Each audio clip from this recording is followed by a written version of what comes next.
G'day G-Mins, how are we? The old man's tester here. Got a KT88 cooking away.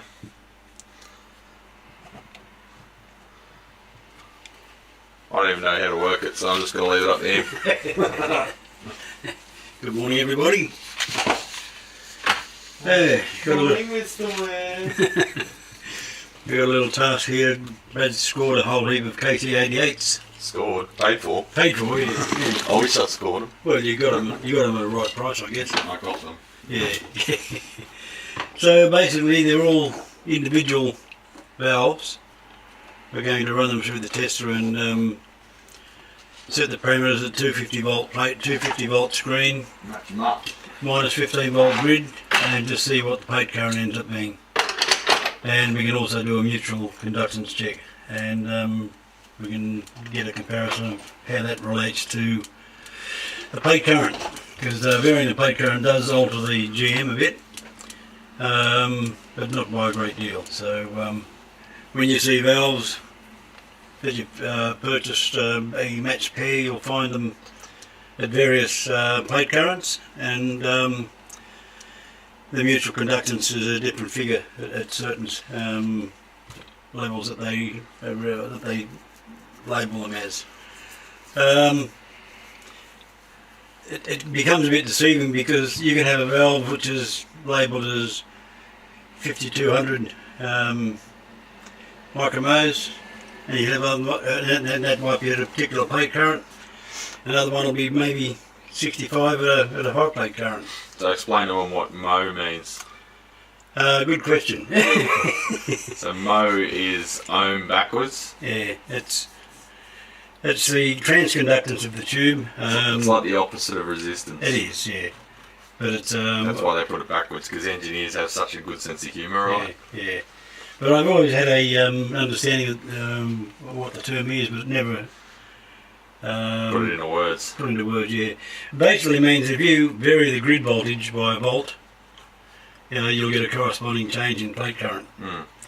And that through a little calculation you can come up with micromos. So, but I won't go into that. I'm just going to go shut the door. Yeah. So this first one's not even warmed up yet. I'm turning on. And the other thing is keep an eye on the heater voltage, which is what's going on here. Oh, it was already there. Okay.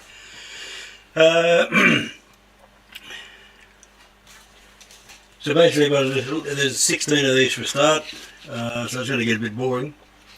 And the main thing I'm going to be recording is basically the plate current, because the plate voltage, screen voltage and screen and control grid voltage will all be set the same. And the variation will be plate current and mutual conductance. So I don't know how many of you saw the previous video on the valve tester I made. I've since made some modifications. Had to change the transformer for the filaments because it was a 15 volt transformer and there was too much headroom on the regulator to run at a cool temperature. So I've put a smaller transformer in, which now can run 3 amps on the heaters without any problem. And I also added some extra, I shifted this plate current meter. It used to be up here, and I've added some more sockets, and via this patch panel I can configure the device to pretty much check any sort of valve in a 7 pin, 9 pin, 8 pin configuration. So get the first one underway. I'm ultimately going to end up with a list like that. I'll do that on a what's the name, Excel once I get all the facts and figures on paper. So and if there's any problems, I can make note on the paper and put that on the spreadsheet at a later date. The figures I'm using are off the valve characteristics from a valve data sheet, and we're running it as a tetrode connection 250, 250 on anode and screen. 15 volts negative on the grid, and we would be expecting a current of somewhere around up to about 140 milliamps.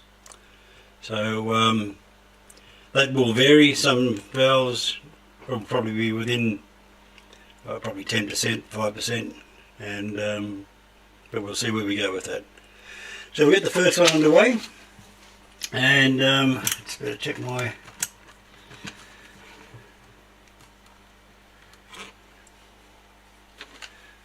Got to check my heater voltage.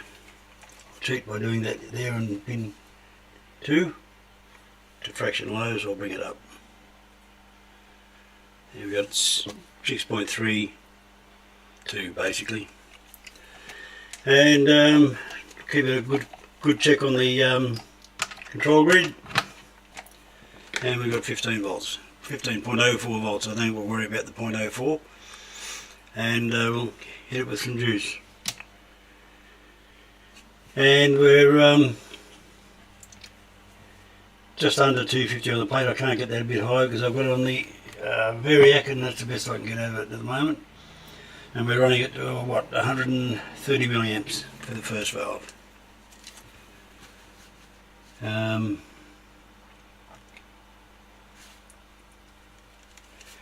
for mutual conductance, I've got to feed an audio signal in, 4 kilohertz, and the reason 4 kilohertz is because of the intricacies of the mutual conductance, dynamic mutual conductance area of the valve tester.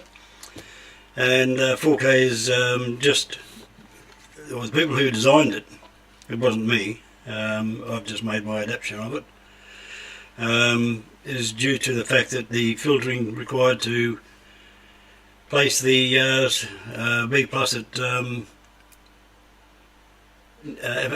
AC ground, the capacitors don't have to be super big, so 4K is the frequency which works pretty well. And I can, what we're going to do is it goes in, it's doing a comparison of the input voltage compared to plate voltage, and you've got the output of the from the anode being placed to one side of a 10-turn pot, and the sample being placed on the input of on the other side of the pot. And once you've got the valve percolating, and we will listen to the audio coming from the output. And if I go off tune, I don't know whether you can hear that or not, probably can, we go for a null. Once we null, it's around about 940 on the vernier. Now I transfer that to this graph that was created by the people who come up with this creation, and it works out pretty accurate compared to, I compared the operation of this with new valves which were labelled as, had their transconductance labelled on the box. So if we go to 940, I don't know if you can see what I'm doing here. No, you can't. If I go to, no, not even there. If I go to 940 on the graph, that puts us at about there. And if you transfer that across there, we're already at 10,000 micromotors. So we're at around about 10,300, say. So we'll call that one 10,300.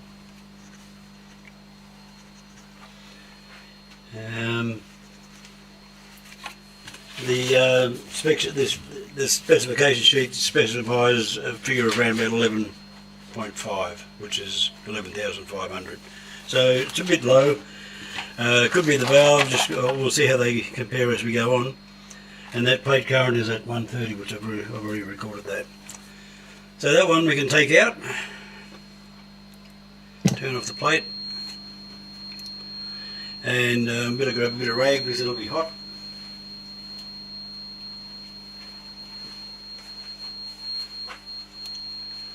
Remove the poor little thing. Well, it's not very little. And I've got to put a label on that valve, it's number 1.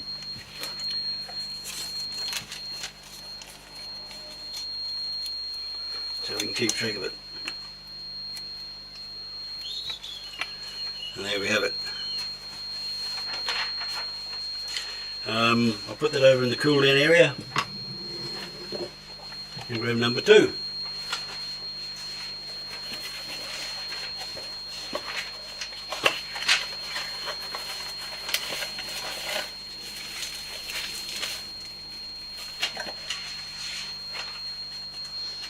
And looks like a very nice looking valve. They're a bit of a beast, these things. Oh,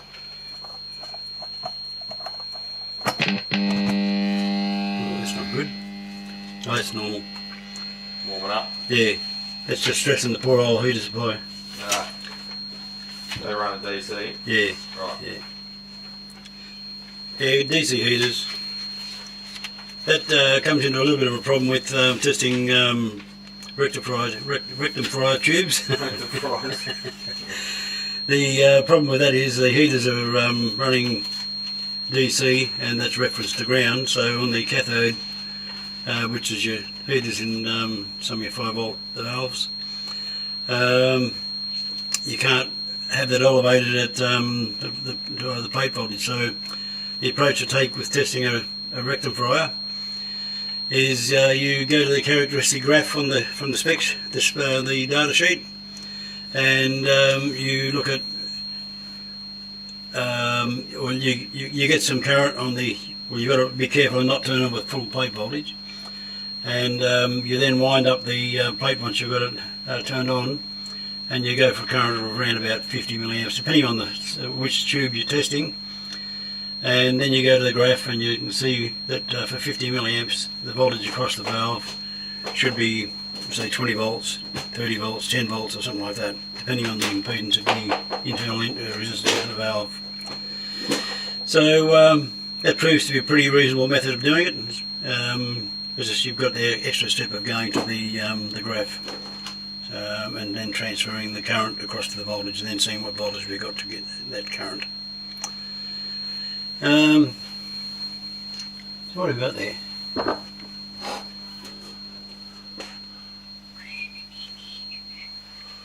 So someone asked about the reliability of testing at 250 volts as opposed to, say, 500, 600, 700. Yeah.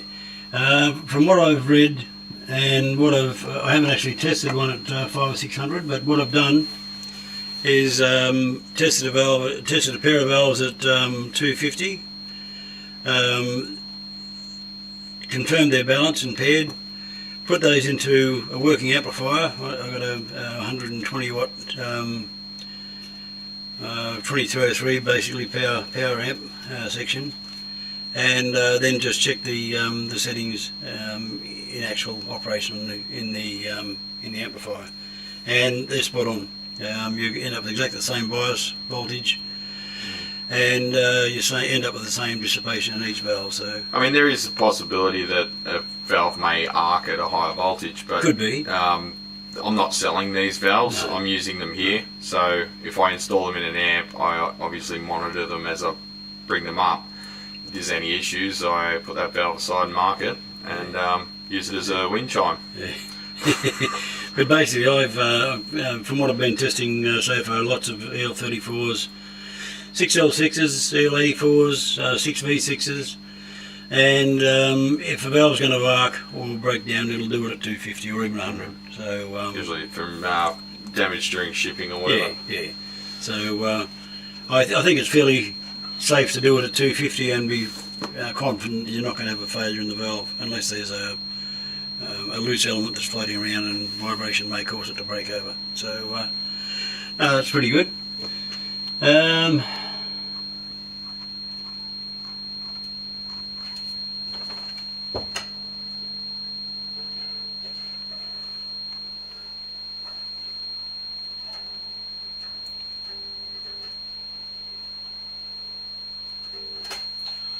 So what frequency are we running there? That's 4 kilohertz. Or in the old days, 4 kilocycles. So yeah, is that run at that for a particular reason, or you just chose a frequency? That's because of the filtering on the anode of the dynamic mutual conductance area, so that it's putting the B plus at a guaranteed AC ground. Okay. So the sample resistor is only 22 ohms. Yeah. And you've got to make sure that the top end of that feed is being referenced to ground AC wise. So that's why it's around 4, because it just means you don't have to have a massive capacitor there to make sure you're going to have. Yeah. Okay. Yeah. It's about 47k mic, but that at 4k is pretty low. You adjust this to null it. Yeah. Oh, that's not on yet. All right. Yeah. What are we hearing there? The it's all looking good. oh, so that's feeding through the solid state circuit, and Yeah. so now it's nulled. It's nulled now because that's the same setting as it had before. Okay, so it just leaks through from the from one side. Yeah. This valve is actually drawing a bit more. It's closer to the 140 that the spec sheet says. It's about 136, 137. Ah.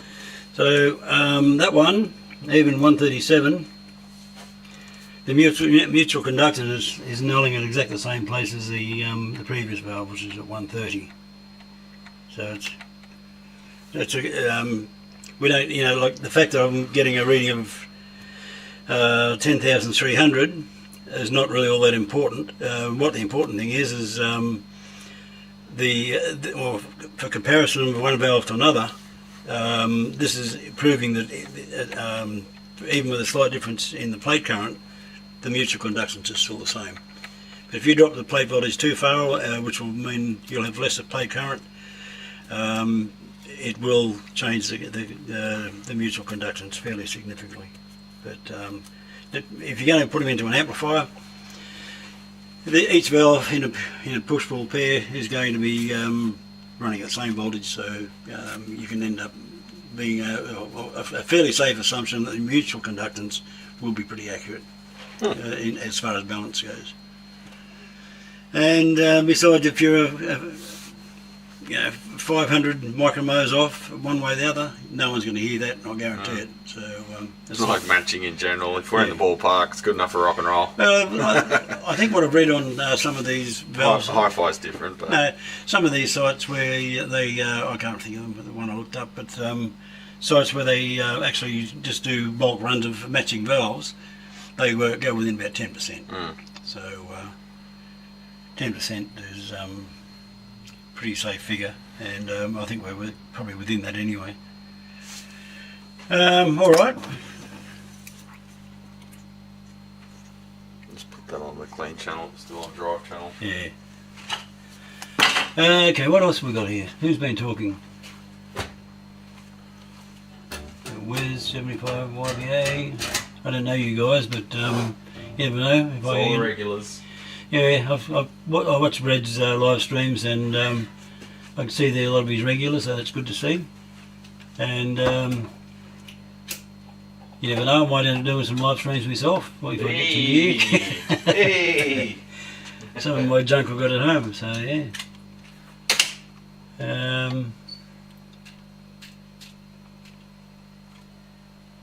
Lyle's here too. Hey, morning Lyle, or afternoon or evening, whatever it is.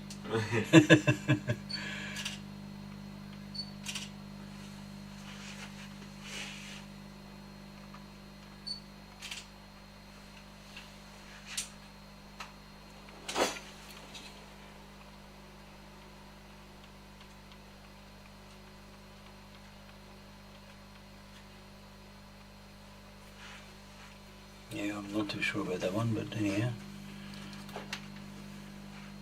You can just carry on, and I'll filter the questions too if you want. Yeah, right. Okay, we'll go for another one. We've got 137 there. He's happy, so I'll turn him off. It's valve 2.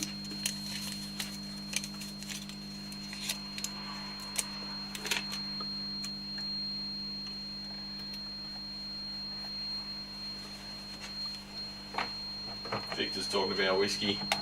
He just got a Lafroig 10. I've got one of those.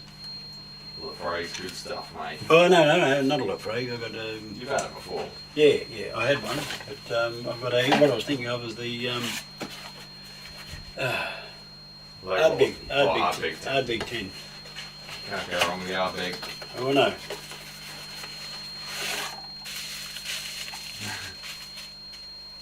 need to call my friend to do a taste test. I hope one bottle is enough. One bottle's never enough, Victor.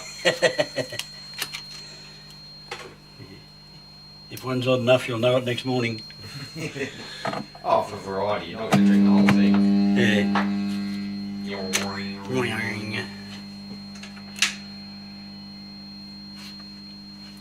We'll just check we're still on.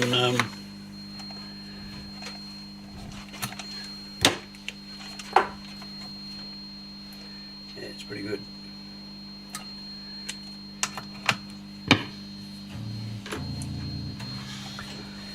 And we'll just pull that back a little bit. There we go. Alright. Warwick with C's dual concentric pots. It's going to be fun to replace. I wonder what Warwick wants for them. If it's anything like their next that they want to charge $1,500 for a replacement because it's warped because they used the wrong timber.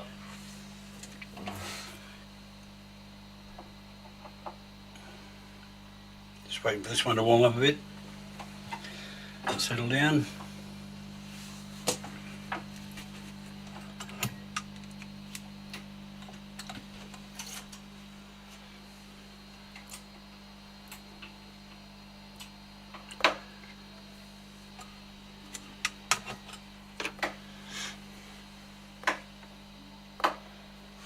Looks like we're settling down on about 133. So the currents are looking pretty good.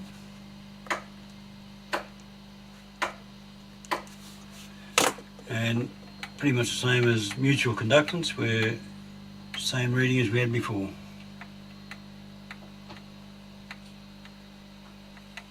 And 35.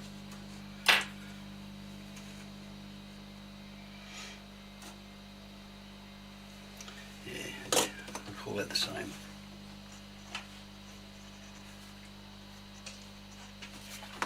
Okay. Alright, so it's a dual concentric push-pull pot. It's like the rarest pot known to man.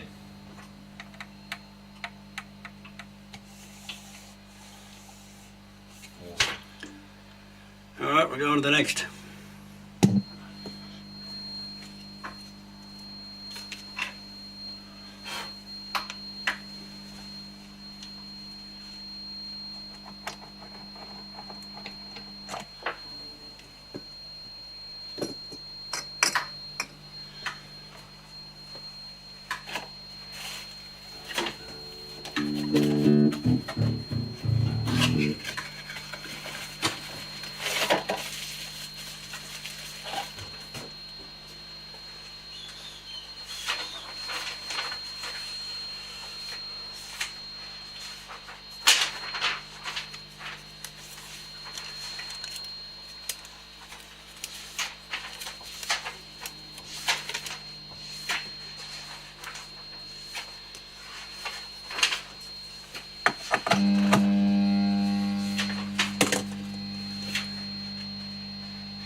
Who we got here?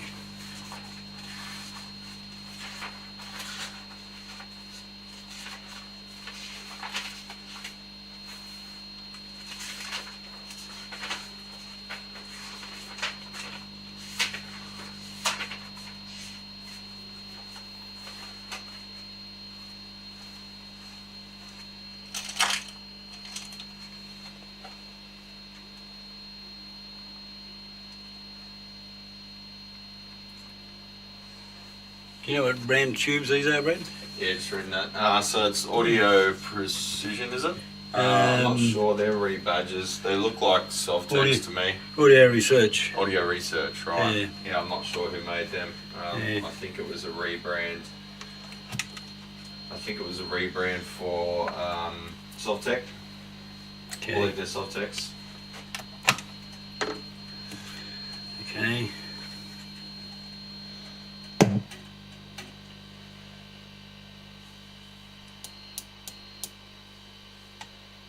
No tubes, what's a valve? You know what a valve is, Alan. Don't play dumb. You got them in your engine. This one's a bit lower. What's the half-life of a valve? Yeah. I don't know. Yeah. It's kind of one of those things that's just like indefinitely good if it doesn't get used and it's stored correctly. Well, in those old radios I'm renovating, Brad, some of those valves would definitely be 75 years old. Yeah, and they just work perfectly. And they're still going good, yeah.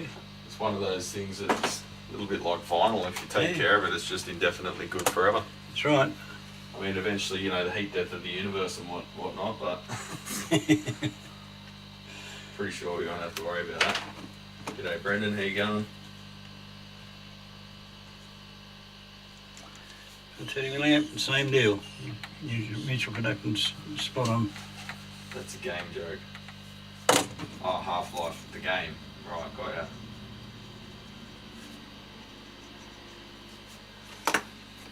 Never played Half-Life. I think I was a bit out of the gaming scene by the time that came out. Where'd my coffee go? This is mine over here. Yeah, you got it? Yep, sweet. Yeah.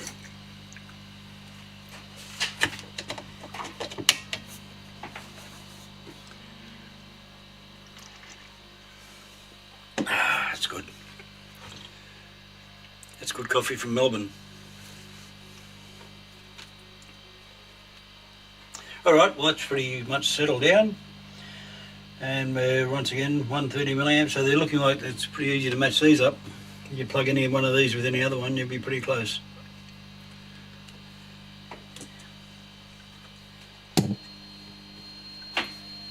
Without a doubt.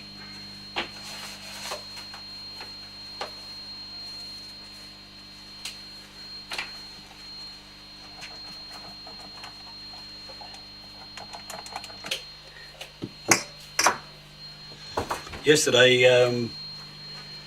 the Vox amp as it was on the bench here, was running pretty hot, and I said to Brad, I'll just run them in the tester and see how they look.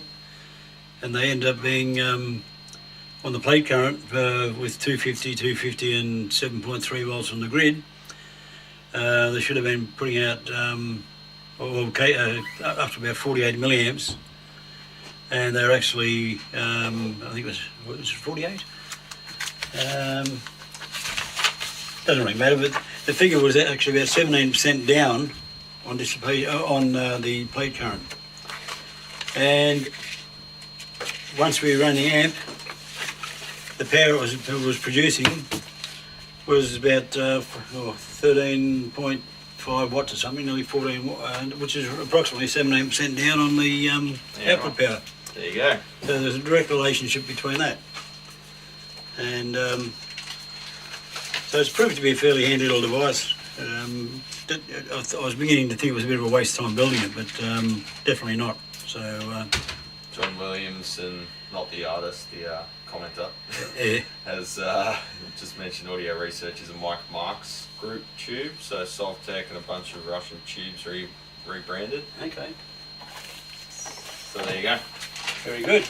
They look like Sovtek, so I just assumed they were rebranded Sovtek, and sounds like that's what they are. I haven't looked into it personally, but... Well, you don't have much choice from that, do you? Well, they are what they are, mate. Yeah. And KT88s are getting pretty hard to find, so yeah, you've got to take what you can get, essentially. You're up to number 5. Right, who wants to work on a keyboard? Not me! No thanks. I didn't come here to work on keyboards. Yeah. They take up half the work. Yeah. Put them back in the box and all over the box. The world's biggest road case. Jesus. Two bass guitars. Yeah. It's heavy duty though, what is it? The Flying Scott Dixon case. It's literally the only one I trust with the flight crew.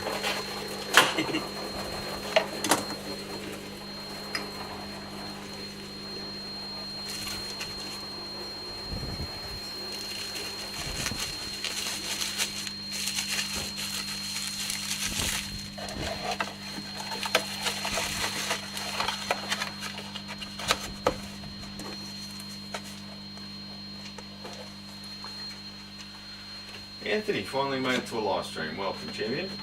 YouTube notification was way off. Got it now. So can't really do much about that.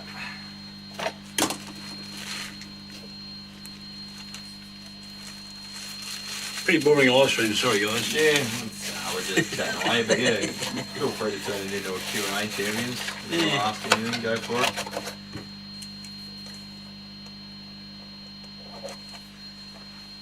The object of this exercise is to test these valves. Curtis from Vancouver, how you going, legend? Seen any snow yet? When does that start? Vancouver, eh?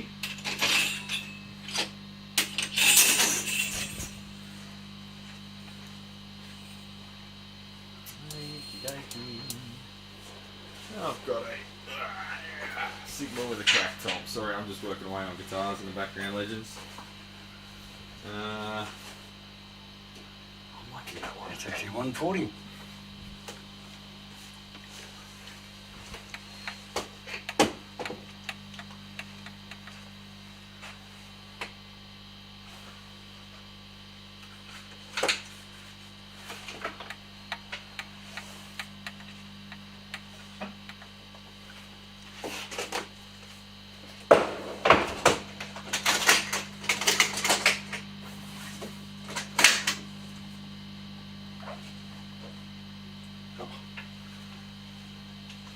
Nice little Gibson studio.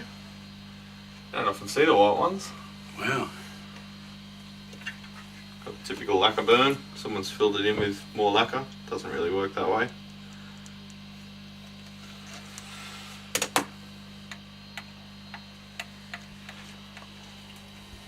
Hang on, it's not quite right.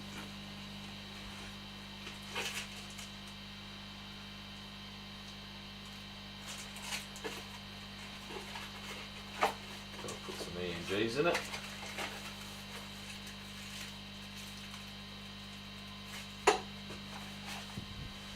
Let's do that.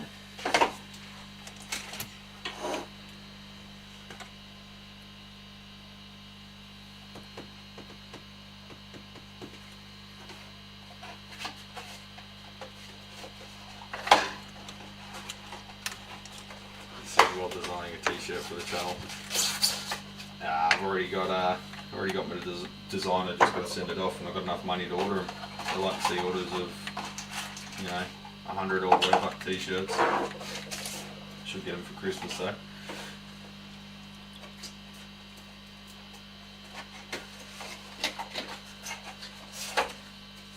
Where's the best place to get original amp post caps? What?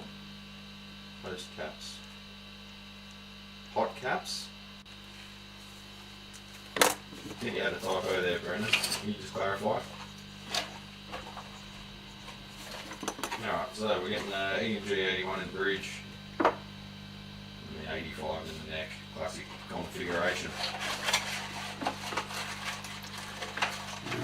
There we go.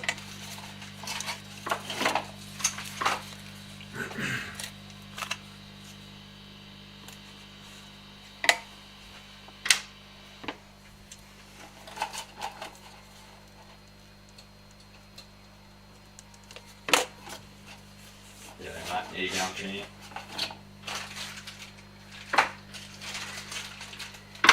Oh man, Gibsons would be good if their lacquer didn't turn to cheese.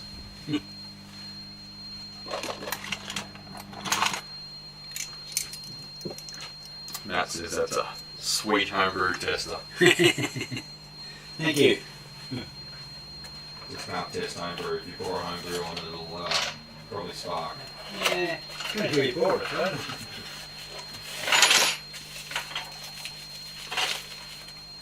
Sparky, sparky.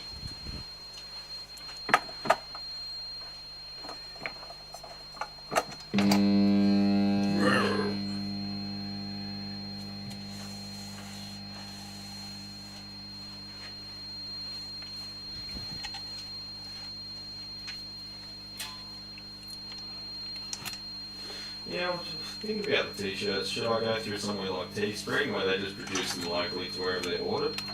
Or should I do a large run, have them here and then ship them out to everyone? I'm not sure economically which one makes more sense. I think the former. Maybe a combination of both, have some local ones and maybe do the Teespring thing as well for the international champions. I want to get good quality ones, you know, like I'm just not sure if I get them produced overseas, if there's going to be any ability to have any sort of QC. I suppose you're just relying on reviews.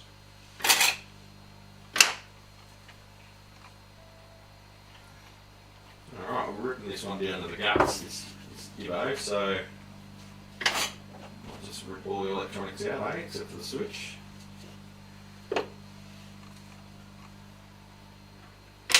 So what's everyone up to today? What is it? Tuesday night.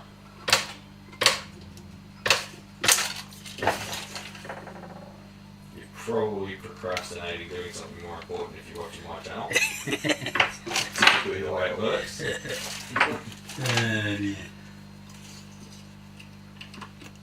Teespring apparently sucked. Okay.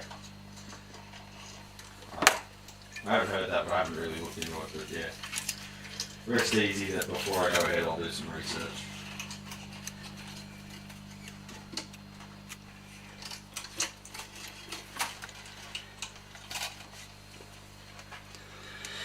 We're up to number 6.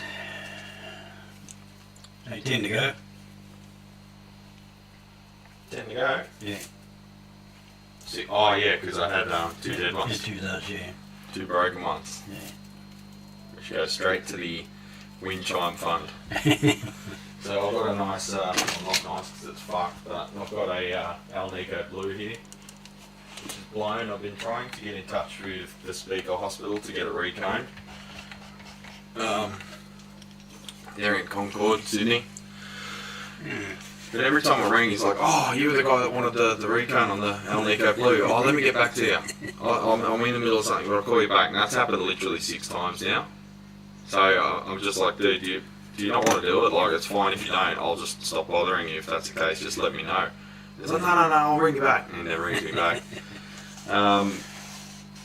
But yeah, it's probably just not worth reconing, unfortunately. It's only one of the new production ones. It's not an original or anything. Another one at 15 watts, is it? And they still go for like $500, 400 and some bucks, but I was thinking if a recone's like 250 or something, it might be worth it, but seems like old mate's not interested, so I'll probably turn that into the wind chime holder, take the bolt out of the top, put an eyelet back where the bolt was, and then hang that from the ceiling, and then hang tubes from around the ridge. Like a timer's hat. Yeah.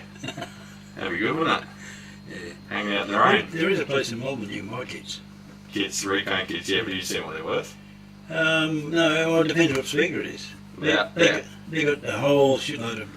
Yeah, the Al-Nico blue ones, generally the recone kits locally are $180 or something, and then you've got to find the glue, and then you've got No, the kits should come with it. apparently, but usually they don't. Yeah, okay. CE Distribution sells it, but yeah, it was like, Yeah. it ended up being like $200 shipped. Yeah. No, I think the shipping was like another $50 because they're essentially shipping an empty box of air, Yeah. and then, you know, it'll Bulky. probably get damaged in shipping too. Yeah. Oh, it's slapping back here. I tried to delay it a bit, but Yeah, just some new one. yeah.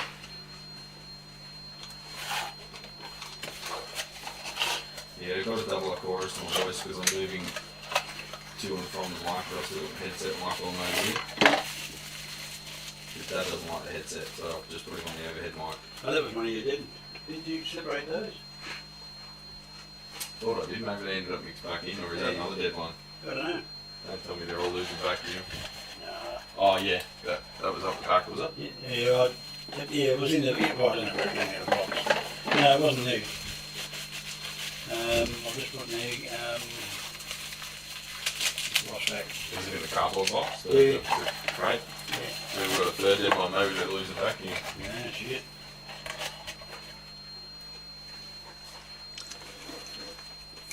Maybe I did buy a big box of duds.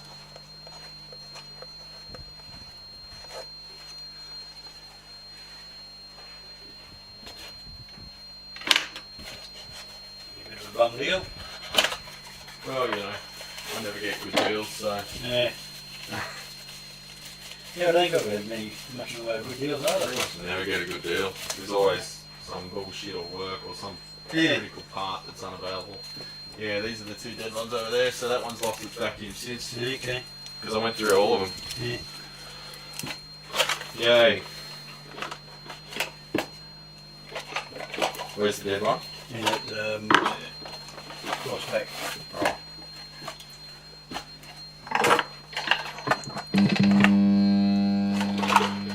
You won't it? Just every day I come look at them, there's another one gone. That's all my money's gone.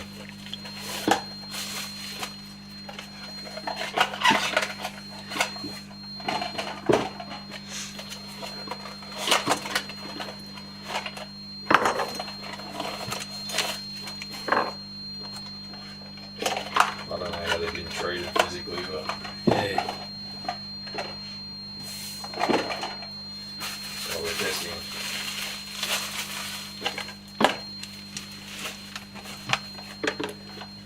It's just in the boxes.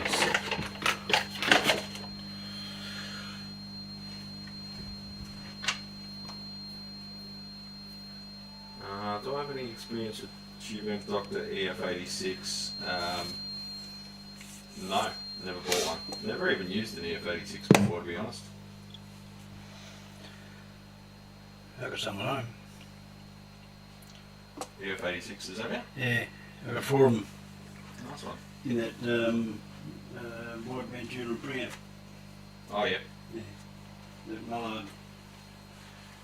Lyle is taking a break before removing a bunch of lead-free solder from a turret board in an AC30 hand wide. Oh, yeah. If you're doing that with wick, it'll be taking a while. What are you doing to the AC30, Lyle? You going full JMI on it?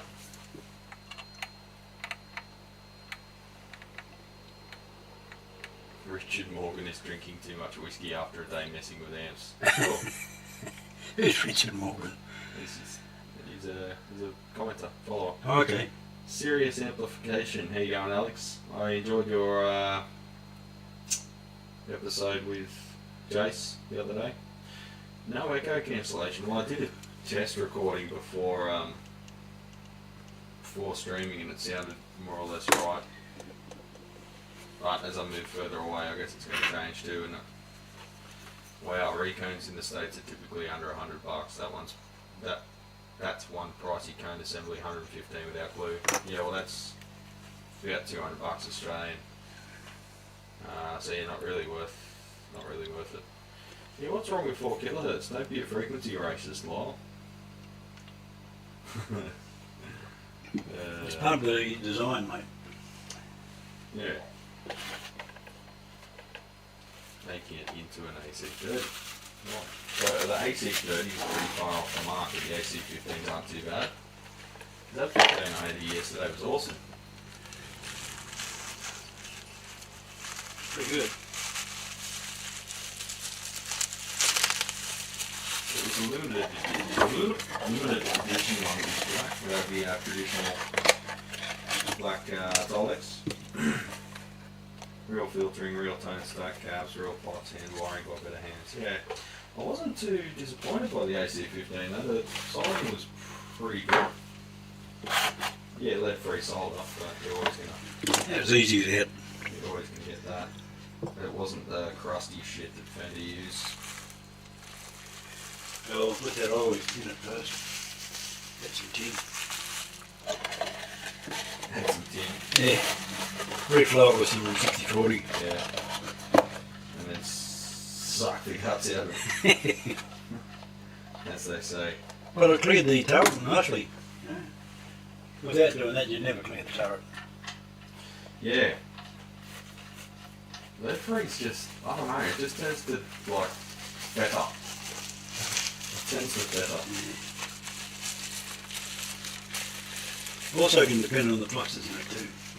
Yeah, or if there is any, they might have rinsed it off. Oh, So, I'm just going to play with the delay here. You play with whatever you like, mate. Alright, champions, so we've got some delay. Let's go 200 milliseconds on the headset mic. How is it now? Is that worse? Is that worse?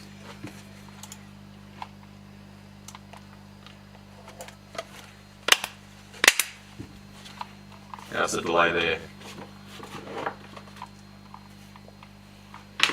Come on, answer me. Latency. Probably takes. That's good. Just realised we're running 25 frame per second, no difference. Okay, well I changed it by 50 milliseconds, so I can't see how that was no different, but let's go the other way. Let's go the other way. Half a second in delay. Bullshit. Alright, let's make it way worse. How's that now? Is that heaps worse?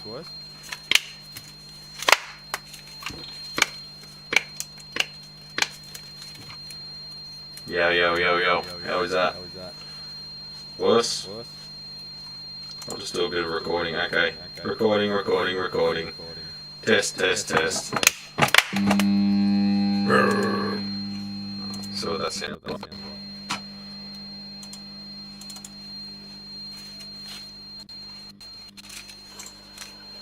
Testing, yeah. Not bad. Yeah.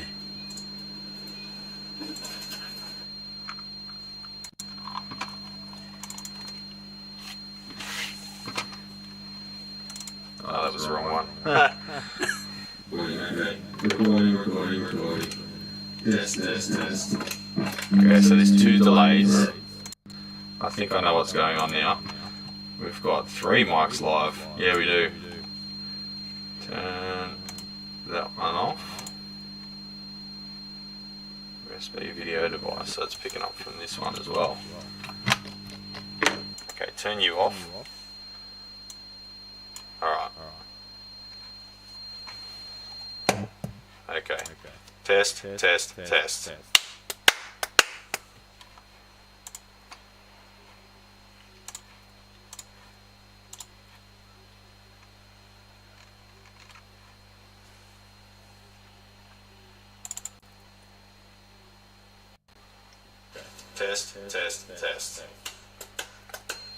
Okay, so I've gone the wrong way, so the Mo2 is delayed heaps. So I'll turn all delay off on the Mo2, 0 milliseconds, try again. Test, clap.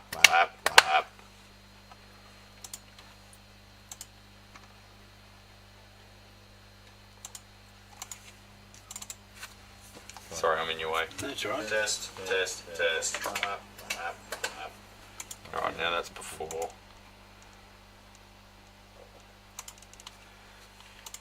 Sounded like 200 milliseconds, maybe 150. Go 150.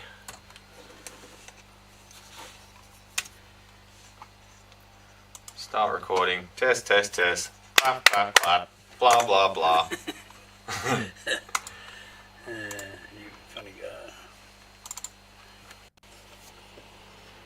Test. Clap. Blah. That's a bit better. What was first? Test. Clap. Blah. Okay, I think we want 100 milliseconds, maybe 200. 200, at least not 2000. Boom. On the mark, champions. Stop recording.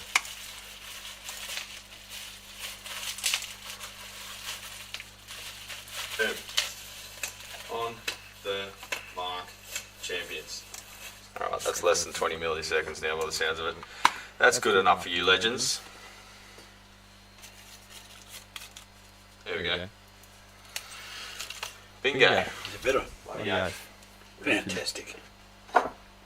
Richard Morgan, Lyle, Matt, Brendan. They all say it's good. So I'm going with them. Sounds like a plan. Right. So you done now or what? Who, me? Yeah. Still getting there, mate.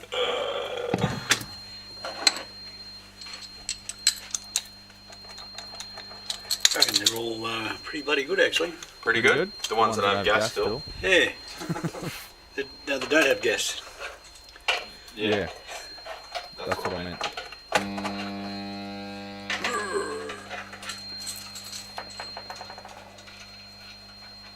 What?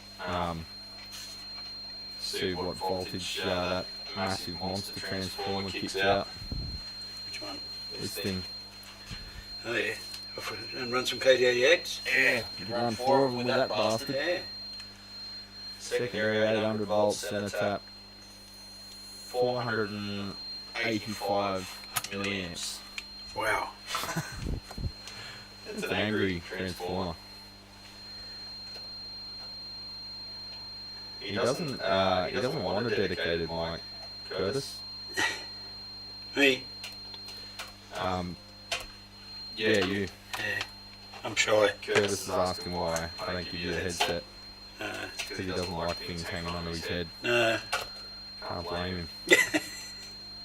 I don't know how people wear the turtleneck jumpers. Feels like little midgets on your shoulder, choking all day. Can't say midget anymore.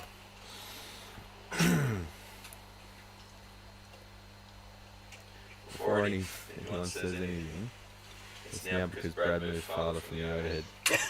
No, father's right near the overhead, aren't you, father? Yes, I am. Yes, I am. See what you did there.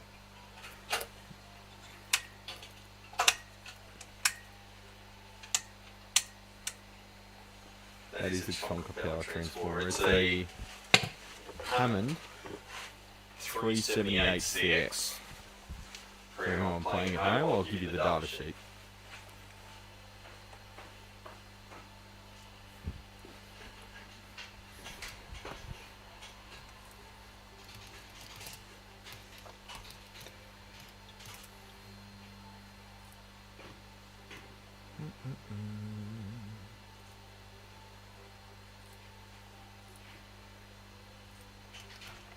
There you go.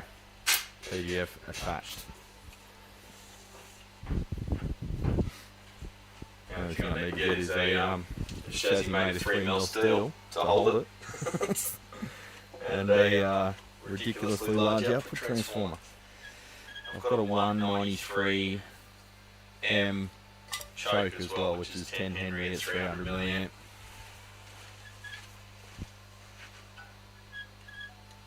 Could need a big one of them, even though that thing is ridiculously large as well.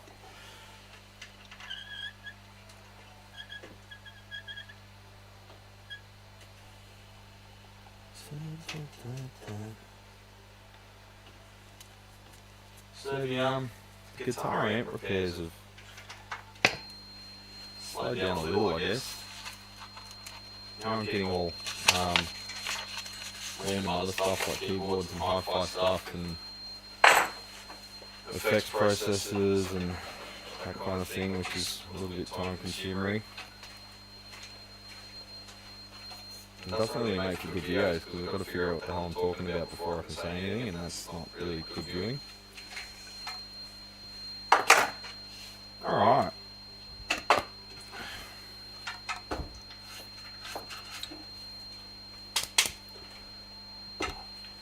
So we've got a Gibbo here with ridiculously long bushings because it's going through a calf top, so the supplied EMG pots aren't going to work. So he's buying 4 new pots. How I got 25k pots with a 20mm bushing? That's the next question. No, I did not. So I'm going to have to order pots, so I can't do that job either. Every job's like this at the moment. I start it and then I realise there's some critical part I've got to order, so the job gets put away. And then I've got to pay 20 bucks shipping, maybe 50, 60, 70 bucks shipping for a single pot because you can't get it in the country.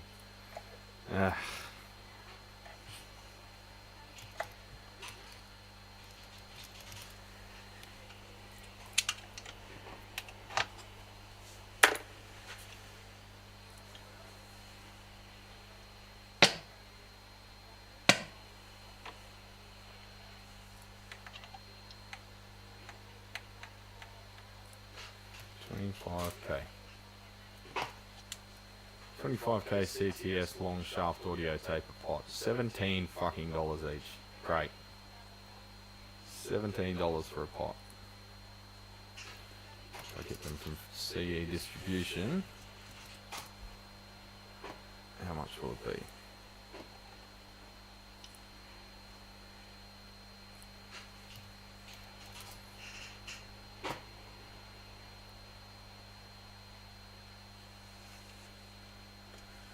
CTS seems to be the only company on the face of the planet that makes them.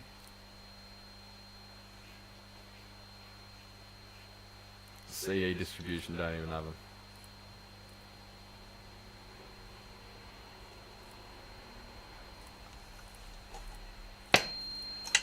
So it looks like he's paying $70 plus shipping just for 4 pots. Awesome.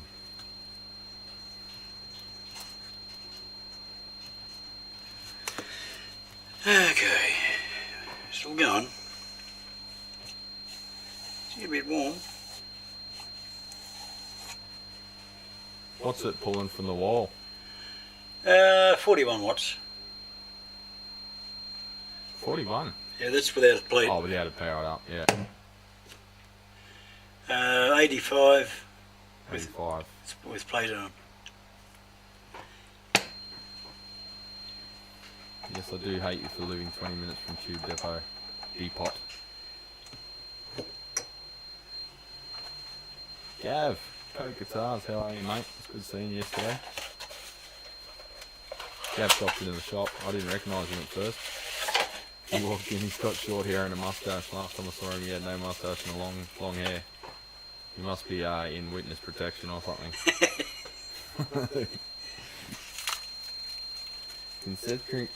Concentric dual gang push-pull. Yes. I don't know where to get that. I probably need to get the concentric dual gang push-pull pot from Warwick themselves, I dare say.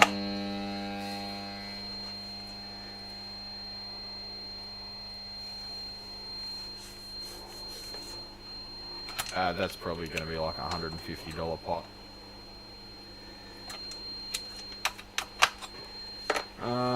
Right, well, I guess I'll get these pots on order. I'll fly through a quote first.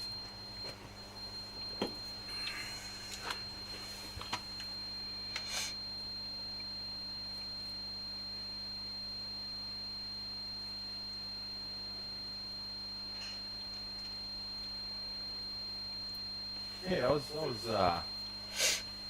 glad to get to know Alex as well. It was really good to just hear another Aussie accent out there. I'm used to seeing people on Jason's channel and just expecting an American accent every time. Like, oh, another Aussie. Bloody oath, mate. Okay, so if we get the actual EMG 25k long shaft pot, it's only $35 each. Isn't that nice of them? So it's literally twice as much. So $150 worth of pots. Including shipping.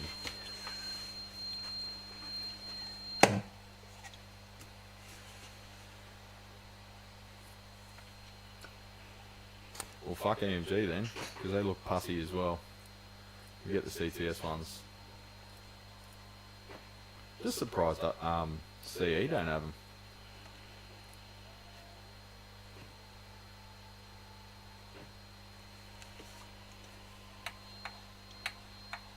Only $92. Is that US? eBay. We trust in eBay now. Oh, fucking hell. US $92 plus $23 shipping. Buy it now. Let me log into my eBay and see what it costs, including shipping. $160 Australian plus $41. So $200 for one pot. And that's before putting any margin on it. Awesome. What's that you say? Make your guitars simpler. Don't put every fucking bell and whistle under the sun, just like with amplifiers. Yeah, that's what I thought you said.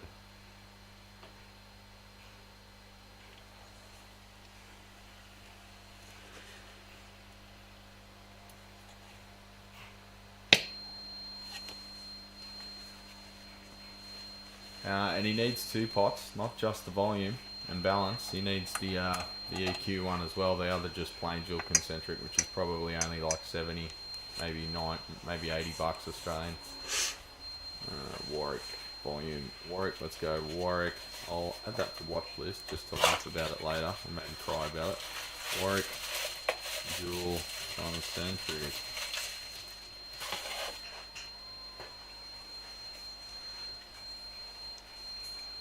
MEC maybe. 0 results. International.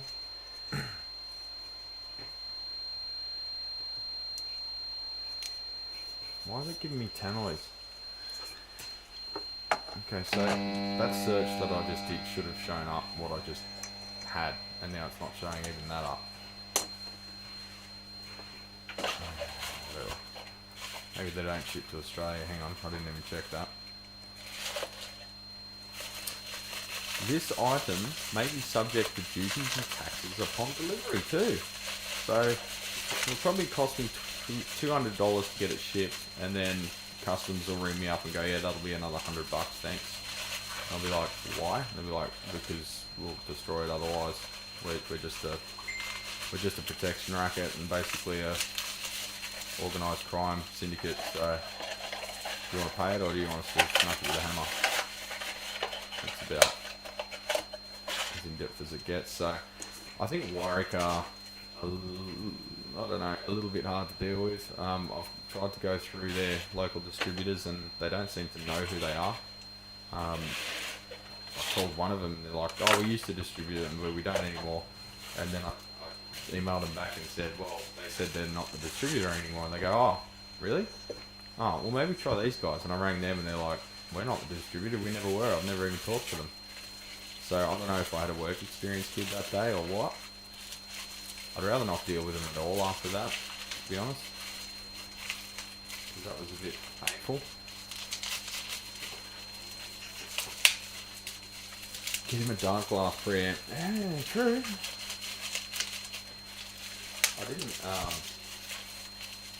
I didn't actually propose to him that we just go bugger it and put something generic in there. I suppose we could do that, but I'm pretty sure he'd want it original, because Warwick's one of those brands that they sort of have a bit of mythology about them, so everyone wants it to be exactly as it was built.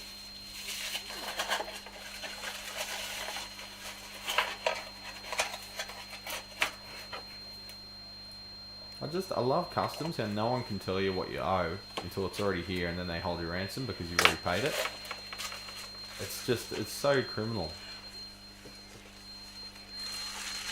Honestly, if I ever meet someone that works in a customs office, I'm just going to punch them in the face.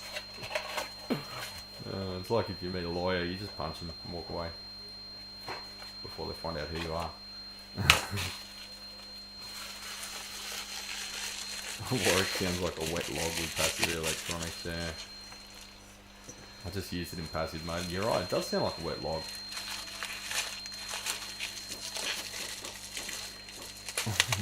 What? I didn't get into my mum's acid tripping days during pregnancy? Okay. No wonder you're into ants. I think none of us are quite right in the head that are into ants.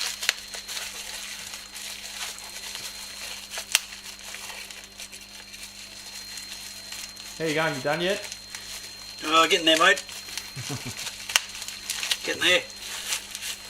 Beer o'clock yet? Beer o'clock.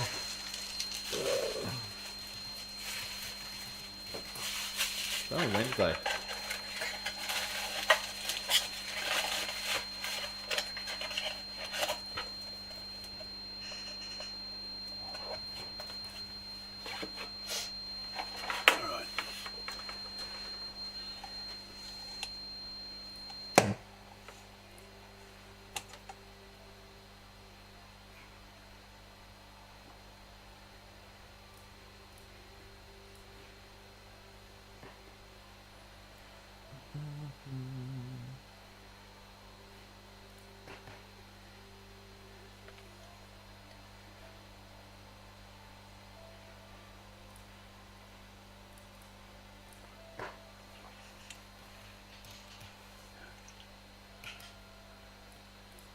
I may as well get those pots ordered.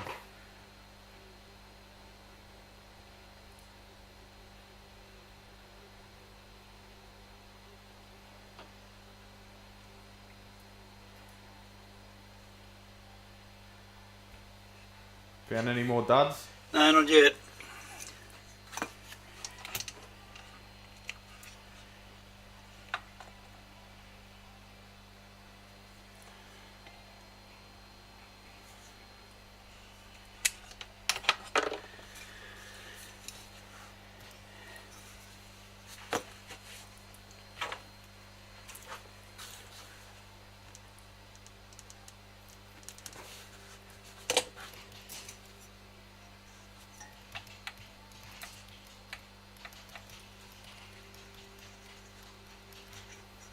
Oh, Warwick's got a shop. Oh, what are they charging? Balance pot, passive pickups? No.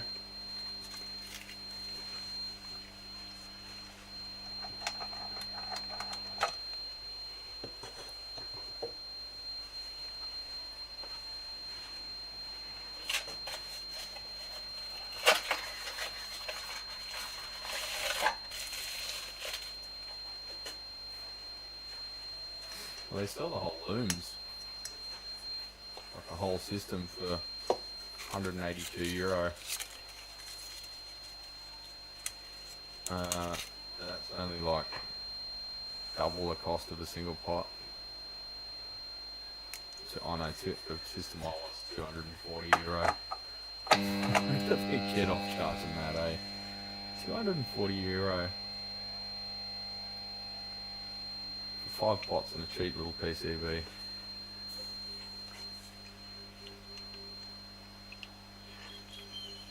So I'm assuming they don't sell individual pots because they want you to buy the whole system because it's more expensive.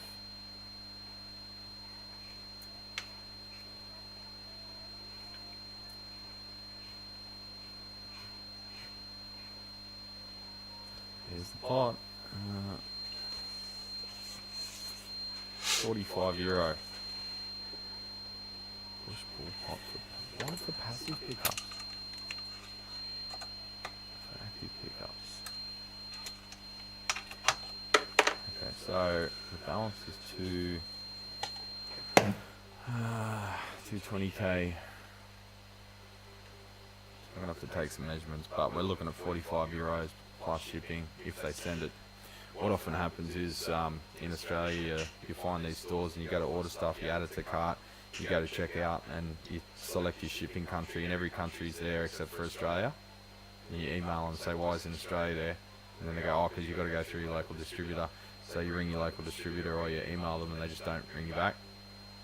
So then you've got to go through a music shop, even though I am a music shop because I'm not a Warwick dealer, I've got to go through someone else. And then they either don't want to order it or they're just useless and don't get back to you either. And you know, you spend about 2 months trying to order this part and the customer's getting progressively more angry at you even though you're doing everything you can. So yeah, part of me just wants to not deal with those kind of things.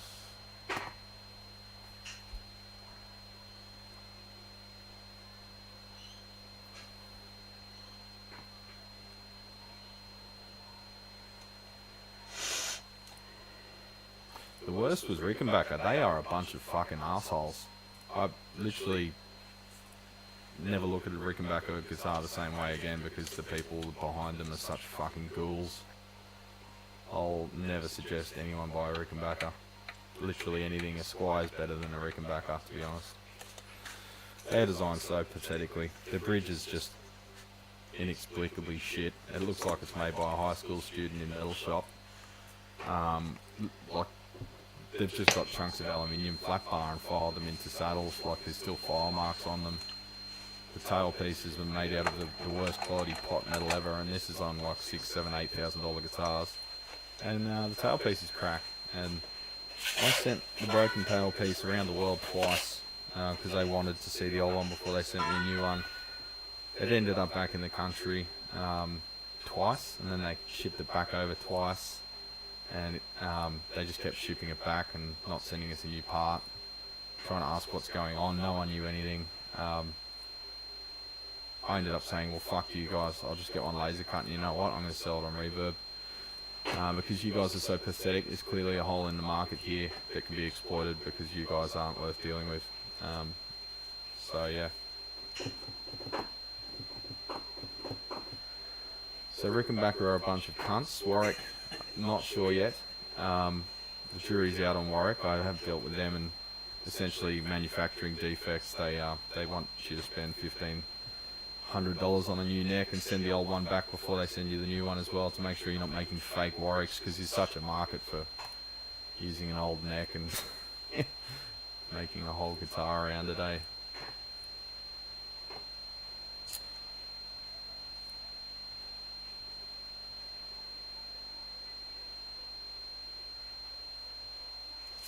Alright, we'll put that in the quote anyway. Worst I can do is just forward them the price and they can say yes or no. It's the same as any other job. I'll get those long shaft pots on order though, because if I get them now they'll turn up tomorrow, and that customer's a cool cat, so he won't mind. What else do we need from Real Tone?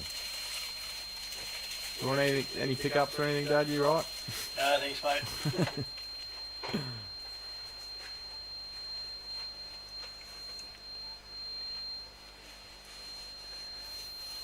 That's what I was going to get. Oh, 6. Are you watching 6? Haven't seen you in the comments. Dr. Gear? Nope, not there.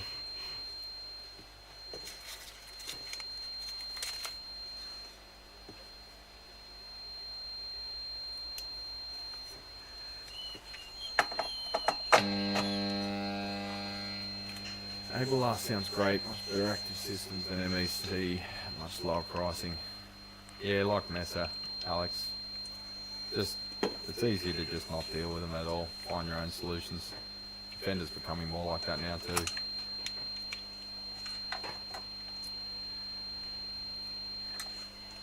It just really makes them not look great. I don't understand.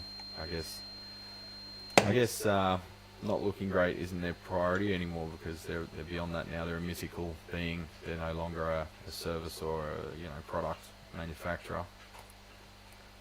They're now a mythical entity that will survive no matter how shit they treat you.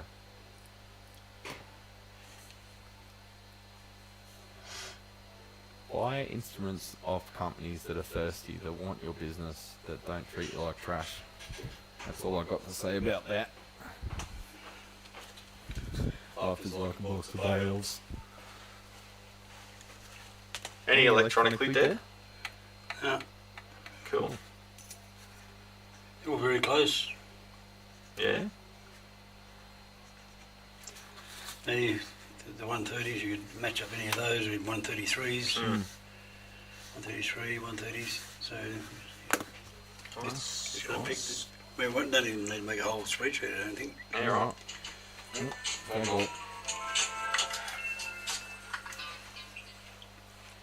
Hello, Brad speaking.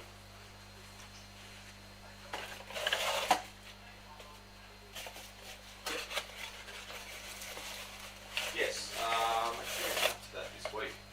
That's the next one on the queue. So I'm hoping to have that finished this week and ready for pickup. Say, it probably gives a couple of days to confirm that it's all good, since it was possibly a, like an overcurrent situation that caused that transformer to fail. Say pencil in pickup for Monday. Yep. Yeah, if I get it ready before that, I'll let you know. But just pencil in Monday. I'm pretty sure we'll have it all tested and everything ready to pick up Monday first thing. No worries.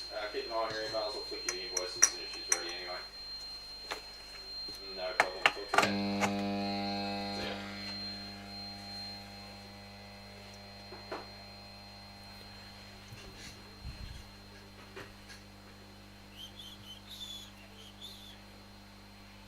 Cromulent. Embiggen.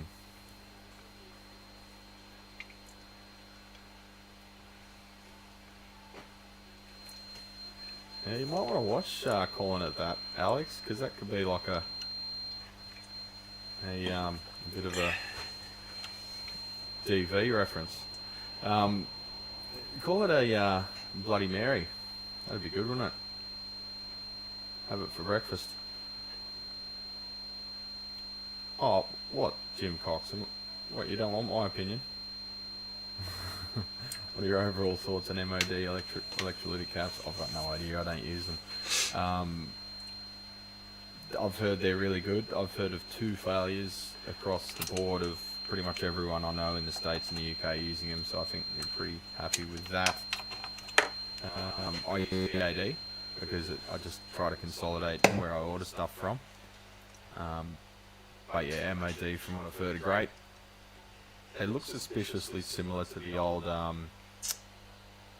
Kemet caps, and they were some of the best caps you could buy, but tend to be obsolete now in the at least in the axial ranges anyway.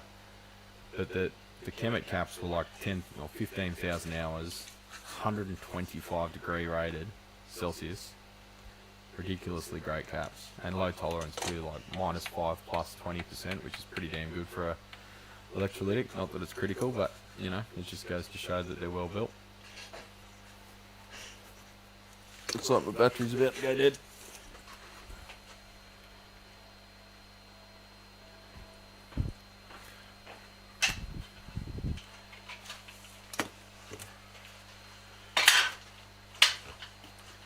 Is that your phone? Nah, the headset. yeah. You can't change batteries in phones these days. No, of course That's back to the Nokia days. Yeah. Let me just get another battery. That was the good old days, wasn't they? Yeah. Yeah, I ordered a box of batteries. Where did I put them? So, Double A's. Oh, they're there.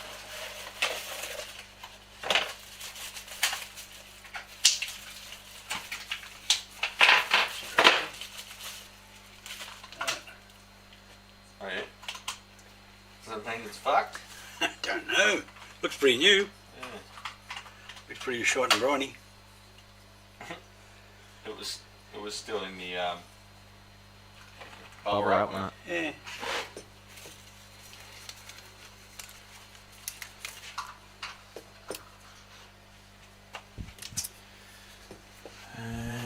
Rightio.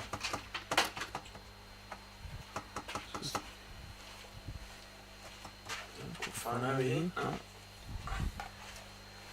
put it down over at the bench, that's right. All the old mate.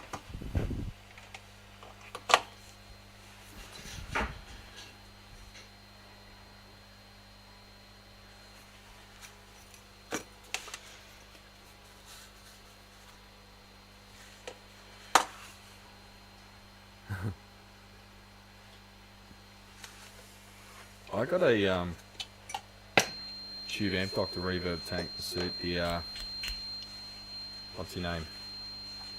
Fender circuit. And I was a bit disappointed with how dark it was, to be honest.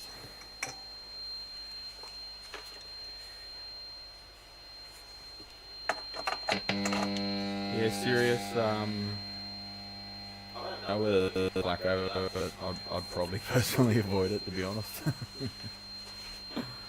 Just my opinion. Modern medium decay sounds more like 60s long decay. I can't get medium decay tanks to save my life at the moment. It's either short or long. Shits me out the wall. So the MOD are good. I thought I'd try the tube amp doctors because they look pretty, not that it matters when it's in the tank bag, but really, really dark. I'm wondering if that was just a one-off.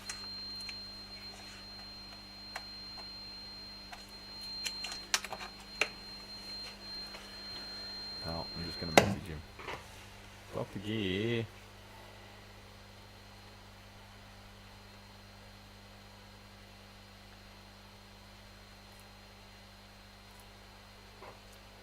Michelle's telling you to look up at the camera. He's looking at the test jig, mate. Quiet, Michelle. Quiet, Michelle. Quiet, Shamel. Shamel. That's just her. She's just dropping that to let us know that she's watching. Why aren't you working? Why aren't you working? Yeah. Why aren't we working? I am working. Put the aircon on, it's getting hot. It is getting warm, isn't it? Front of the shop. All these bloody valves heating the room up. Well, how many of these did you get? Was it 18 or 19? 19 and 3 dead. 3 did, yeah. Because I still got 16 here. Yeah. Okay. That was just the valves correcting the uneven number. That doesn't look like much of a getter flash, does it? Too low actually, this one. This one? That's why it had a dot on it. Yeah, they've got a full healthy flash all around, eh? Like, that one looks like it's already lost a bit. Another fucked one. It's probably not fucked, but it's only 120s against the others are around 130. It's about 10 mils lower. Its conductance at the same spot.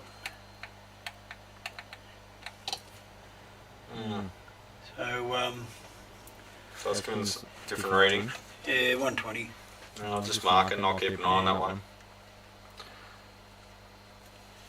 And Lyle's asking what your watch is.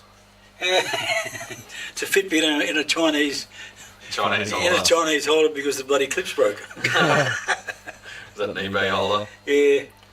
But is a Fitbit like a little separate, just nuggy? Yeah, it's got a holder. bloody, it's got a stupid little the silicon things just clip onto them. Right. And that's the guts of it there. Hang on, can you see it? In there. In front of the tester, yeah. That's that purple bit in the middle is the Fitbit, and this blue piece of shit is the Chinese band. And the little clips that hold the Fitbit bands on, they break off the body of the Fitbit. So anyway, the only alternative is this mob that in China that produce these things. You can actually slip the whole thing inside a band. It's a bit more bulky, not as comfortable, but it still works. So lets you know how less work I'm doing. I generally aim for around 10,000 plus steps a day, but not here with Brad's. I'm too busy at the bench. Bloody bench. I'm sick of benches. Yeah.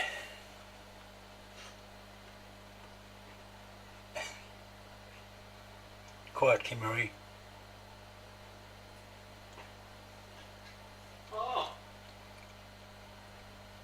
Oh, Mum's found her Google account. I don't know how she's doing that. Hey, Unless she got help off Michelle. Unless she's loaded up Messenger or something. But she wouldn't see this on Messenger. I don't know. I might have used her laptop on Google one day. Oh, Yeah. and on Well, either way, she's found out how to log in. Hi, Mum. Thanks for lunch. yeah. Is it lunchtime yet? No, not quite. Nothing wrong with Casio there, Alex. Shut up, Brad. Oh, it's come up to 125. Yeah, it might be alright.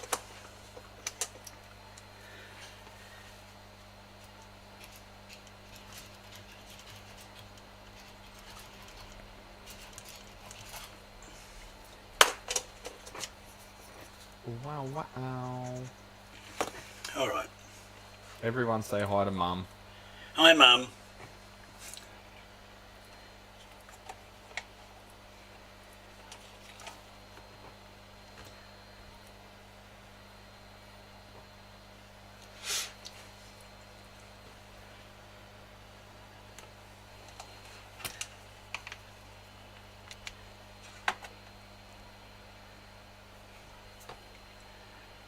Oh, I can't remember what I got to order.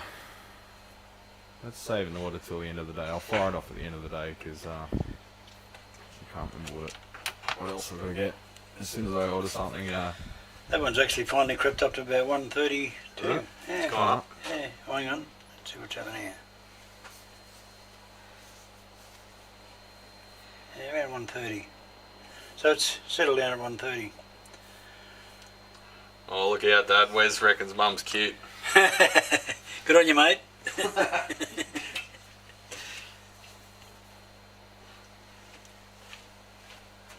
National punch on here. Yeah. All good. I'm too old to fight. I might get broken.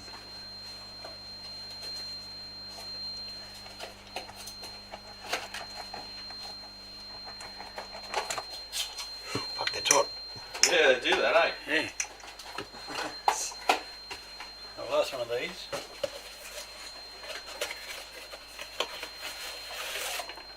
It's pretty encouraging anyway, what we're seeing. Okay, what's this? Jesus. 78, 45, 55. Oh, that's mean, yeah, that's not some other brand. No, it's all your research. Yeah. But they all showed that though. Yeah, but if there's writing on here, he's used it or something. Made in China. They did in China. Oh, they must be Shuguang. Shinguang. However the fuck you say it. In fact, I saw you coming. Yeah. See what he does. I'll put a number on it. Like we say these days is you don't have much say in it with the KT88s. You've got to take what we can get. Yeah. Unfortunately. I'll put the sticker over it. I'll just clean it off with alcohol, put it out, and I'll label with whatever we measure on it. Yeah.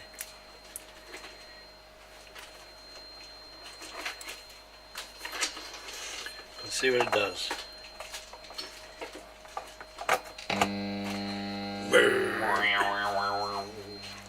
Poor little power supply. They're actually running a bit warm. Is that? It's warm as I've had it. Oh, I thought you were talking that bell. Yeah, belts, yeah. Hey. This the case will dissipate it. Because it's got two heat sinks there, one there, one there. Oh, Wes's wife. I'll start again. Wes's wife does a lot of gardening too. Oh, you watched the gardening episode. We love California succulents. Those actually taste terrible, Wes. says Lyle. Dear. Yeah, it tastes terrible, but if you have the little button-shaped ones, you might go on a bit of a trip. Peyote.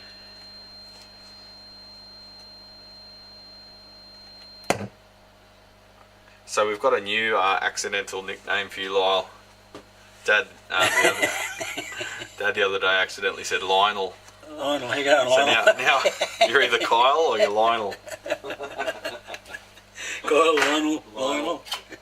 Lyle. Sorry, mate. It's the old confused brain. What's my excuse then?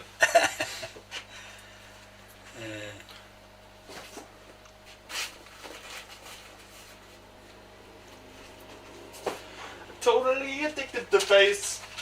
Wow, wow.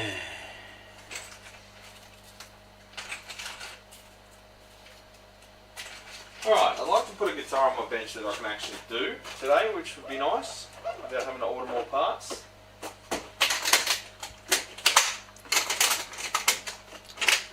Well, so that one goes on the see you later shelf.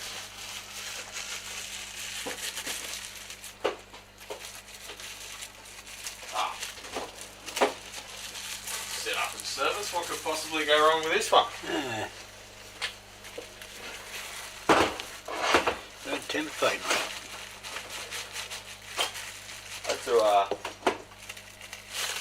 Had to pick the lock on a guitar case the other day.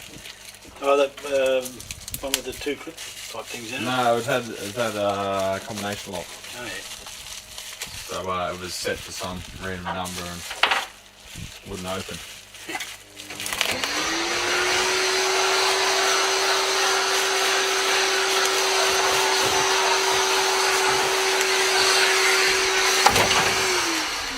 I wouldn't even call it kicking because there's no special tools required. You're pretty much into it within about a minute.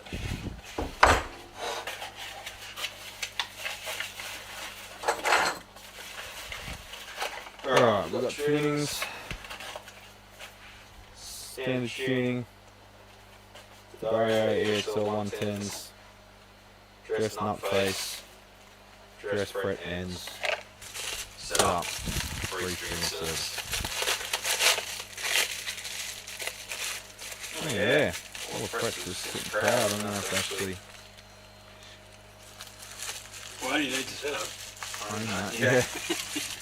There's no lacquer there anyway. Someone's rolled the edge of the fretboard and they've taken the lacquer off. Looks like it's had a refret.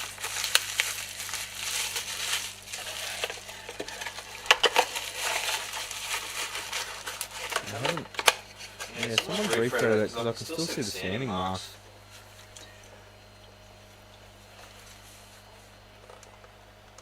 Fender, looks like Fender Repro neck. I don't think it's an actual Fender.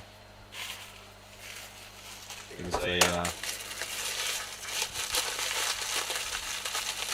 reverse reach around. It's what do they call it? Double Dutch rudder? Something like that.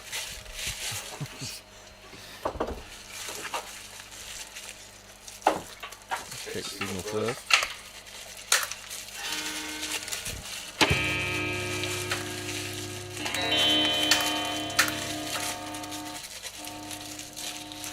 Yeah, there you little bastard.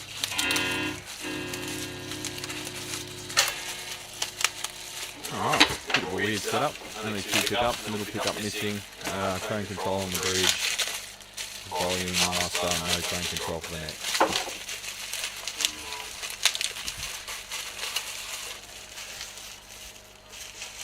Is that like a Jackmore setup or something?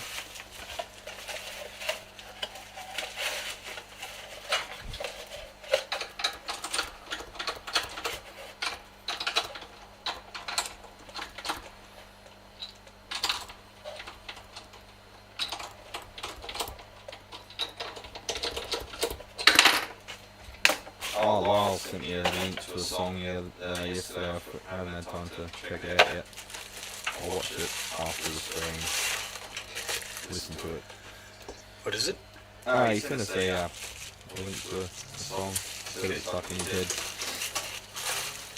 Oh, no, just got it. That's fine. Now all I've got is totally addicted to bass in my head. Wow.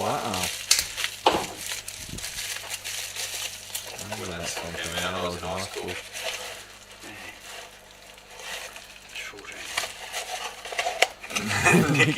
Nicky can't say bagel, bag or plague. Really? So, hang on, I'm going to catch up on this. This sounds like comedy to me. Where's my phone?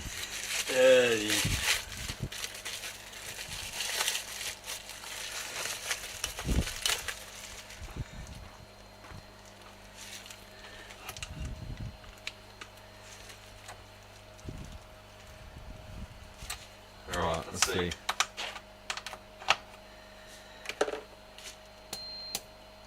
How does it taste like damn cacti? It's talking about, Nepalese tacos? Nepalese? I don't know. I have one thing to say to that, Pete. That's what's slightly gassy. Oh, is it? That one. See the way plate current goes up? Yeah. Yeah, okay. So we'll label him as a dud. Even though it appears to be working, probably would suffer under high voltage. Yeah, right. Can't win them all, I guess. It's been used. Same as that one with the orange spot. Might re-look at that one. Yeah. Because I didn't actually do the gas test on it. What have we got? A dozen decent pairs. Yeah, you got 14, so 7. 7 decent pairs. Yeah. Just check that one again.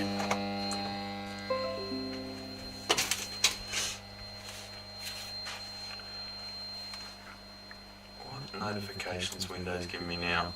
It's trying to sell me something. Virus and threat protection. Yeah. Fuck off. You're the threat. Yeah. Well, I'll be fucked. That's how you say, well, I'll be fucked in Irish. Whale oil beef hooked. Yeah. Yeah, this one's slow coming up. It gets there eventually. It finally got up to 130, but took a while. Yeah, right. Slightly gas. A little white, a bit more. 1504. Well, all be full. Well, all be full. That's almost a Newfoundland accent, a Newfie accent. That one's been around for years. Newfies? Or Whale be forks? Well, oil be full. Well, oil be full. It's like how you say Michael Caine's name. You say my cocaine, and then you just said my cocaine. My cocaine. You just said Michael Caine's name in his own accent. Nothing but the best content on this channel. Yeah. It's the way.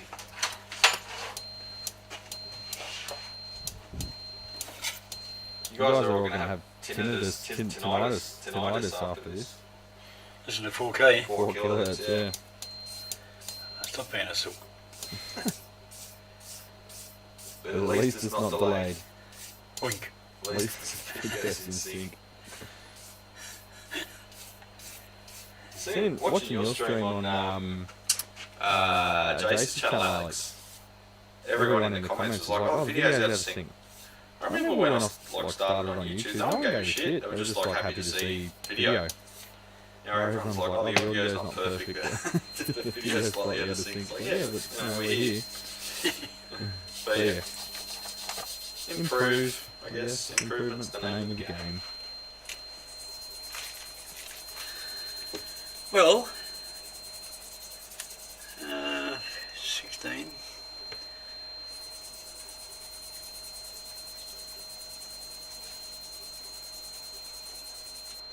And Tom was going to come around with a box full of valves too. I don't know what's happening. Hey. Too busy being a rock star.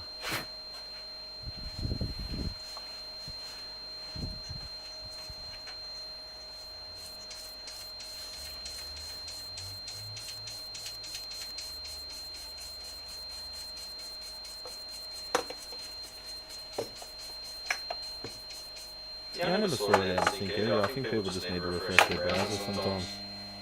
YouTube does weird stuff. Everyone was commenting though.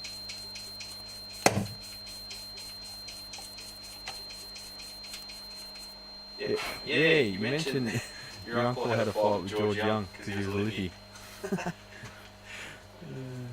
And his film was very introverted. Yeah, you can sort of, you can still see that to this day. He's pretty introverted, which is weird.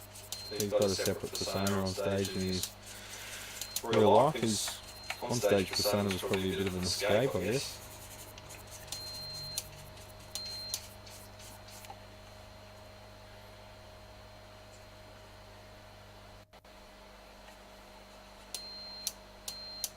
Yeah, live chat doesn't appear for sometimes a day or two, Alex.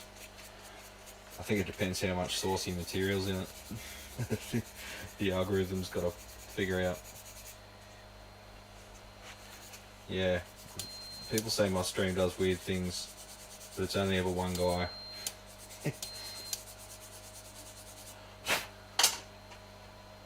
No, I heard George one. He said his uncle was an easy beat. Get it? Get it?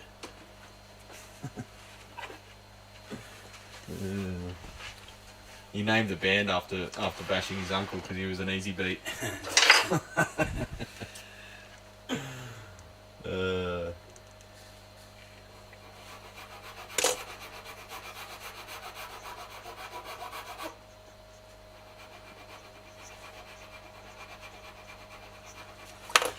There. What we got?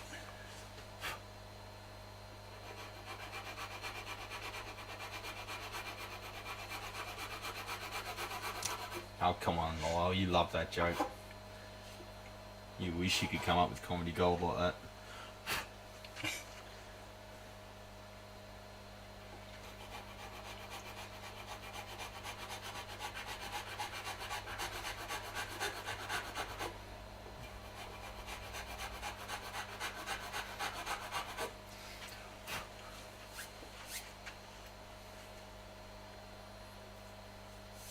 His grandfather was a pool shark.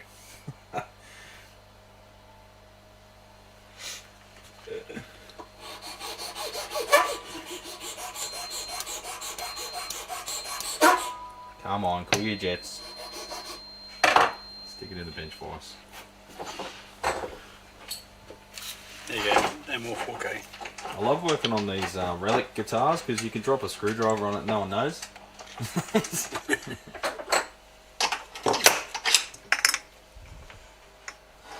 4K is almost spot on with Seth tinnitus. Yeah, saw that.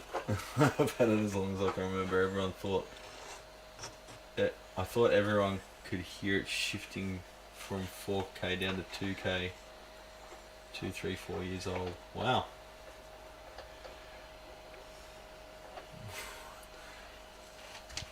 My dog is at the end of the driveway waiting for Nikki to get home. It'll be another hour and a half. She usually gets home by now. Poor dog.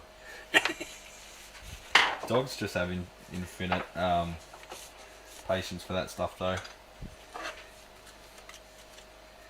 How is little Bella going? Calm down yet? My brother's dog's a Black Labrador cross Kelpie. And the thing's an absolute fucking nutcase.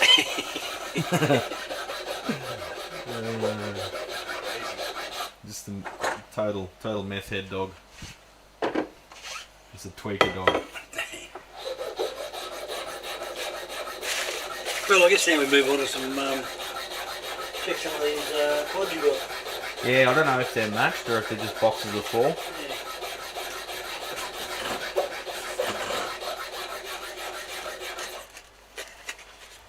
They're all 6L6s. Let's go into that. 34s as well. Yeah, there's both types, no. 4 boxes of EL34s. Yeah, I haven't had those just EL34s, but there's a couple of 6L6s as well. I've heard not great things about these ones. Like everything from Bugera, it's probably bottom of the barrel. We'll test them. Might be something I can, if we test them and they're okay, it might be something I reserve for people right on the edge of their budget, you know. Here's these ones. Premium selected. Premium selected. They don't really look like a GC. You reckon they're just a 6L6? No. You can't see through the plates. You normally see these with plates on a GC, don't you? Usually it's blocked by the beamformer, but I'll compare with one of the Taddies.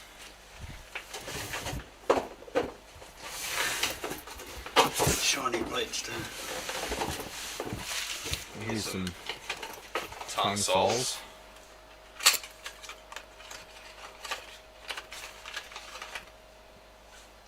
Yeah, you can see the little Yeah. windows there. Look at the size of the anode there. Hiccup. Yeah.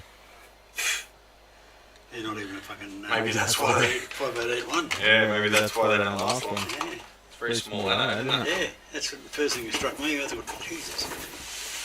Maybe they're mislabeled EL34s.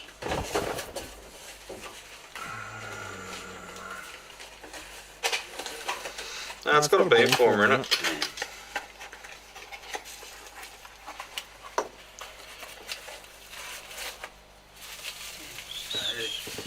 EL34s are taller. Yeah, Taller anode. skinnier. yeah. Looks a bit beefier than the 6L6. Yeah, it's weird, isn't it? A bit taller. Does anyone in the chat know who makes these supposed Bugera things? Let's have a look. See if we can cook one. Can't really see it. Let's go to this camera.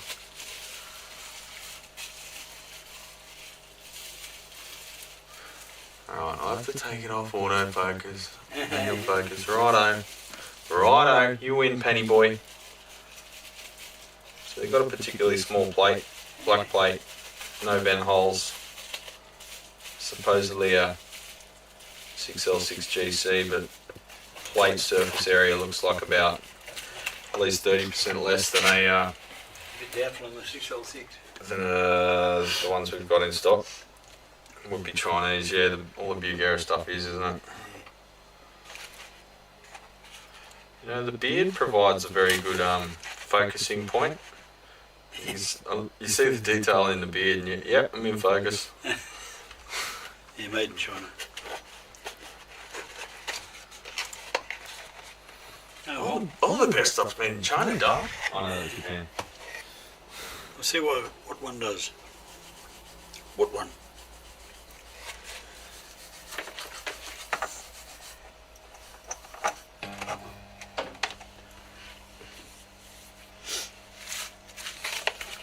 Alright, I'll remove this neck. Oh no.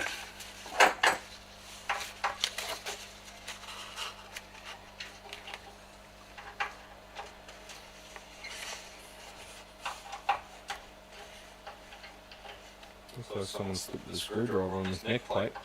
The drill.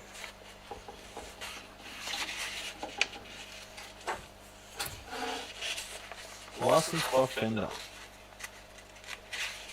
What's that say? Monty guitars? Mighty necks. Alright, so it's a Fender licensing. And the body has a StewMac 0.25 degrees shim. And it's an MJT body. So there we go.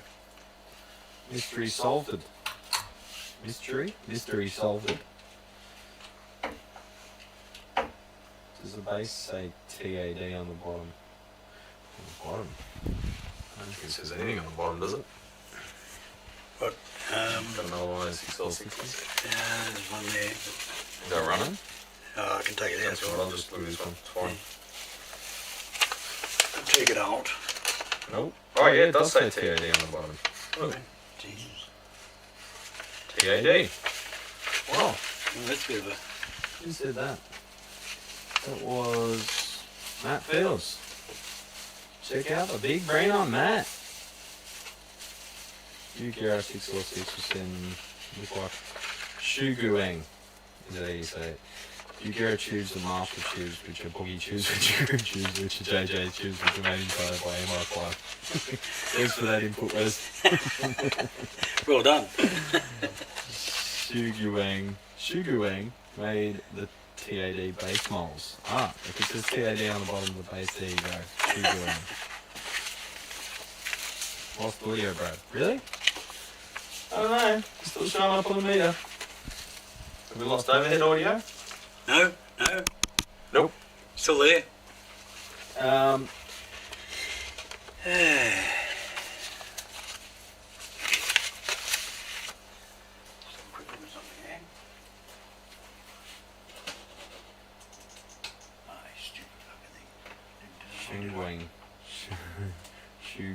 Shuguang.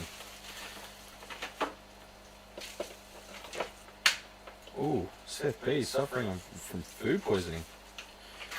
Got a new strap, US Pro, 9.5 inch radius with kind of thin tall frets.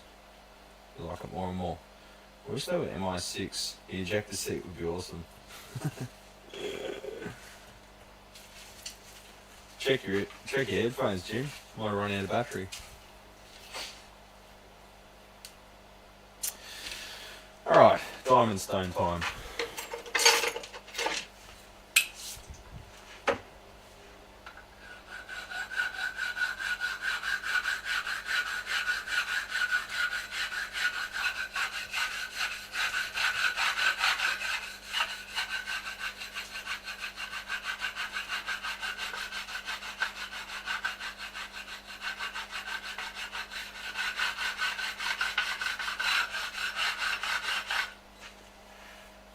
Ah, that's better.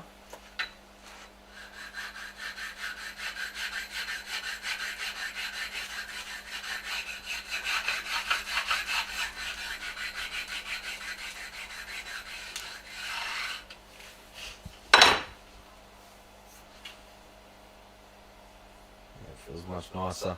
I'll ask the customer if he's fussed about the lacquer, because we could re-lacquer the edge of that fretboard, and that would make things look a lot nicer. Is our video frozen? Looks alright. Dropped some frames though. Internet not great today. Yeah.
Try not to take off any more than I need to.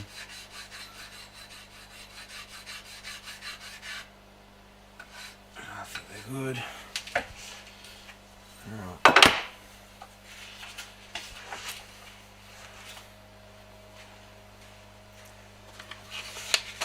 See the crossword responding.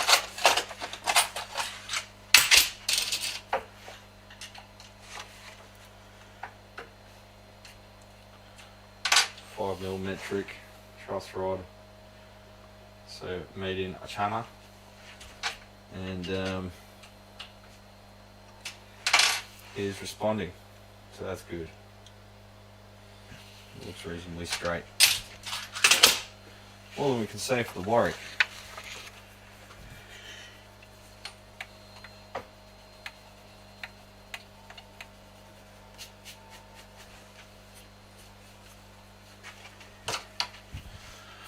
Are they coming up?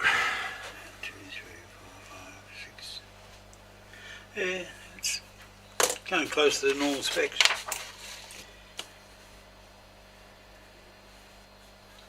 .72 is a good current with 14 volt bias. And we've got about 68. Oh, I forgot about the coffee. Bloody hell.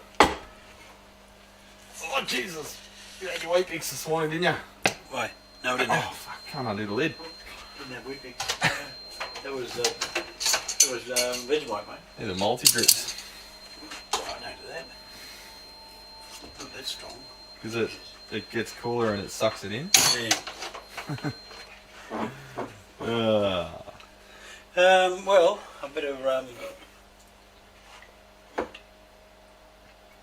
Messi is a front for Schmersh.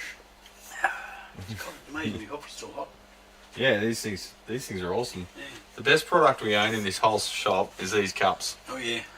The Avanti Go Cup. Now obsolete because it's too good. They had to make it obsolete, or every other cup you can still manufacturer. find them on eBay. Oh yeah? Because I might get a backup lid. Yeah. You'll never kill this thing, No. but the lids might. Yeah. You won't buy one just the lid, you have to buy another one. I guess so. Yeah. It's even good for beer. About $30. When I was out on the camping trip, I used that for everything. Water, beer, Vicodin, coffee. Crazy fucker.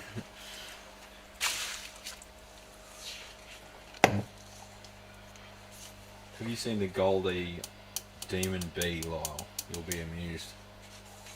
Is that Mesa mini rectifier clone with all the flaws cloned into it. That's like the Strauss 30 watt thing, supposed 30 watt thing. It was a direct rip off of the classic 30. Actually accidentally built better because it was a single PCB. Well, they say they're a matched hand pick set, Brad. Yeah? So I'll set the parameters. Whose hands? Yeah, good question. Like mono price. Yeah, I get asked about artist guitars, tweed tones. They're going for sale for like $200. So I can't see any way it could be good. I was tempted to just buy one and rip it down and rip shreds off it, but the 5 watt one, anyway. I think the 20 watt one, Chris Tarrickson had a part in designing it, apparently. So I'm pretty sure he designed the circuit, but it's obviously manufactured in China, so Okay, it's a little bit risky doing that kind of thing, because now your name's attached to something that is not manufactured by yourself, so you have the whole Egnator amp situation. Jerry's thinking about buying a small CNC router to cut pick guards and some unobtainable trim pieces. Any thoughts, recommendations, deterrents, or a 3D printer or for unobtainium battery boxes and such? Don't really know. CNC wise, I think it's probably a situation where you'd need to be cutting them all day every day to make it worthwhile. Just get someone else to cut it for you. I mean, we all want a CNC because we want to play with it, let's be honest. We don't actually think we're going to make $1 from it. That was one out of there. Yeah. We just want a CNC machine because we want to play with the CNC machine. So be honest with yourself, Jerry. Is that why? Because if that's why, go for it. But if you're going to try and make money off it, probably not going to happen. No one wants a $100 pick guard. People coming in all the time wanting pick guards made for weird guitars and stuff that you can't buy them. And you've got to make a template out of 6mm MDF. You've got to finesse the template to make it faultless. You've got to cut the blank oversize on the bandsaw and then trim it with the template with a straight cutter, and then trim it again with the template where you want to bevel with a 45-degree cutter. Then you've got to drill and countersink all the holes. Then often you might have a little bit of chattering or a little bit of melt back onto the edge, so you might have to clean it up a little bit by hand with a razor blade. They're labour-intensive things to make a custom pick guard, and then you've got a template there you're probably never going to use again.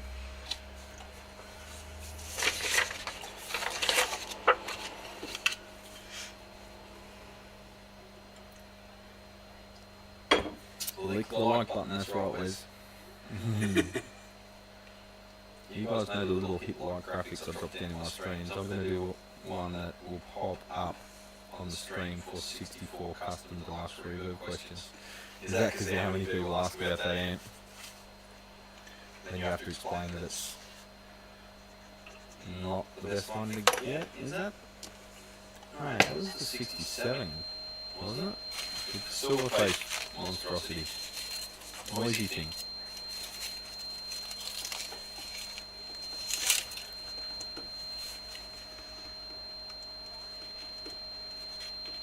Blues Junior clone. Oh, is that the tweed tone? God, why would you clone a Blues Junior?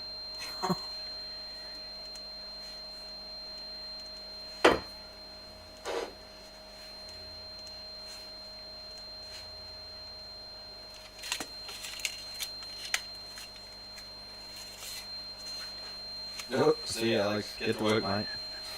He's supposed to be at work 45 minutes. He was supposed to be at work 4 minutes ago. That's not good. He's still got a 45-minute drive. Well, he did still take the time to write that comment, so it can't be too much of a stressful workplace. Faster to use a bandsaw table router. over and over and over.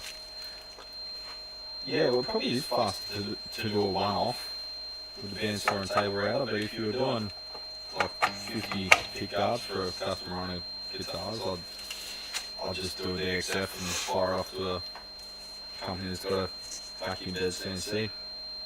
Problem is the blanks. You need to get big sheets of that blank stuff from somewhere. PVC, whatever it is, ABS. No, I think it's PVC. Gentlemen, on a 6L6 tube amp, which output change would you prefer, 6L6 GC or 5881? I don't know. What would you say to that? I'd probably prefer 5881 because they are supposedly more rigid, but that sort of, I don't know if that's the case anymore. I don't know, much of a muchness, just make sure they're biased right, yeah. I don't think there's that much difference in tone or anything. 5881s need to be biased cooler because they're, what, 20, what are they, 20? 30 what? They're not 30, 5881s. Well, they probably are these days, because they're probably just a 6L6 with 5881 stamped on the side. I think they're 25 or 24 or something weird. You don't charge, but you own 5 or 6 collectible guitars that parts are missing at the cost of the CNC. Well, that's not going to make economic sense, Jerry, but if you want to get a machine and play with it, then go for it. 23 watts. 23. Right. Natural light dissipation in triode connection is 26. I thought it was 24, but yeah. So where was I looking at? The homebrew. Then you've got the 5881. No, 26. That one says 23 and Panda. 26 and 12. Well, there you go.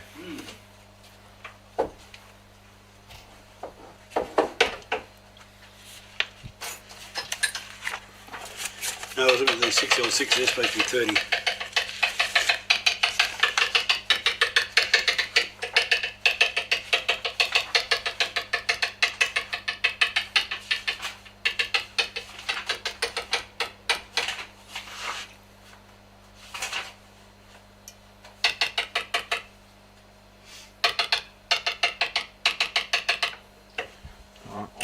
All the frets are seated.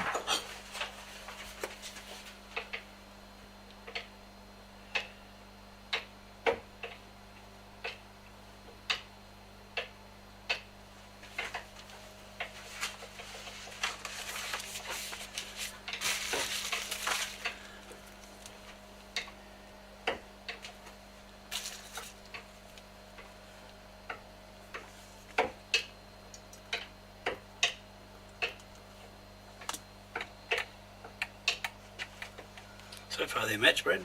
Yeah, sweet. I've actually had really good experience with the Pisvane EL34s. Yeah. Might get a big batch of them because they've been pretty good. Yeah, Michael's are still going. Yeah. Yeah, they already sold it. Yeah. I always wonder about that, like, you always have self-doubt thing. Yeah. All these amps that I've fixed over the years, the ones that you haven't heard back about, you think, oh, have they just like gone to another tech because it failed and they didn't want to waste their time on me again, or? I think he was going to hang on to it because it, with that replacement board. Is that TSL? Yeah. Yeah. But never, don't know whether he sold it or not, but TSL 100. he's pretty happy to pay it. Head or combo? Head. Head. Yeah. Right. Yeah, he's always one of them here. Makes you think we're going to run out of them eventually, but they still seem to keep coming. Hate the pins on Pisvane's flimsy. Oh, okay. I haven't snapped any off yet. The real 5881 is really rugged. Expensive as hell right now. Yeah, I think they're just, a lot of the 5881s are just rebadged 6L6s. I've got some of the coin-based 5881s and I don't really like them because a lot of the time the bear claw retainers will bite into the glass and possibly fracture it. But sometimes there's real tight head cabinets and you kind of got no choice but them because they're real short, stout tubes.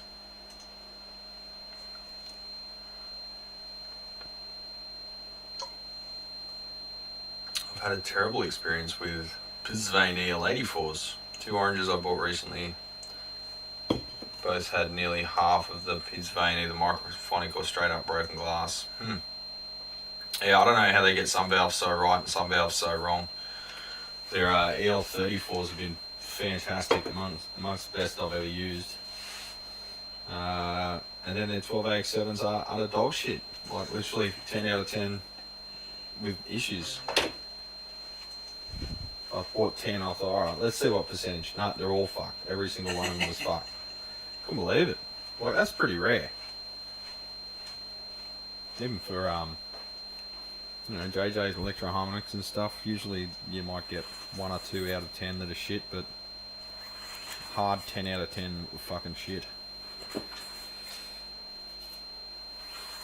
Remind me why we're in this trade again?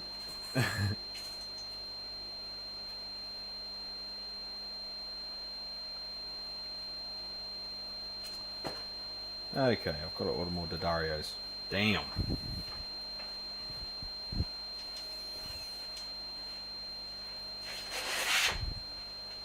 He's all enjoying that 4K there? Beautiful, isn't it? That's beautiful, yeah. I can't hear it.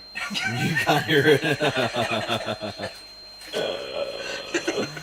No problem, man. Only kidding. Why have you got scan speaks? Who's got yeah, good question. What? What did you say? Oh, damn, I've got to order stuff. I don't want to order stuff. I've got no money. Sick of constantly ordering stuff.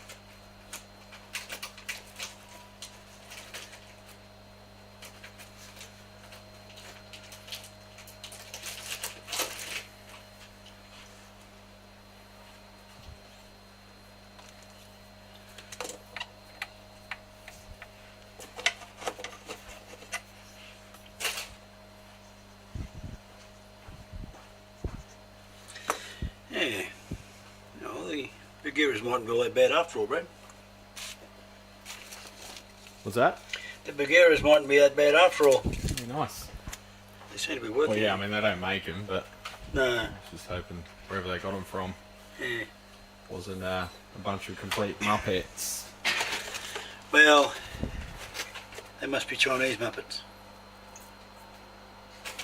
That would be confusing. Muppets are hard enough to understand how it is. Distributed by Behringer Holdings. Behringer. Yeah. Yeah, well, that's Gary's Behringer. Oh, yeah, essentially. yeah. Same company.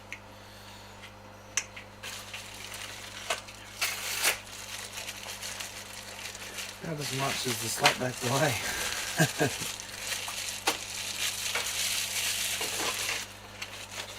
Yeah, I think that's how it works with JJ's there, Lyle. Everyone who buys JJ's, like from a distributor, gets the well, not from a distributor, sorry, who buys them direct, gets the crap.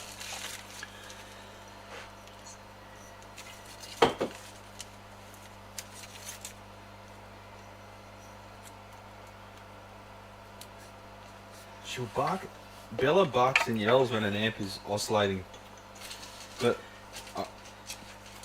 you wouldn't hear that from the speaker. So what, does she hear it like a magnetostriction from the transformer?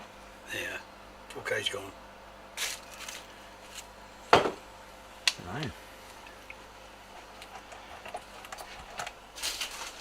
Oh, put this neck back on. Let's put this neck back on, innit?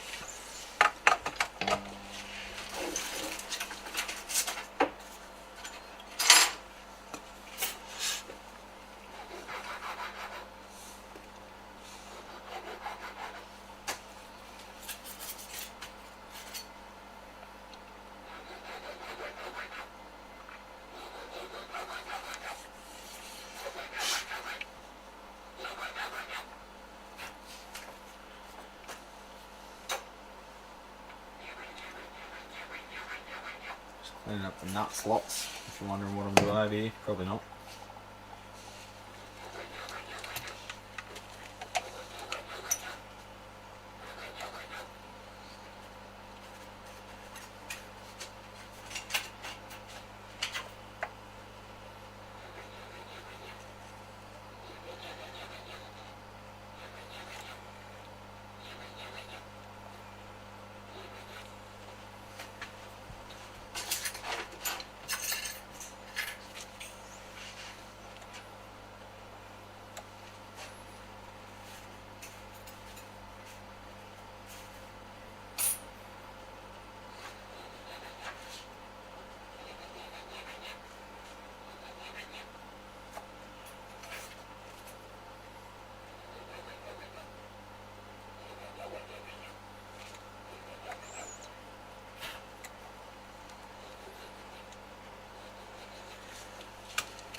Right.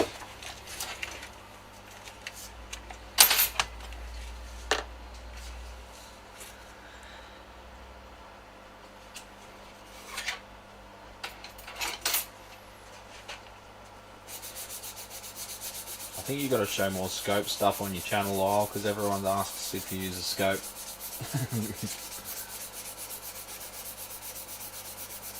People like to see the pretty wiggly lines. I used to do Facebook posts, like photo albums of each repair. A bit like Lyle, before doing the full-on video stuff. And I'd often have a oscillogram. Not an oscillogram. It's the last photo. Oscillogram. Because the Rigol stuff, it's got a USB drive slot on the front. You can do a screenshot just to show the waveform, or if I found any issues on the waveform, I'd put up a photo of the weirdness, and people tended to like that. A little bit nicer than just taking a photo of the front of the Tektronix, which now works thanks to Dad. It was the, what was it, the vertical amplifier resistors had drifted?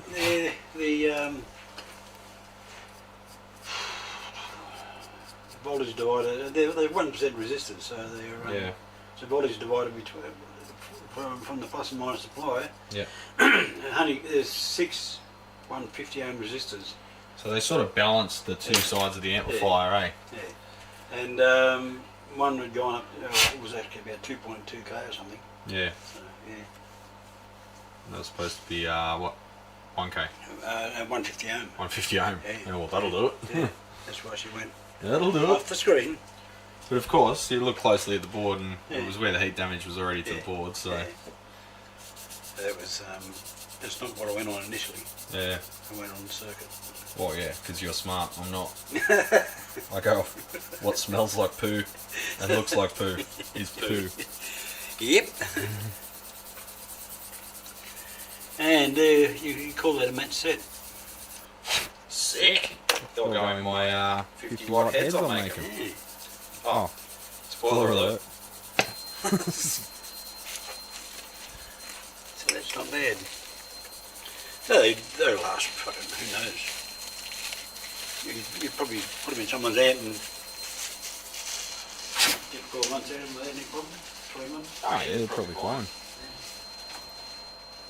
I'm generally looking for more than 12 months out of my valves, but Oh yeah.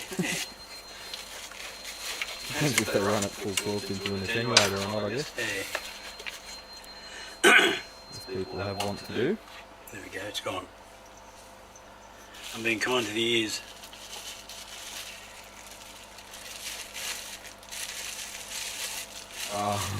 So, while the nicknamed the dog Bella, that was before they realised it was a popular dog name because of the goddamn Twilight movies. Oh god, I hate those movies. The acting is terrible too. It's not just. Well, Ruth and Robert's dogs are called Bella. Oh yeah. Bloody great piece of shit it is. Hey, they might be watching. I don't care. I don't even be watching this. Someone might see him. It's a what do you call them? big things. The Saint Bernard, isn't Saint it? Bernard, Yeah. that's it, It's like a fucking horse. A horse. You'd ride it. Yeah. A fucking horse. Full name is Bella Bambina. Oh, that rings a bell. What's that? Bella Bambina. Don't know, mate. For me. In the words of Mother Mary Lyle, fill me in. Bella Bambina. Might as well go the rest of these. I gotta create a house through. Ah, there you go. Create a house Italian plastic. There you go. Sorry to be so boring, you guys. It's just Yeah, we're a bit boring today, aren't we? I am anyway. I'm not a camera guy.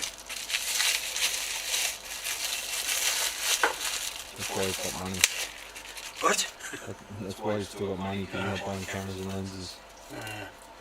Dad's got a Nikon. They haven't been using it lately. Is it a D40? No, it's a D-5600. Oh, I don't know. Is that like all the other camera companies where the shorter the number, the higher end the camera? No, I don't think so. It's like, yeah. No, I think it's just a matter of... It's like Canon, like the EOS 1100 and then the EOS 5 or 50. And the EOS 5 is like the high-end one. And the EOS 1 is like the flagship or whatever. It is a bit like that. Yeah. You get in the professional range, it's a short number. I know what you're saying. It's like the opposite to PA systems. 5 million watts. $1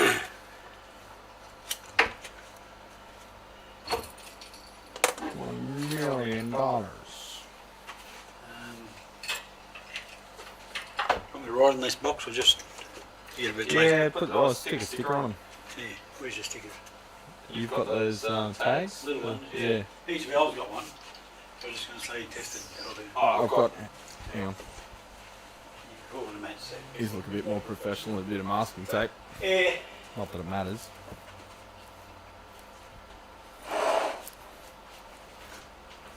Holy shit. Hang on, oh, Yeah, there you go. thank you.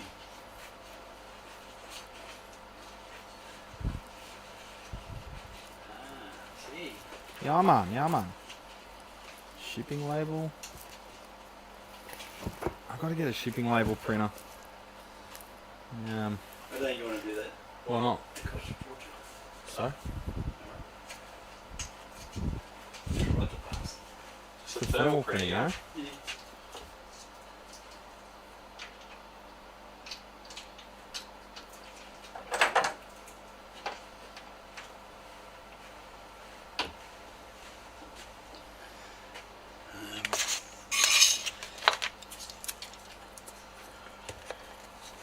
Big bada boom.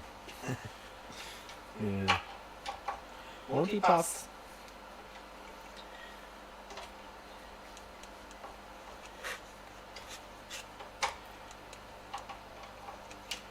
Well, we've got the springs off, and considering this is a it's like a custom build, I might just have a look at the electronics. Looking at the back, someone soldered the ground wire on the tremolo springs like ridiculously well, and then they've even gone through with what looks like a wire brush and cleaned their flux off. So I think we might find some sheer beauty under this pick guard.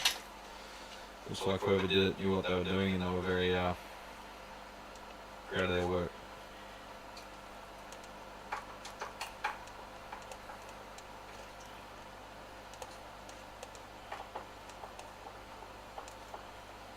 Hello Dallas Multipass. Colden Dallas. Jean-Baptiste Emmanuel Zorg. Remember that movie? You talking to me? Yeah. Do what, dog? Fifth Element? Oh yeah, think about it. Yeah. Great movie. Probably my favourite movie. Fifth Element. Because it was so weird. It had, what's the name in it?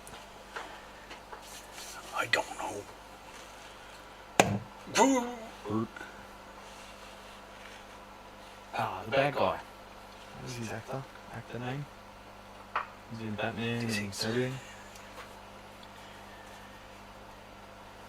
everything. Meat popsicle. That's a good line.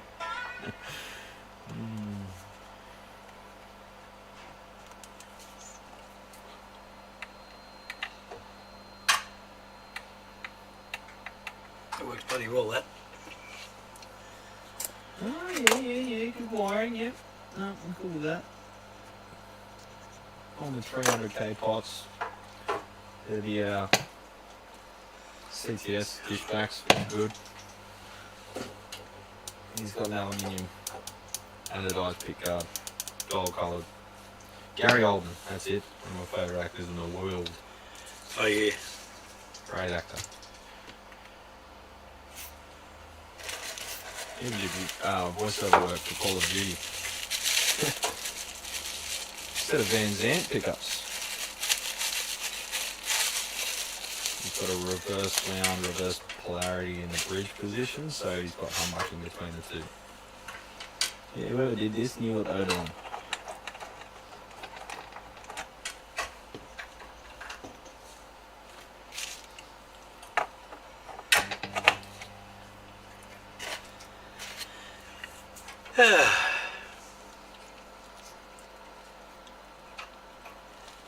Got those two to put away. 15 and 16. Oh shit. Up. I say 15 and 16 and oh shit. Ah, shit. Oh shit. No good? They're the gassy ones. Ah.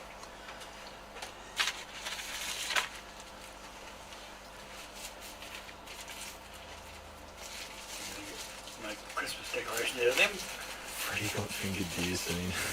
I thought you might be out of like. Heard that about you.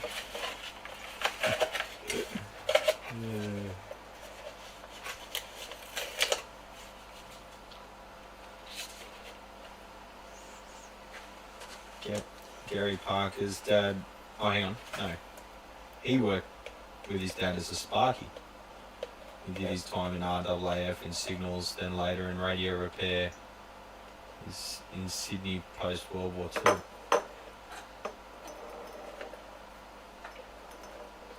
What years were you in the RAF?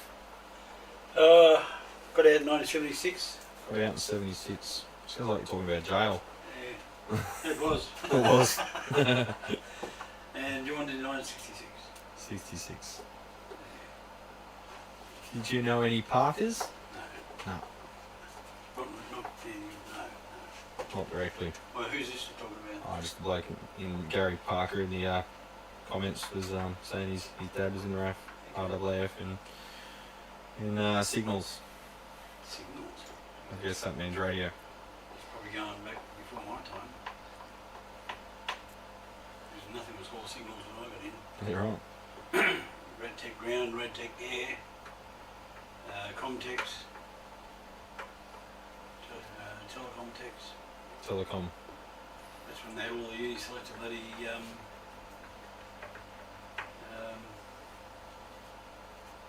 crossbar selection and all that sort of crap. You're talking another language to me. Oh, yeah. RF's like black magic. Arrow's different. I just don't want to know about it. I'll have to one day. Because, you know, when World War III happens and that, I'll have to make, like, foxhole radios and stuff. Everyone will come to me expecting me to know how to do shit.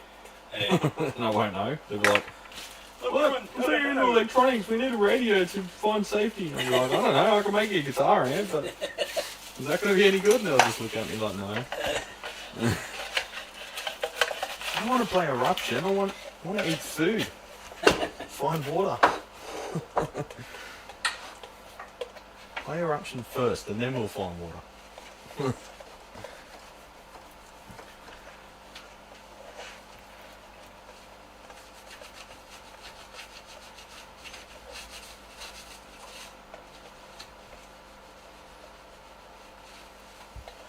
Alrighty then. Okay, get them out of the way. Bit of a fretboard oil. See you, Richard. Take it, squeezy champ. Sorry about being boring. Yeah. Alright, you're almost there, aren't you? No, we've got another 4, 8, 12,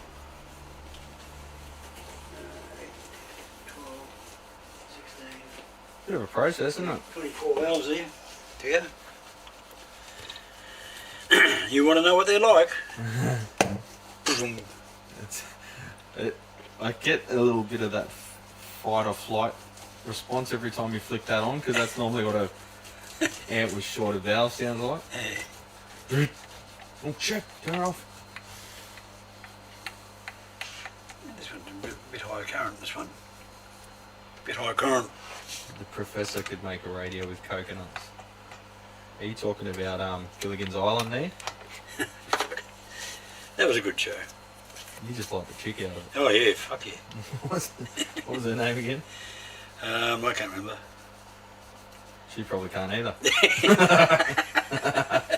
Probably not anymore.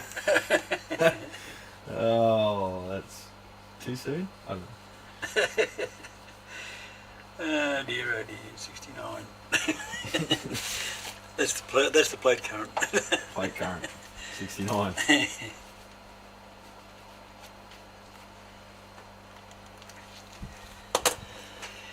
Yes. Can you test the tube for maximum output wattage? Well, it depends on the configuration there, Well, Curtis. actually, A lot of data sheets will have that, but it'll be on like the second page, which is more like an application sheet more than an actual data sheet. And it'll tell you that the strict conditions that that's operated in. So like, you know, your plate, screen voltage, blah blah blah, output impedance. from this you can get your plate dissipation. From what? From the valve tester. IP is Yeah. 41 milliamps for this one, an example. VP was 250, so it's 10.25 watts, and that was for 6 LCs, running at that bias Yeah. voltage. Is it right? 250. Oh. Lyle's asking, did you prefer Ginger or Marianne? Wasn't that the Yeah. actor one was like real rich in that? And the I other think one was just- Ginger was the one. Was she the actor? What do you mean they were both? Wasn't one of actors. them played in like? Yeah, I know they're both actors. So it's not a reality TV episode. No, like one of them was a Hollywood, like she was supposedly a Hollywood actor or whatever, right? That was her character. And I don't she was know. She was all like, you know, thrown out of her comfort zone because she was used to luxury and shit. Oh yeah, that was the luxury one. That was Marianne, I think. Marianne. Yeah, And Ginger was the hot one. girl next door type. Yeah. She was the hottie. Everyone loves a bit of Ginger, don't they? The movie star. Okay, Ginger was the movie star. Right. Yeah. Marianne was the every person. What was asked about? It was a stupid show, but it was alright. Every show was stupid back then. I know, I don't watch much television these It days. was still entertaining. It's so much fucking crap TV. Like the old Addams Family and the Munsters. I should watch all that stuff again. I haven't seen it for years. Oh, I'll turn that down. Protect tinnitus, guys. Marianne was the girl next door brunette. Right. Eh. Now mum's getting upset because you're talking about hot women. Your mum is it? Yeah. Hey. You shouldn't be there. How come you're watching that on your computer? Right. Red, do you test tubes like this often? I have some tubes Oh, to fuck, it's test hot. and match up in sets. What do you charge per 6L6? I don't know. You have to ask Dad.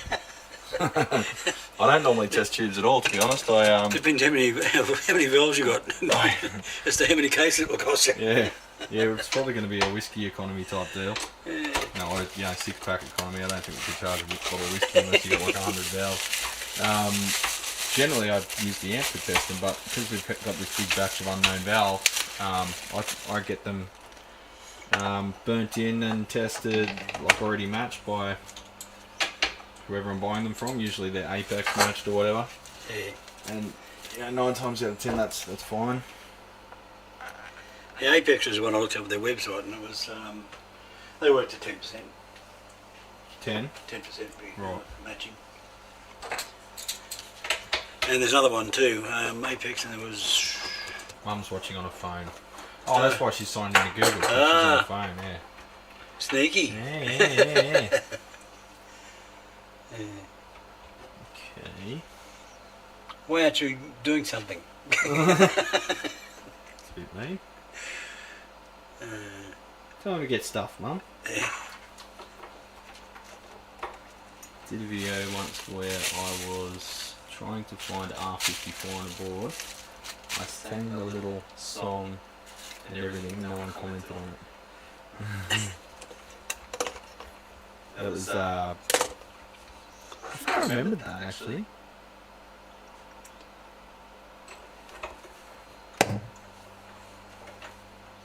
A lot of you jokes go over everyone's head though, like.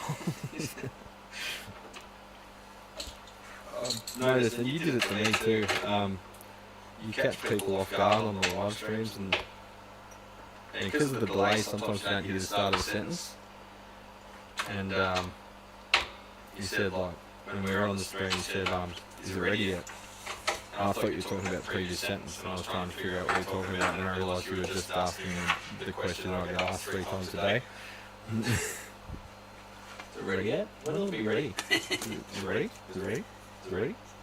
Is it ready? Didn't mean to bother you, but is it ready? Had nothing to do, so I thought I'd annoy you.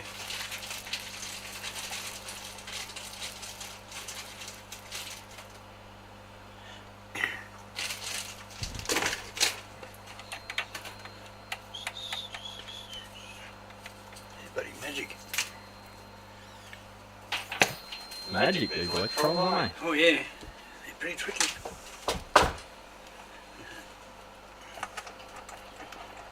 they? 10:39, it feels like midday.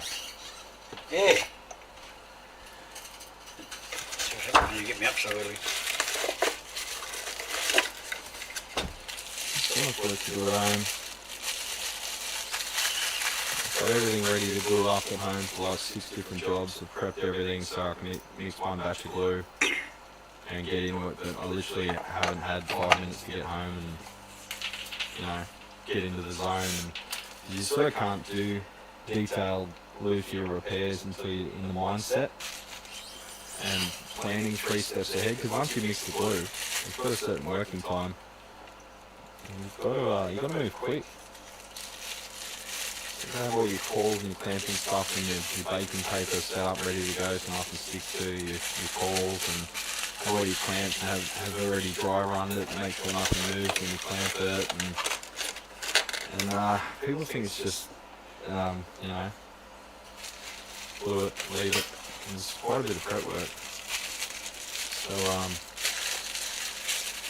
you kind of gotta get home, stand and stare at everything for like half an hour just to figure out what the plan of attack's going to be, because it's not something where you want to be thinking about it after you've already applied the glue. Especially high glue, you've got to work super quick. My favourite was on Tone Talk when Toshi Power Station came up, and they didn't know what the fuck I was talking about. I'm going to be honest, I don't know what you're talking about there either. I'm too young though. I don't know half your jokes, you old bastard. Who's that? Lyle. Lionel. It was Lionel.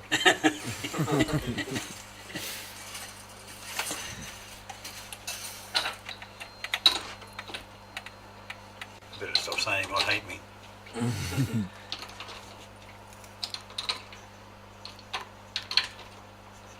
You'll get all these followers on you. Yeah. And when you release your first video, you'll send everyone over to troll you.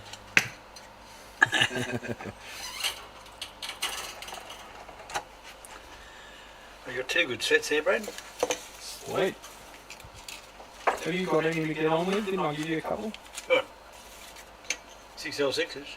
Just 1,000 general, like sets. No, that's any. You Lord, the echo is insane. I'll fix the echo. Shush. Alright, I'll turn my mic off. What? There you go. Mic off.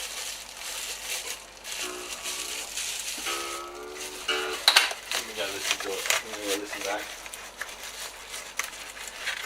What do you care?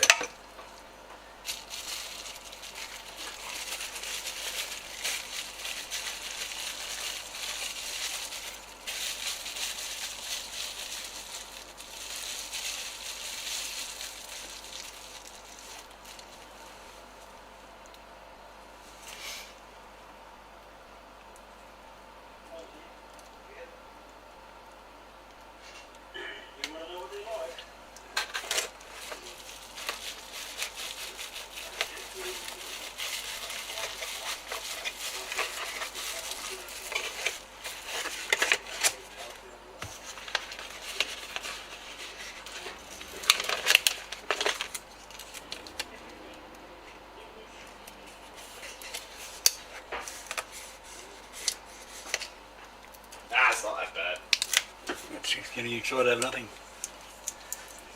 Six is getting upset because there's some delay in the audio. Well, you know what's better than that? Actually releasing a video, mate. I started editing a quick video. I've been not really feeling it recently. Haven't been into it, you know.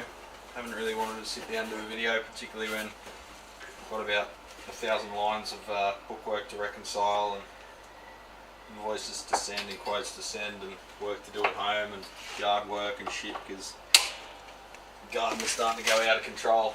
And you know, funerals and bloody deaths and marriages and shit. But I thought, let's do a quick stomp box video just to get back into it, eh?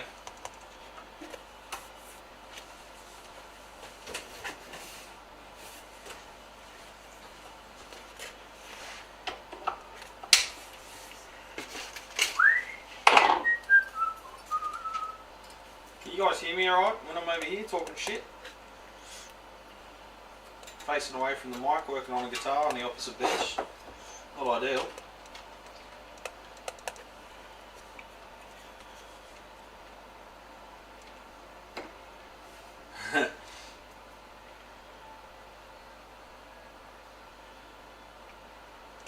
Lyle does 2 years of videos where no one sees his face.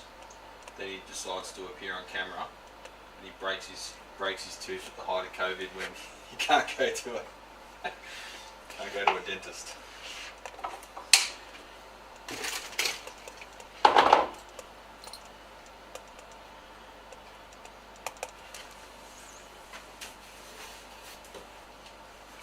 I remember that being a big thing during lockdowns where everyone's like, but I want to get my tooth clean.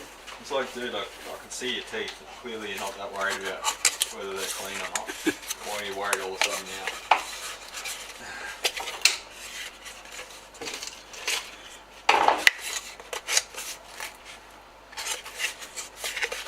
What's your power station? Oh, is that Star Wars? Right.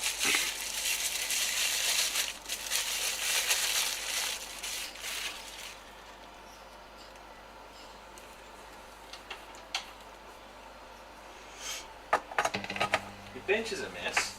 I get shit because my bench is too clean from other techs.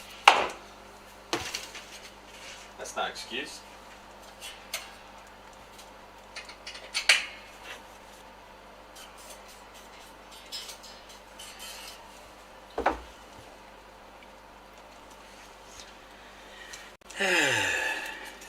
Sounds better now.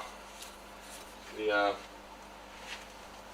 headset mic does not play nice with the overhead mic. Or whatever. Yeah. Starting to hurt my ears anyway.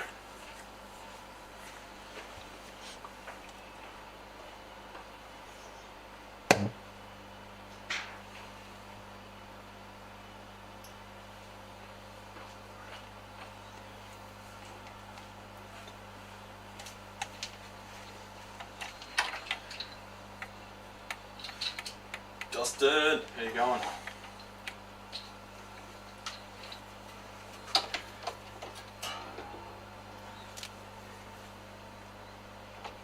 Is that E flat?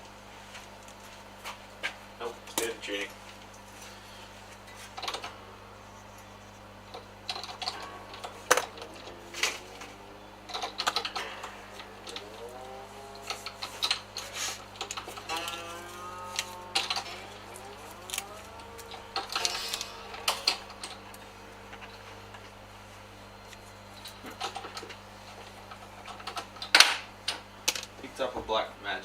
Ultra Studio 3G yesterday. $50. $50. When the Thunderbolt cable arrives, should be able to finally get some streaming happening. How does 3G go for streaming though? You get kind of throughput you're after.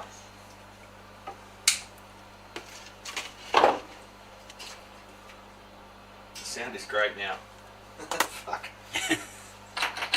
I should have tested it more. I fucked up. I had an extra mic running at the same time, which was confusing me in the 3 seconds when I tried to set up the video.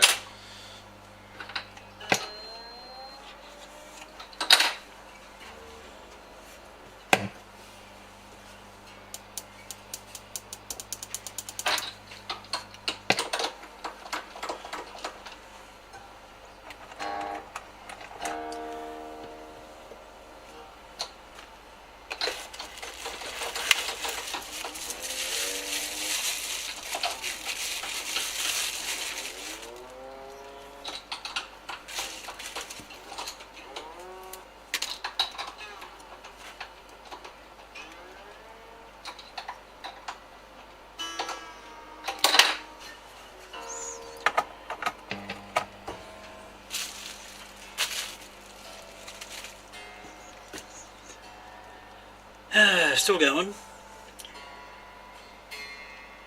You bastard. Broke it, did you? Yeah. Oh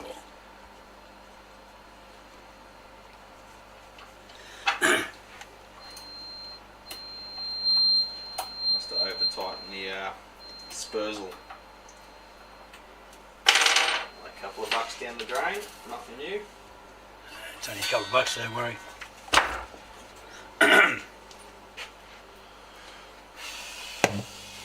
It's always the D string. G string on acoustics.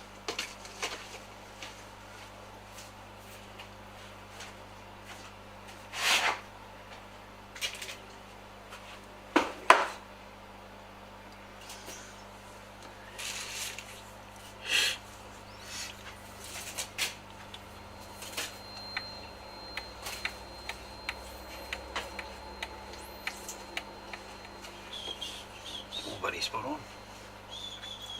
Bloody spot on, mate.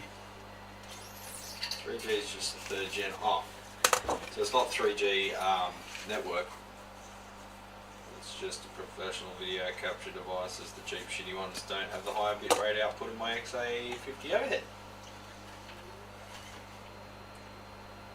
Yeah, I think the noise issues I was having in the background, I've pinned it down to it just being a shitty capture card.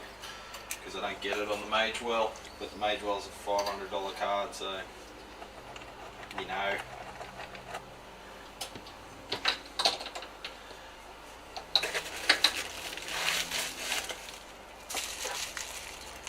Check for burrs. Yeah, there's no burrs. I think I just over tightened the locker.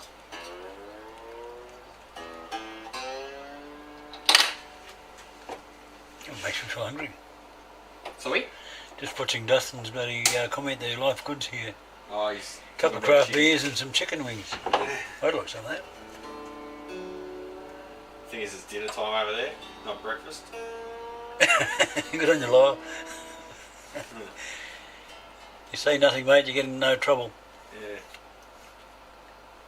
We can hear everything Pete doesn't say.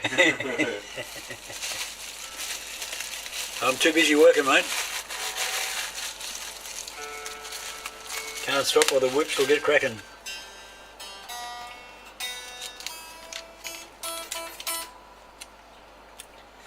Besides, what can you talk about when you're testing monotonous valves? Yeah. One after another, one after another. Yeah, come on, start asking Dad some questions so you distract him and he'll blow up something. It'll be good TV. Yeah. Want to see some sparks? Some sparks. No, I won't try We that. can put the rectifier from the... The rectum fryer. What was the amp? Oh, the Univox. No, that was that little tiny Yeah. thing. Yeah, the Univox. Mac. Something Mac. No. Fuck. Jesus. I didn't even write that one down. Jesus, almost had it there. The Farfisa. Fafita, yeah. Farfisa Univox 8. Univox? Yeah, Univox 8. Rectifier valve was arcing and sparking. Yeah. Poor little thing.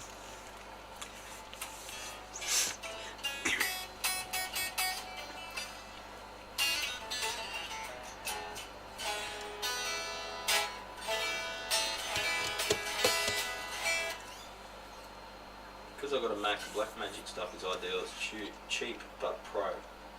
Yeah, they've come down a lot in price, the Blackmagic gear, hasn't it? It used to be like esoteric, like, because it was like, were they related to Grass Valley? Glass Valley, that's fucking Campbelltown.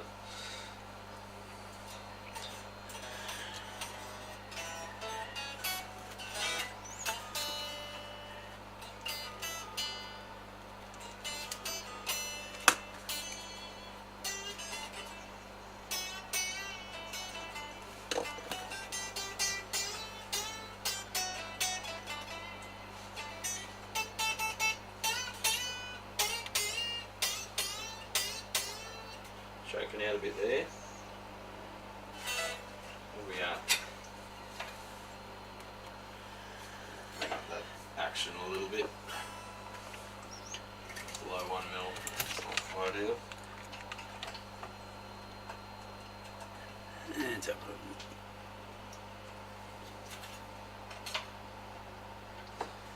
Generally, I'll try to sort of start a low action setup.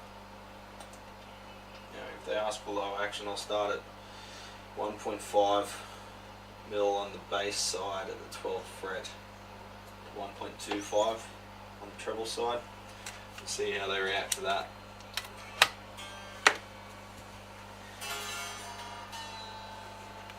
Ah, 74 mil. Ah, you managed to get that Blues Junior cathode bias one, 6. Good stuff. I've not even seen one yet, so I assume they're not too bad. But I've assumed dumber shit before, so. Gav's asking, where did you learn your trade, Pete? I think it's RAF. Yeah. RAF. Royal Australian Air Force, mate. Yeah. Yeah, back in the day. Lots of training in radio school at Laverton in Victoria. And from there I went to a transmitting station, HF transmitting station, HF receiving station, oh, radar station before that. And Oh bullshit, you just sat around a pool drinking beer. yeah. I saw the bloody radio station. It was a big pool and a bar. No, it wasn't. Yeah, it was. Oh, I wanted Marsden Park. Yeah. Yeah, Yeah, you weren't there. we took over the Army's radio station because they couldn't handle it. Yeah, they couldn't control the thing. So I don't know what all the buttons do. yeah. But in the day at the transmitting station, the Collins 10 kilowatt HF transmitter, oh, single sideband, a dual sideband actually. Yeah, the power output valve, and that was a 4CX 10,000. Not something you find in a guitar amp. That's No. The plate voltage was 6,250. The cathode voltage is minus 1,250. Fuck. And plate current, normal 10 kilowatt output was 3.4 amps. Jesus. That's a lot of juice. What kind of heater current voltages in Heater voltage in that was 10 volts. 10 volts. And I think from memory it was around about 100 amps. 20, 30 amps. But it was controlled by a motorised variac. Oh yeah, no, I've seen them. And it was monitoring the 10 volts. And as the tube aged, you had to increase the the cathode, the heater current by about, I don't know, about 0.1, 0.2 a volt each time. And once it got up to about 14 volts, that was about the end of them. They started losing power then.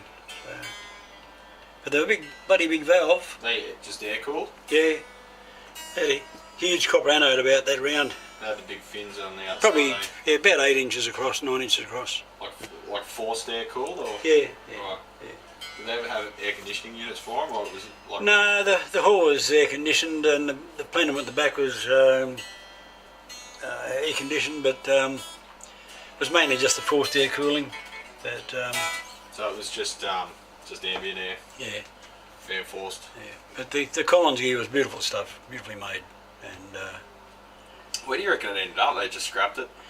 I think they're still using some. Are they? In the Yeah. they're such a reliable thing. I suppose if it works, it works, eh? Because there's not a lot of HF communication around these days, but I think they still have it for emergency.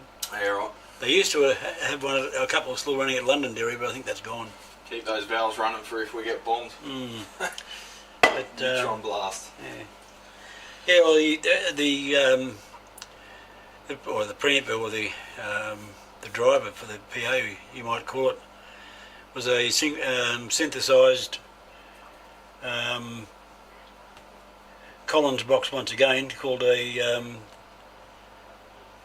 there was a, what was it called, the 681Z, and the 789T was the where all the synthesis was done. Yeah. But there's two boxes that comprise the driver. He just only drive into the PA of around, I think it was around about 10 watts, and they could tune from 2 megahertz through to 30 megahertz in 100 hertz steps. Jesus. That's pretty fine. Yeah, but Did they have like a pre-driver that was just basically like a conventional push-pull stage or something? Like what, no, as I say, the two black boxes which were the exciter, they actually had the same box in aircraft. Right. At the time. And what was that output stage of that thing? Don't remember exactly. They didn't have in the It stage was transformers, valves. did they? No, It was all... no. It was all just resonant circuits driving into a coax, and then the coax into the transmitter. But all the exciters were in another room. They weren't actually at the transmitter. So yeah, but pretty hairy stuff. Then you had a antenna matching unit. Yeah. That was the Collins 635W. So yeah, all these different numbers. Yeah. But I hope someone's googling all this right now. but you can actually look up the Collins transmitter. The 208U10 is the one we had, and you always had a before you open up the plates, the tank area, to see if there's anything going wrong in there. If you hear sparking or whatever, Yeah. Jesus. you gingerly step back and open the door, then cheat the interlock, and you think, saw some brilliant lightning in there. So you're just like, to witness it, you to see what it was. Shove something in the lock just to It's see. the old story, you've got to see where the smoke's coming from. I love how it's got all these safety measures, but they all just get, like, all the techs have to, like, defeat the safety measures to find out what's going on. It's all just box ticking shit. Just Well, like otherwise it's sealed up, you can't see, and if it doesn't leave any burn marks, well, you don't know what's going on. no. But you'd That's why you don't use a Variac, because you want to find where the smoke's coming from. they were good days actually, and they're working on that gear. But the whole system was a very complex system, with all the remote controlling from the remote control centre. But yeah, I look back at it as well. Seeing I'm remembering all the numbers, I must have enjoyed it. Some of the numbers just stick in your head, eh? They do. Unless you lie, and then you can't remember 6v6 or 6v6. Love you, mate. It's a really nice day today. I might take my mountain bike and go for a ride, and you can stay here, eh? Well, it's up to you, mate. You're the boss. Meet you at the pub. You're the boss, mate. 6 PM. What have we done here? Oh no. It sounds like a little bit like a pole transformer blowing up every time you turn it on. That's just the audio you can hear, mate. Yeah. That was definitely 27.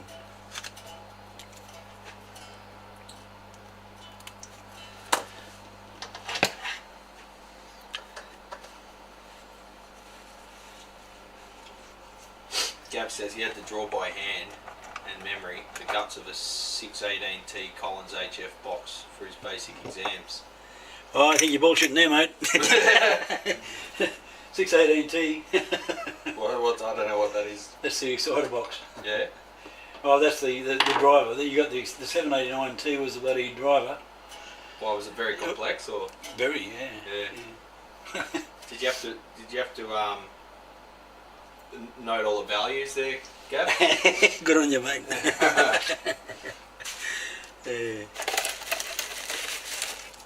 Good luck with that one.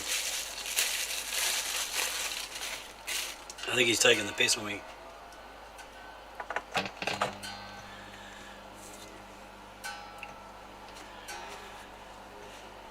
Gab wouldn't take the piss, would he? No, he would on me. It's not like Gab to take the piss. No. At all. No, it's all right. But he must know what they are, I suppose. He might have Googled it. What happens if you Google it? What about the extra content Patreon is there for people like you, where it allows you to provide opinion and technical fact and have a wider access to things which many people will like. Means you've got to produce more content though. I might do Patreon memberships when I've got the ability to produce some extra stuff, because I feel like people won't be getting value for money if they join a membership at the moment, because I just can't produce anything time wise.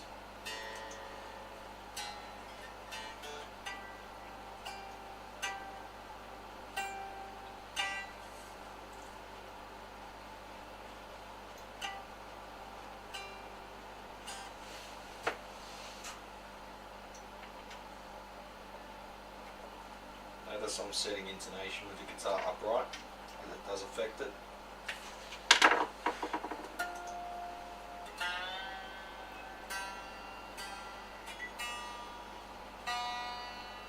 Hey, you blew one of those for $200.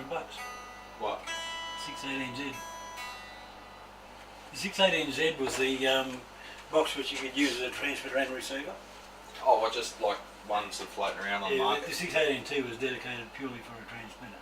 Huh. $200 US. Yeah. So Collins is an American company? 618Z-4, yeah. RF Oh, translator. yeah. So that's like 1800 Australian, something like that. Yeah. The exchange rate is bad. They obviously mustn't be using them anymore. Yeah, you decommissioned them, yeah. What about 208 G10s? Brad, you're making assumptions of what people will pay for without even giving it a shot. If people are willing to pay for some of the dorks out there who do nothing, yeah, like that XCZ or whatever the fuck that streamer fuckwit is, he just plays other videos and goes, "Whoa, man," over the top of them. Reaction YouTuber. That is a special pit of hell reserved for those fuckwits.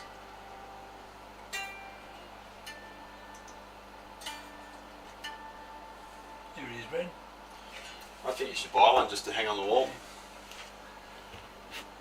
These inside the... No, you know what we should do? We should get one, and then we'll reverse engineer it, and then we'll make Gav draw out the schematic and see if he's bullshitting us or not. And if he wins, he gets a case of wine, because I know wine's his poison of choice.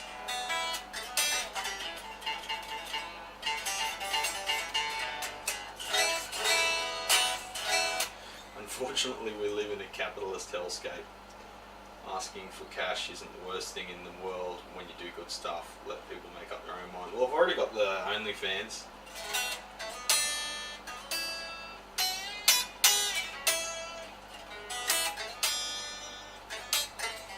There's the forced air cooling for the Oh yeah. the tube. I've seen a photo of that before. Yeah. I think that might have been in a silicon chip. Yeah. That's what the thing looked like. I was expecting it to be like a full height Oh, it is. cabinet. Yeah. It's fucking high. Oh, is it? Well, that's full height for you. It's not full height for Lyle. He's a tall mofo. If people don't know how tall Lyle is. How tall are you, Lyle? Let's compare that with. I'll get the tape measure. Hang on. You got to use a forklift to carry everything around. Oh yeah. Yeah, you wouldn't be lifting that up. Like, I'd be too scared to anyway. Worried it's holding some kind of shaft. There's the tape measure.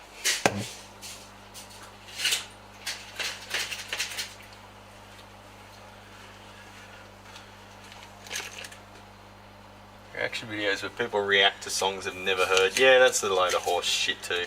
Can't escape those songs. Yeah. Oh, I just reacted to fucking Enter Sandman like you've never heard it before. You fucking. Anyway, 6'2". Right, where's that on me? Jesus Christ. What do you say? Well, your doors. I didn't know that you stacked shit that high.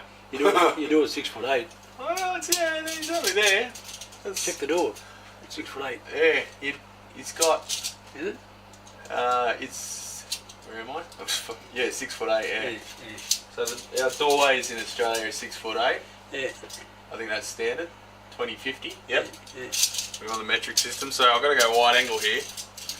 So Lyle, he stands where my thumb is. Jesus Christ. He's a tall bastard, isn't he? He's the kind of bloke you go out with and you can act like a bit of a clown because you know no one's going to try and fight you. Maybe he would, I don't know. You know, if you're talking to his tits all the time.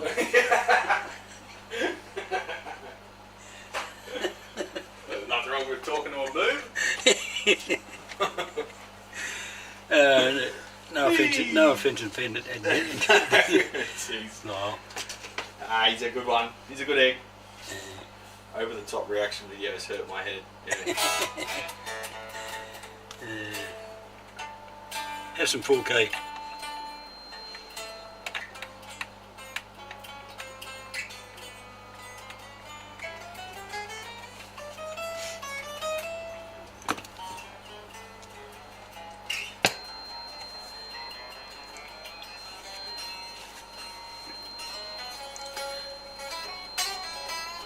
I need to introduce a bit more relief in that neck again because that's starting to buzz a little.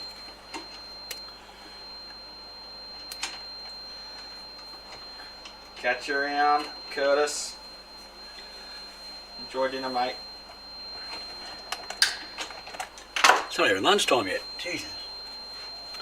Yeah, seeing people react to Johnny Farnham if they're not aware of who he is, he had an amazing voice.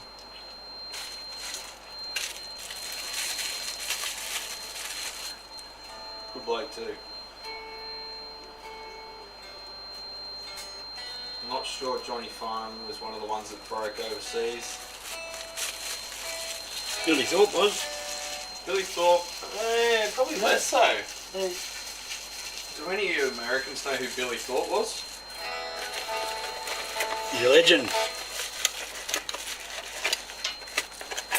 Most people I know Think that I'm crazy.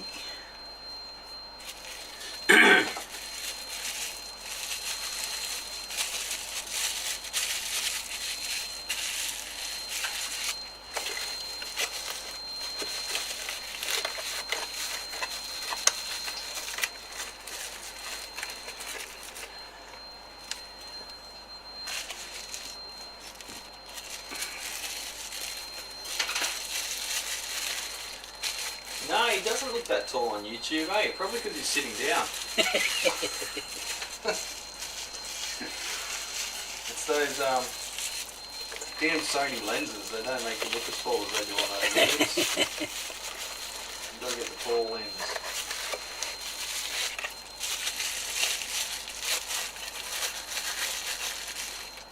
Michelle, not so secretly, wishes I was probably another 6 inches taller. I stand on the tippy toes and you can see she puts her head on my shoulder like she's going into fair Disneyland, pretending that I'm actually that tall. And then when I go off tippy toes, she goes, oh, disappointed. Which one did?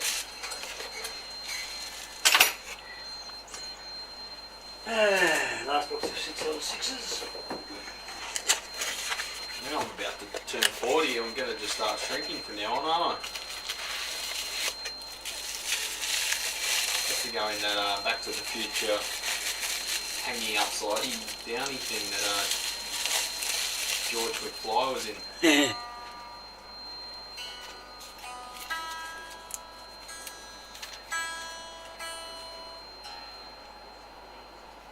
So who's James Hoffman?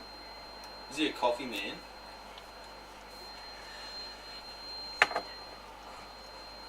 Once dated a psychopath who was 5'3". I guess tallness has nothing to do with mental stability.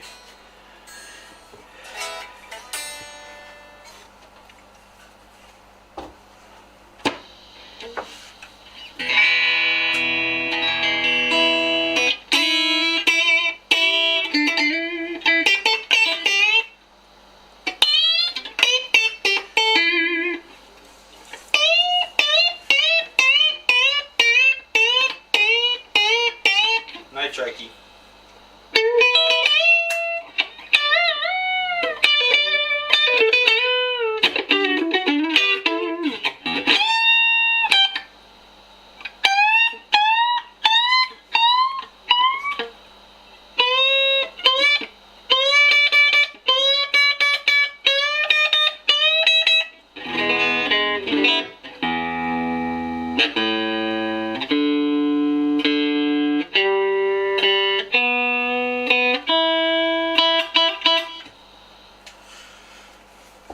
Tricky around the middle range there, but I'll see how he plays it.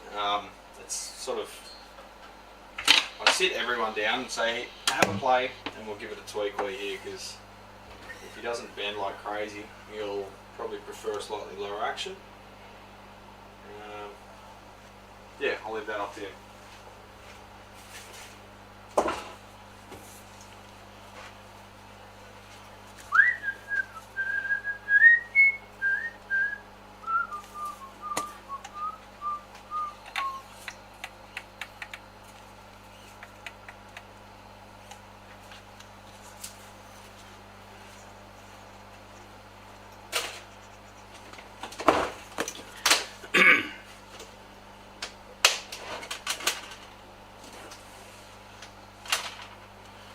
I've been putting off like 3 acoustics that I've got to redo all their binding.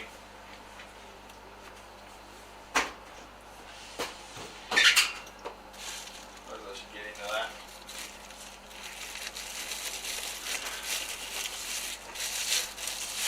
Sigma with a cracked top. Fancy that.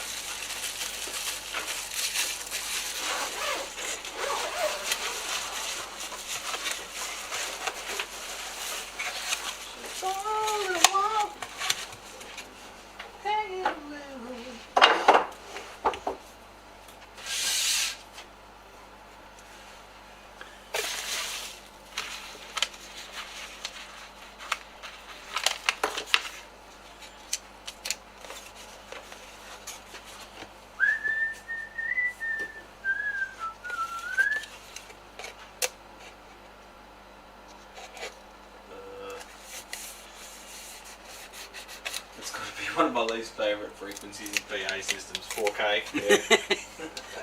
You can't hear 4K now, can you? I can't hear 4K, it's a myth. Birds aren't real. Earth's flat. 4K doesn't exist. Where's the crack?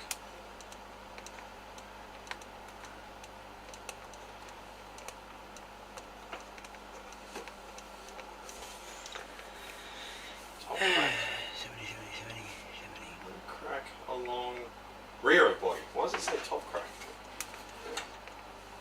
Let's take the strap off for starters, eh?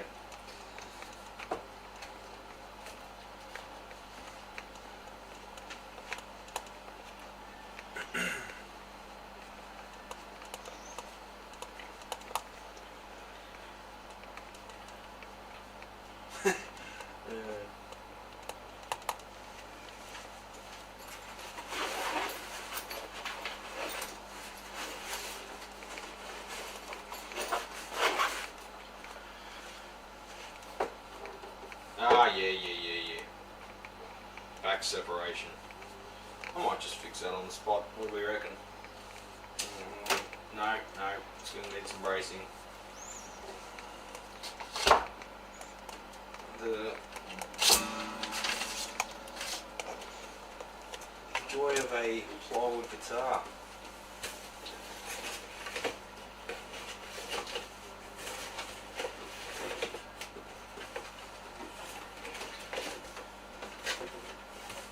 Alright, well, I'll glue that back. I know you can't see what I'm talking about, I'm just talking to the void at the moment. Glue that back and then I'll brace it internally. It's right in the bottom corner where the jack is. So it's a bit of a, sort of the hardest corner to get to. I might remove that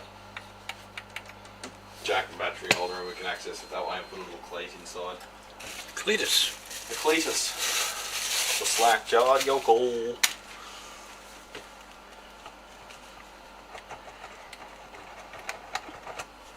All good so far, mate. Hasn't blown up yet? It's cooled down a bit, actually. Yeah, now we're not doing the KD. The 88, mate. That'll take a bit out of it. Yeah. Handle that alright, though. Yeah. I was thinking, yeah, is it going to pop something? Quietly confident.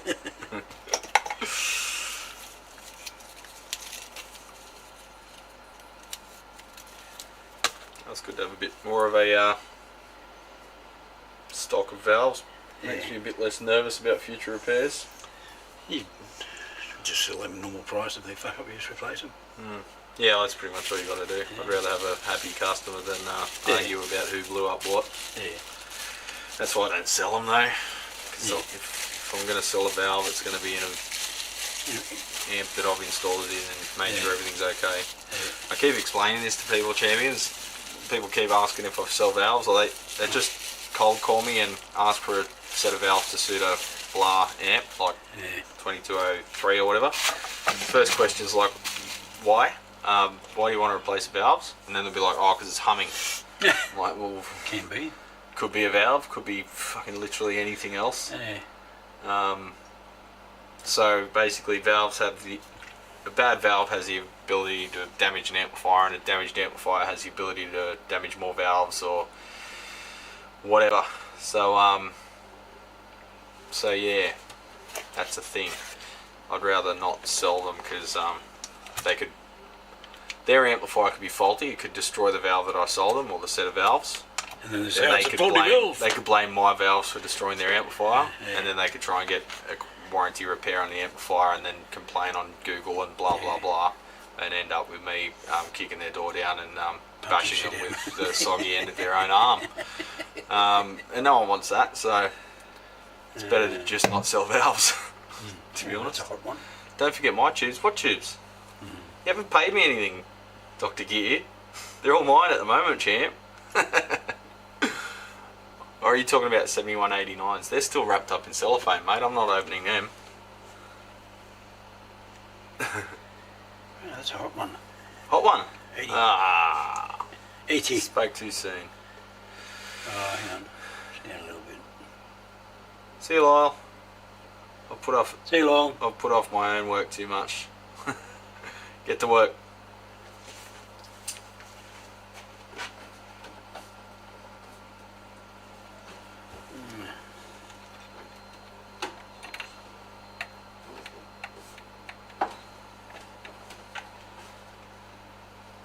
It's pretty amazing, you know. All these big areas are exactly the same. All the same as all the. Yeah, it makes me suspicious of your valve tester. No different reading between the 6L6s and the Between the KD8s. batches, yeah. Quite a big difference. Who's that? Someone messaging you. You got fans. Hey, Mark.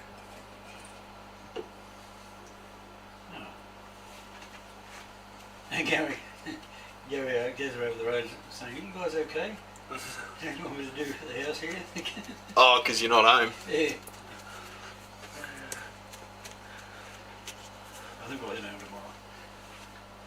You heading back tomorrow? Yeah, I think so. You sick of me? No. No.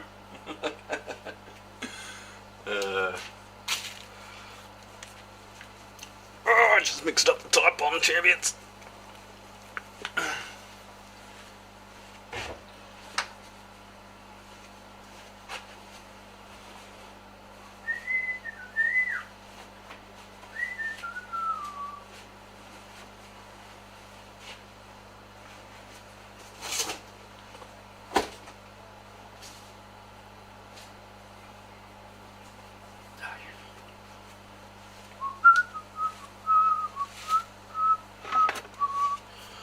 haven't invoiced you. No, I haven't.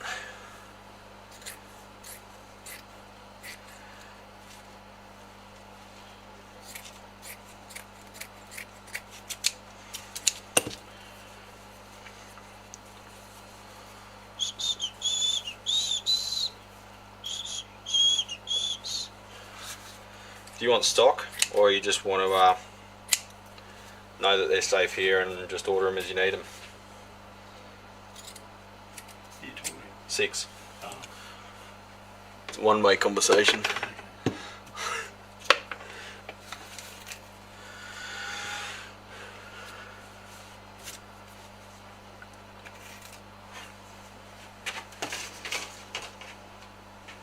Talking to myself, mate, because I'm losing my marbles.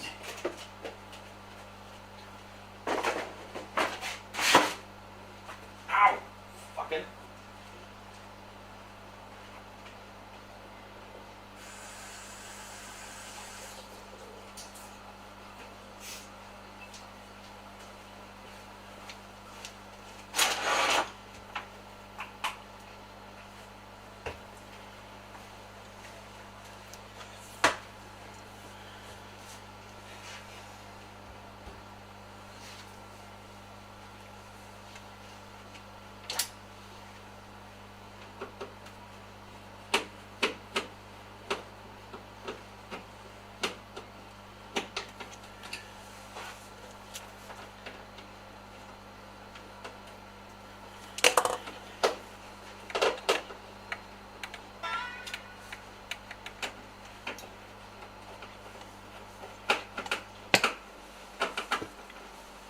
Got amps there that need tubes. What do you need?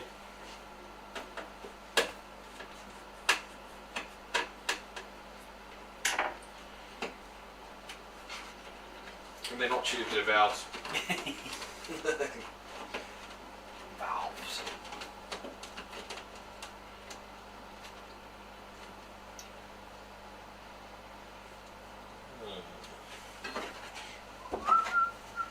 How the Prattley's going 6. You sold any yet?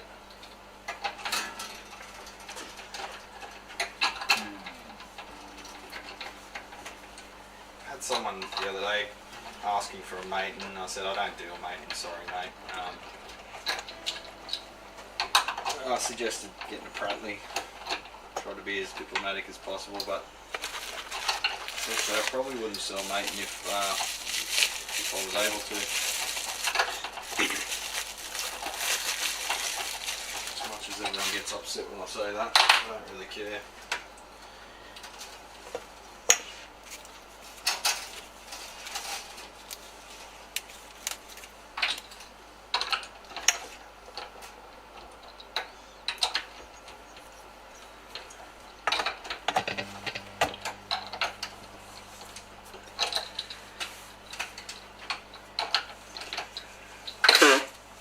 Fine, I didn't tell you you could go to sleep. 3 guitars in the last month. Well, that's probably 2 more than me, mate.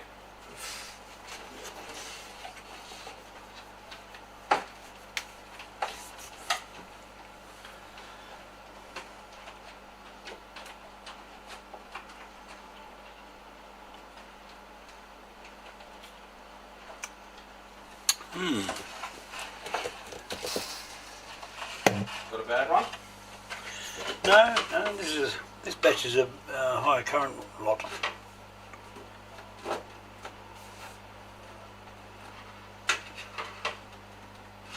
Six.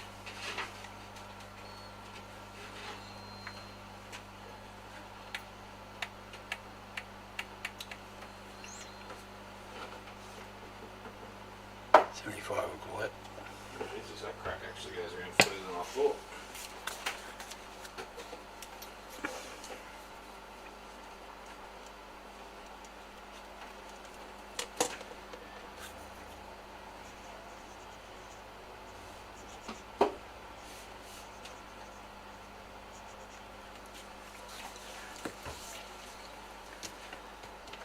Trying to separate glue join without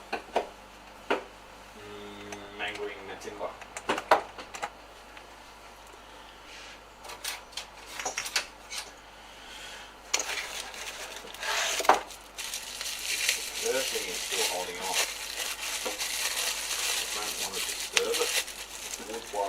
me misaligned means the joint won't close properly again.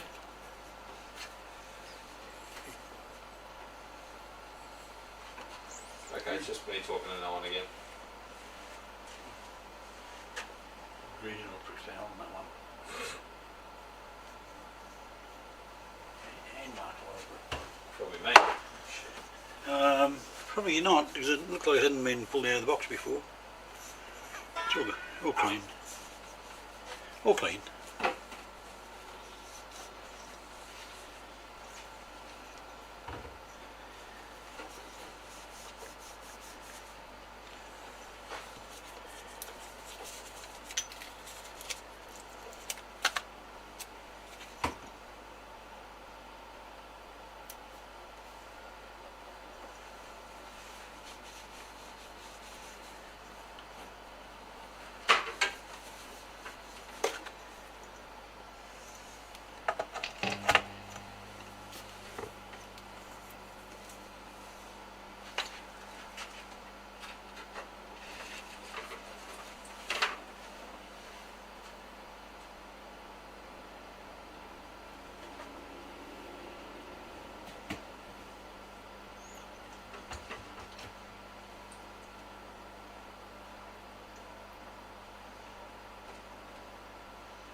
Paper towels. Oh dear. There, you can have that one. Well, thank you, mate. I really appreciate that. I really do.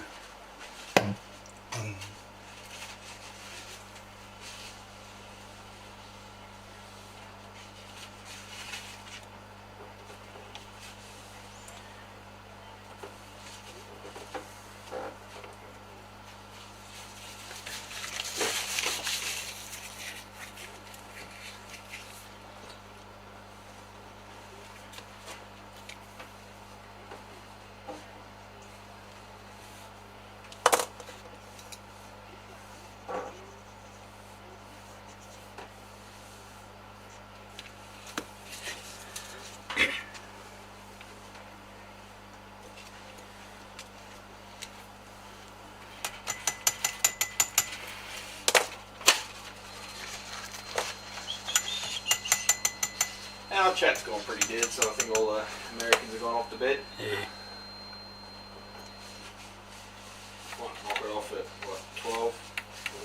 You'd probably be done by then anyway, wouldn't you? Yeah. Half an hour? Yeah, I got what was it, three blocks of L34s to do.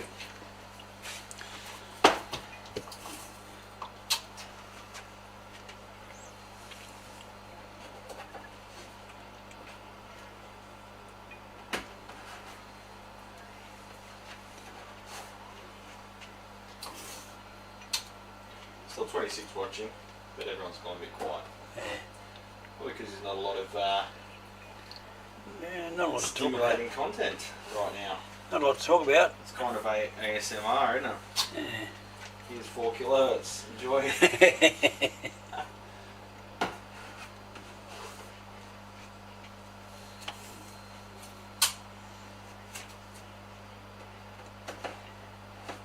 only 5:30 PM on the East Coast. That's nothing.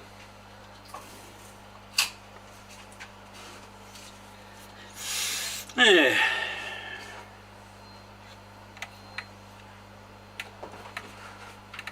I suppose we could be like all the other guitar channels and try and start some drama.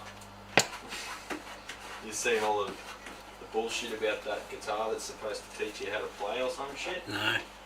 There was some channel got one for free or something, and they made it very clear that we're not under any obligation to give you a favoured review just because you sent us one. And then they did the review and it wasn't very glowing, and the company basically threatened to sue them. Jesus. What a bunch of fucking dickheads, though. So then all the other channels go, oh, here's some drama, let's latch onto this, we might get some views off this. And they all started going on and on and on about it, and I'm fucking sick of hearing it. It's just, that's what the majority of the channels are, they're just little drama fucking things. So where did the guitar originate? Oh, fuck, Yes. fuck, I don't know. It was just a brainchild by this Kickstarter dickhead that probably didn't even play guitar by the looks of the guitar itself. It's just like all Kickstarters, it's just a solution in search of a problem. No one asked for what they're inventing. But the funniest thing was they gave it to this guy who's like a very accomplished guitarist, and like he sounded shit on it. So like, if you're learning guitar and even a really good guitarist sounds like shit on it, how much hope have you fucking got, right? What chance have you got? Yeah. Ricky, how you going, champ? I'm lips deep in a glass of Four Roses bourbon. Nice one. Line 6 has a new pedal, 256. 256 voices, but one at a time. What?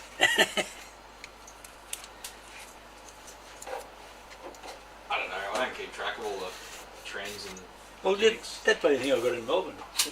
Just to use a USB interface. Yeah. That's Focus got right, yeah. that's got something like 50 or 60 voices on it. What do you mean voices? If you use the app, use its app with it, Yeah. and it's got amp simulations. Oh, right. Yeah. The Focusrite has that. Is it Focusrite? No. Oh. This is the Line 6 one I got at home. Oh, the Line 6, right. Yeah. Oh, I've got you, right. So Yeah. when you say voices, I'm thinking MIDI voices. Oh, no. I mean, just... So you mean patches, like presets? Yeah, it must... you pick whatever amp, and that's Yeah. supposedly what you can sound like. 256.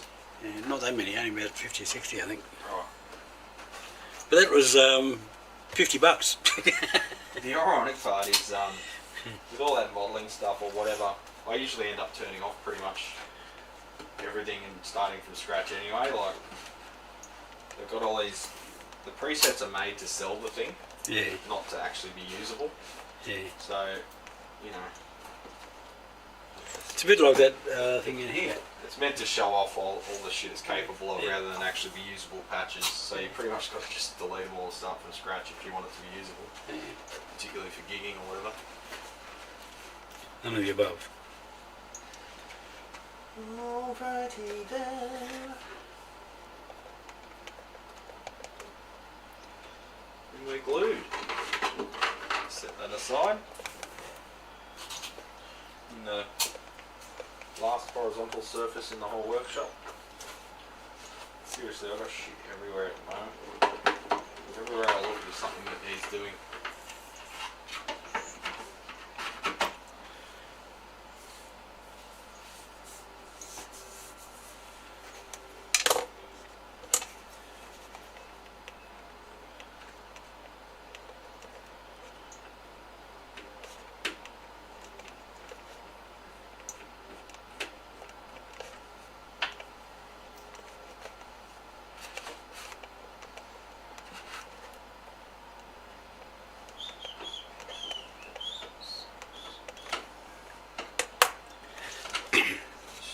Another frame on live chat is a little love heart in the bottom corner. I'll press it.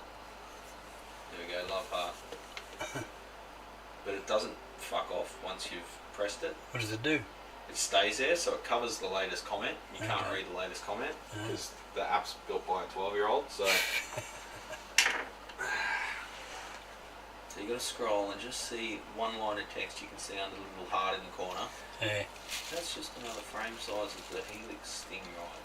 If you want more than one sound at once, get one of the ones that does it. Why would you want more than one sound at once though? Like what, you're mixing...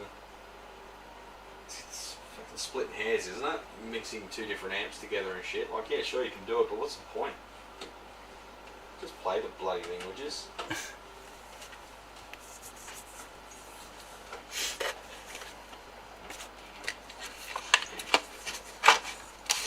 Don't play the device, play the guitar.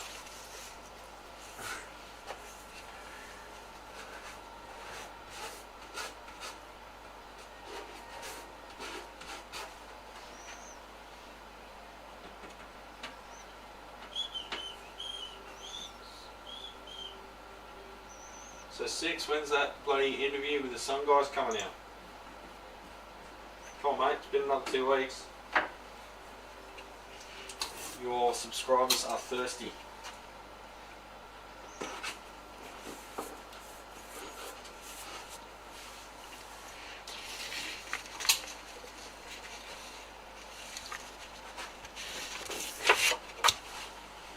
They do affect stuff to various layers.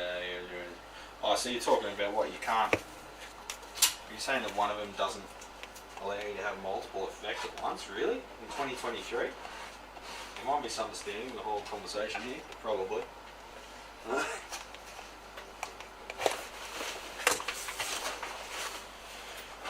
that one can go away to set overnight.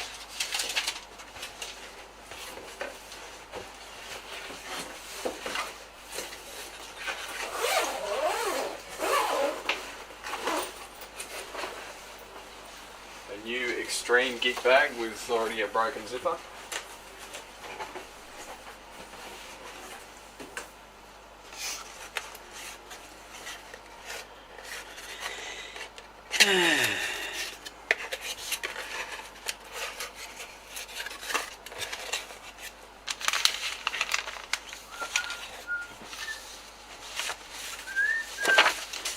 Now I want to wheel 34s.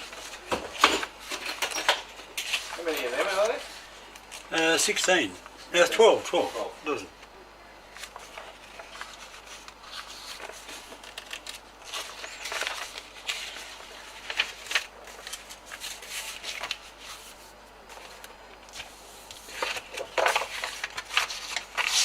Alright, I think this is bridge reset.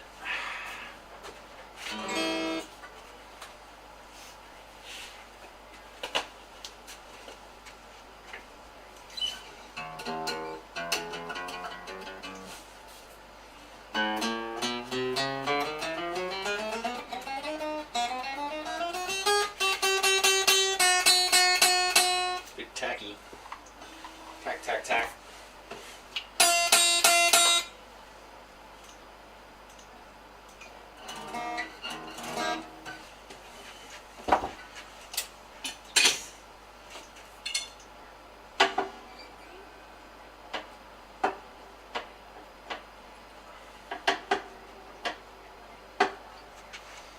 Right, so this mate's had a refret. It's had apparently 2 bridge resets, but you know, mate and bridges are perfect according to everyone who complains about my live streams, my shorts and whatever. So see the top's so warped. Let's see if we can zoom in here.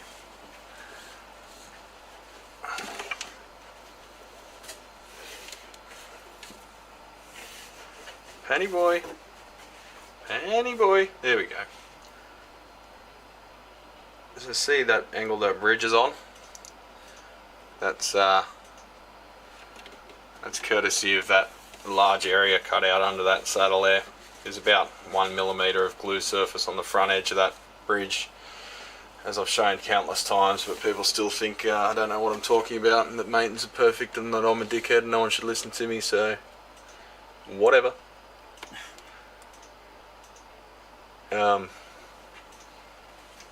So it needs another bridge reset after happening twice in its life, and I think probably a new bridge plate. Looks like there's some epoxy action happening there, so the saddle might be glued in.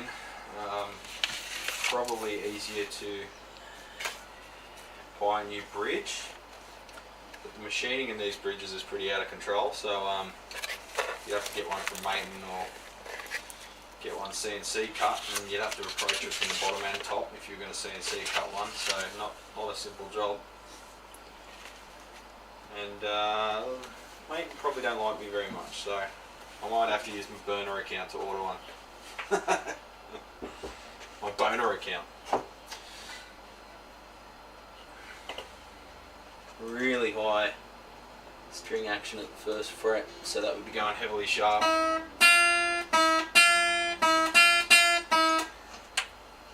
The nut needs some finessing. It's probably got enough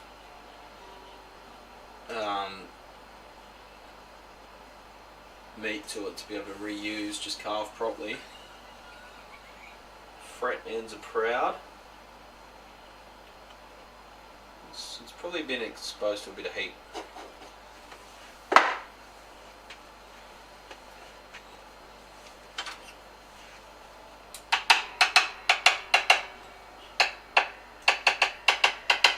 Let's check the frets are seated.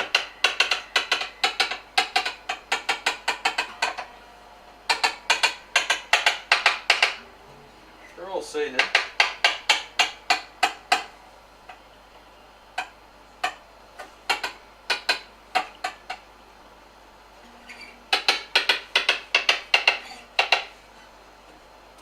Told me these are stainless actually.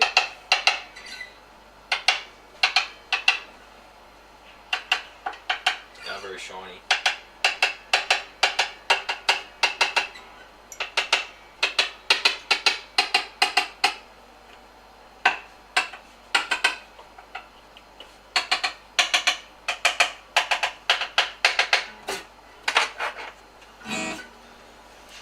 Alright, I think bridge plate and bridge replacement. Possibly a new nut. Hey Brad, Hey mate, how are you? not bad. What's going on? Just, I didn't get to try it until last night. Oh yeah, what a tweak. Yeah, sounds great. Just the pickup selector. It's got this little, Oh yeah? when you go to the... Clicking a bit? Well yeah, and it cuts out, so it's Okay. affecting... I noticed when I got it, it was in the middle, which is where, I don't know whether you played with it. I Anyway, did have when a you go play down, with it. I lubricated it. it does that little... Yeah. And sometimes, like, so when you're flicking from it, it's almost sounds like one of those, you know, stuttering sort of Yeah. things. Kill Anyway, switch, yeah. yeah, kill switch, yeah. Let's have a look. Yeah, just wanted you to have a listen. So you know, the live stream's going. Hey? Just so you know, the live stream's going. That's doing a little shoot test. No, it's fine. Oh, you got sound? Yeah. Don't mind being on YouTube. That's what, I don't mind. you can say whatever you want, mate. My channel's got no filters. I'll just try cleaning the contacts. Hey, Peter. How's it going, mate? No, not bad. How's the action though? Oh, mate, it just sounds fantastic. It's just, yeah, it felt really good. Like I said, it's just that pickup selector, something that's a bit loose. I'll just burnish the contacts and see if that helps. Go on.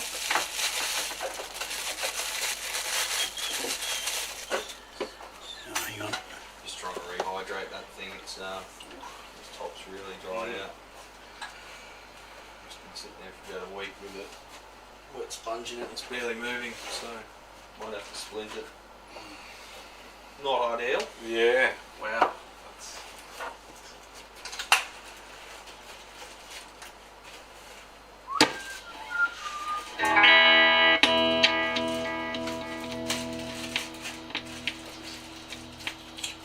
Yeah. There's a slight, I feel, I don't know, Yeah. Look, maybe it's a volume. I know there. There's a slight volume reduction when you go, yeah. I just wonder whether it's the actual pot.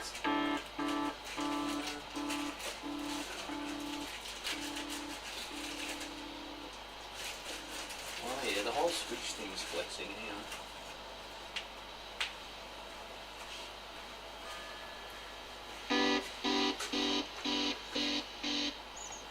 I can leave it with you, and then Oh no, I'll you fix know. it now. yeah, okay. It's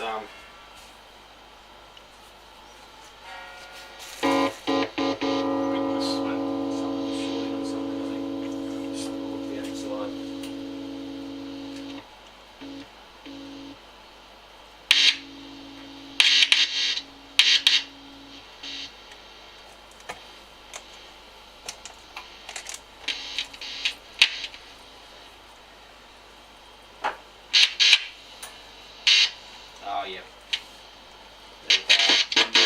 Whoever's wired the pickup there, they haven't run it through both sides of that terminal. Yeah. It's supposed to go through both. They've only run it through one and haven't soldered it together properly, so I'll just fire up soldering iron to clean that up. It was the dude that obviously owned it before. He did say to me that he had different pickups. Oh yeah. And he's put the stock ones back. Yep. And The no doubt, old, done a home job, and that's what happens. the old deal, my job. Yeah. If you don't know what you're doing. That's why I don't do that. I don't know. I need proper training. Oh, it's more if it looks neat and tidy, it generally is, but people have different standards of neat and tidy. Yeah, no, and that to me goes back to the training. If you get good training, that provides you a good overview of what you're looking at, and the steps. And I mean, like that, it just tacks all the that. So they put a hole in the terminal for a reason. You're supposed to pass the wire through, but people just put a glob of solder there and just treat solder like glue. But not really how it works. Might replace that wire, it's a bit melty. yeah, man.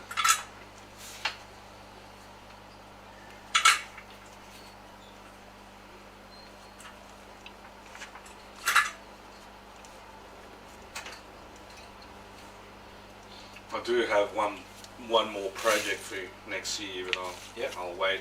It's my old 94 Ovation Collector Series. Oh, yeah? It's had the Bloody ovations. yeah. This one's a 94. This is like one of the original ones when they first started, like in 1994 when you first had. Now these days it's nothing, but like back then it came with a tuner. Oh yeah. And so it was, and it's got the two inputs, one for cannon, jack, and whatever. But because I used it live a lot in the late 90s, I used to, and you know, it was back in the day when we didn't have money, and so you'd use any guitar possible. Back in the day, I was doing no money. Yeah, well, 98, 99, didn't have much myself, and you know, I'd be using an electric my Ovation as my second backup guitar in case. Yeah. But of course, you can't run distortions from an acoustic guitar. Like there's actually a neck on it. It's very much like an electric guitar. Okay. And I had to use. You sell them too. You put them in there to stop Sound the hole, sound hole. Then the constant buttons. putting in and out, it's warped it a bit. Oh, okay. I just left it because obviously if you have money. So I'm thinking next year I'm gonna have to see this. We'll see how we go. There's only so much I can do to most Ovations because just the way they're built is just really silly. Yeah, I've seen the back that it's like the plastic. Yeah, well, it's essentially fiberglass back and timber top, and they move differently. So Yeah, I'll have to get you a look first and work through whether it is something that you can. yeah, I mean, the acoustic's fine. I won't kill the chickens before they hatch, but yeah, I've had real bad experiences in the past where Have you? you get into them and then you realise you've got to do like a full-on rebuild, and then the customers don't want to pay, and it's just Yeah. I sort of swore off Ovations after a few Oh, is that jobs, right? Yeah. 'cause, Well, that's good to know, man. Yeah. Like if that's how you feel about Ovations. Well, You know. if you ask the YouTube viewers, that's how I feel about everything, and I'm a negative freak. Yeah, it was actually, I've had a few Ovations that were not fantastic, but the worst one was Ovation Copy, where, yeah, it was from the 70s too. It was some Italian rip-off of Ovation, and they sort of, Oh yeah, I think I know them. yeah, and they sort of I don't know the brand. copied the concept, but got it even worse, and that was terrible. It was a never-ending job. But I mean, you would have seen the workmanship across many different brands. Yeah. You know, you're sticking to say guitar. When you're opening them up, you're obviously seeing, you know, there's a standard up there. There'd be a brand out there that's doing something much better and consistently. Would you say? There's a few. So Okay, that's good. like Takamine are great. Yeah. I'm not a fan of Martin for various reasons. Not a fan Yeah, of Maine for various reasons. Yeah, I've seen all the reasons. Yeah. Yeah. Look, Cole Clark, not too bad. Some of their concepts are pretty similar to Mate, but they get away with it because they've got thicker tops, and scalloping and stuff. Just a lot of the Asian stuff that no one likes is really good, like cord.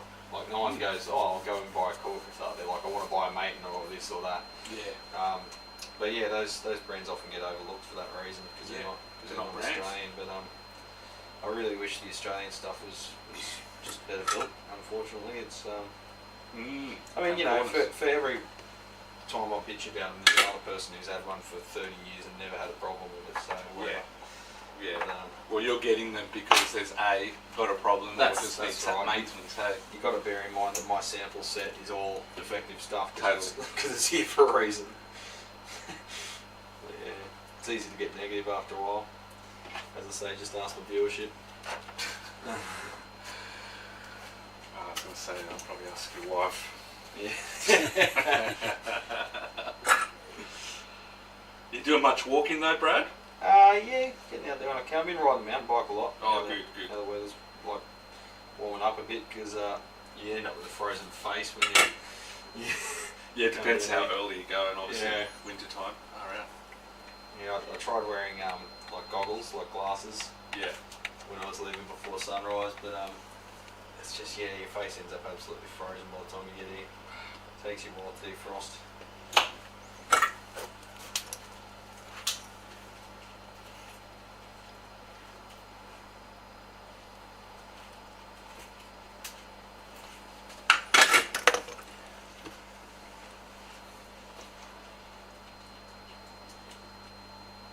Had a pretty good run with the valve so far. There's only been a few rejects. It's really good, man. Yeah.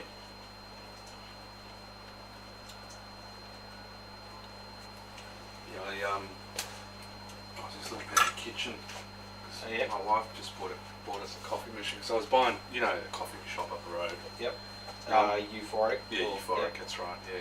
Sorry, I should be more careful, yeah, Euphoric. Because you could say M.Zuiko, couldn't you? Yeah. Yeah, that one there, I get him 2 coffees a day. Yep. And because I get a double shot, Yeah, I'm not a gets morning exy, person, eh? it gets exy, and so all of a sudden doing the math and going, we're spending a lot of money Yeah. on coffee. That's what I told Michelle. Like, we did the math and figured out how much it would cost us to get a coffee every day, and it's definitely worth having a machine. Yeah, so she, we went and got some stuff on Sunday, and Yep. she said, I think I found us a coffee machine. What are you looking at? Oh no, she had done the research. Yep. And we had talked about it. But she just sort of wasn't looking for something else, and she went to coffee machines, and then all of a sudden, George, I think I found the right coffee machine. Can you come and check it out? Yeah. And so it's a Sunbeam. Yep. The main $800, and not one of those that has where you can run both kind of functions, where you kind of brewing the coffee and running the hot water at the same time. Oh, okay. So it's We single currently boiler. that was our existing one that we have at home that's now sitting on the side. So I'm going to ask Caroline if what's going on with that one, because it's just sitting on the side, and I don't think it's worth. She says I might sell it for $30, $50. It's like not worth it, Yeah. I might just bring it down here. You guys can have, if you guys like coffee. Well, I was looking at getting another fully manual one, like one at home. Yeah, down here. Yeah, because we get the beans delivered in bulk Yeah, every second Thursday down Okay. here. They drop it off from that's really cool. from Mountain Roasters up at Valley Heights. Yeah, I know those dudes. What a block of shops, eh? You've got a mechanic, you've got a Brewery. brewery and a coffee Yeah, man. roaster. What more do you need? Yeah, that's for sure. Those mechanics have got it made, eh? In the morning they've got the coffee, $2 down. Afternoon they've got the beer, $1 down. Yeah. It's May as well just live in the workshop. It's a process, really. They've got the workflow sorted from left to right there in that's the right. middle. Never have to leave. Yeah. And you got Bunnings go up for a snag. Yeah. Right. That's sorted it. Nice one. Double check.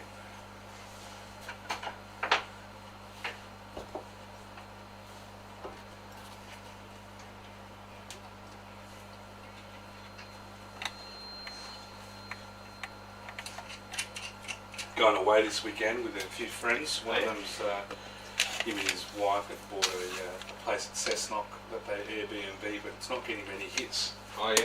So he's just gonna. So you know, Is it this up? weekend, yeah, it's got a pool and everything, but notice the weekend it's going to be relatively mild this Yeah. weekend. It's not as, you know, I think as of tomorrow, I think Not too there's toasty. a Yeah, bit of a it's supposed change to cool coming. down. So I think it's going to be just guitars and in a house and just chill out. And, Good stuff. yeah. So have you just got this one recently, eh? Yeah, Facebook Market. Cool. I just brought him down.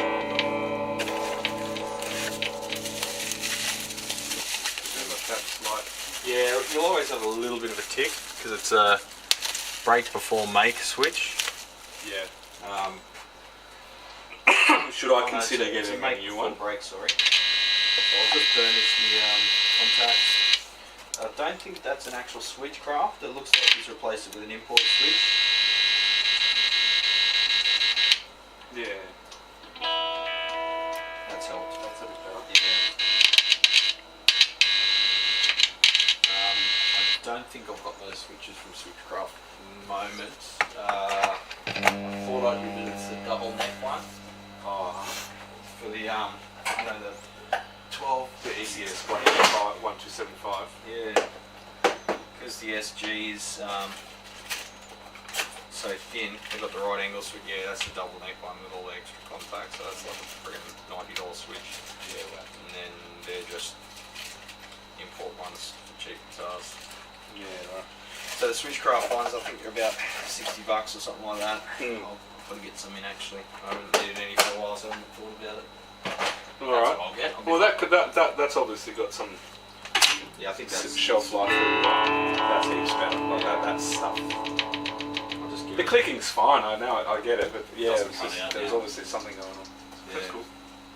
Give it a tiny dash of that lube.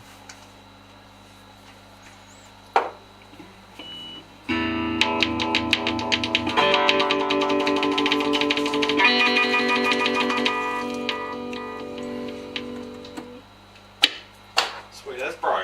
Thank you so much. No worries. Appreciate it. Yes. Still free here for a few more days, Peter? No, I'm going to go home tomorrow. Ah, Is that enough? Yeah, had enough. fair enough. You guys almost caught up. Nope. Nope. Never. Funny. I've just I've whittled it down to the really annoying jobs that I can't ignore now.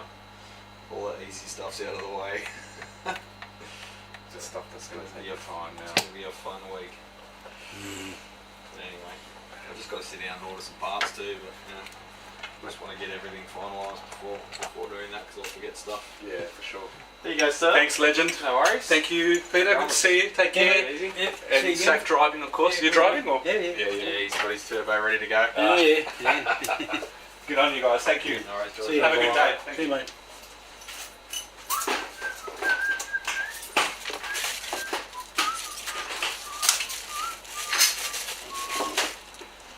$12.01. You done yet? I've got 2 boxes. 2 boxes. 2 boxes. You reckon we keep going? Someone said, wow, they're still at it. Yep. How many tubes? Sorry, valves. Sorry, valves. What are we up to? Number 36. 36, yeah. 36 out of 44. Is that what the figure is? Isn't that where you're at? Yeah. Yeah. Oh, yeah. Yeah. I was going to just have these one Oh, yeah. thing out. No, fuck it. Just absolute numbers. Have those one numbers. Yeah, what you said. Oh, What's the, should do a higher res version of that, eh? Yeah, you'd have to sit down and manually plot it. I enlarge the sample they gave. It's close enough. Switchcraft, well worth the extra cost. Yes, they are. Yeah. Okay.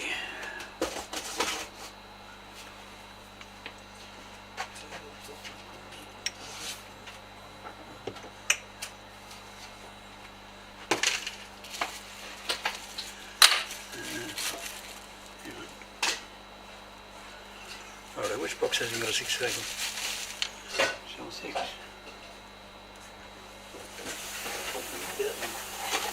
Dickhead. Goddamn dickhead.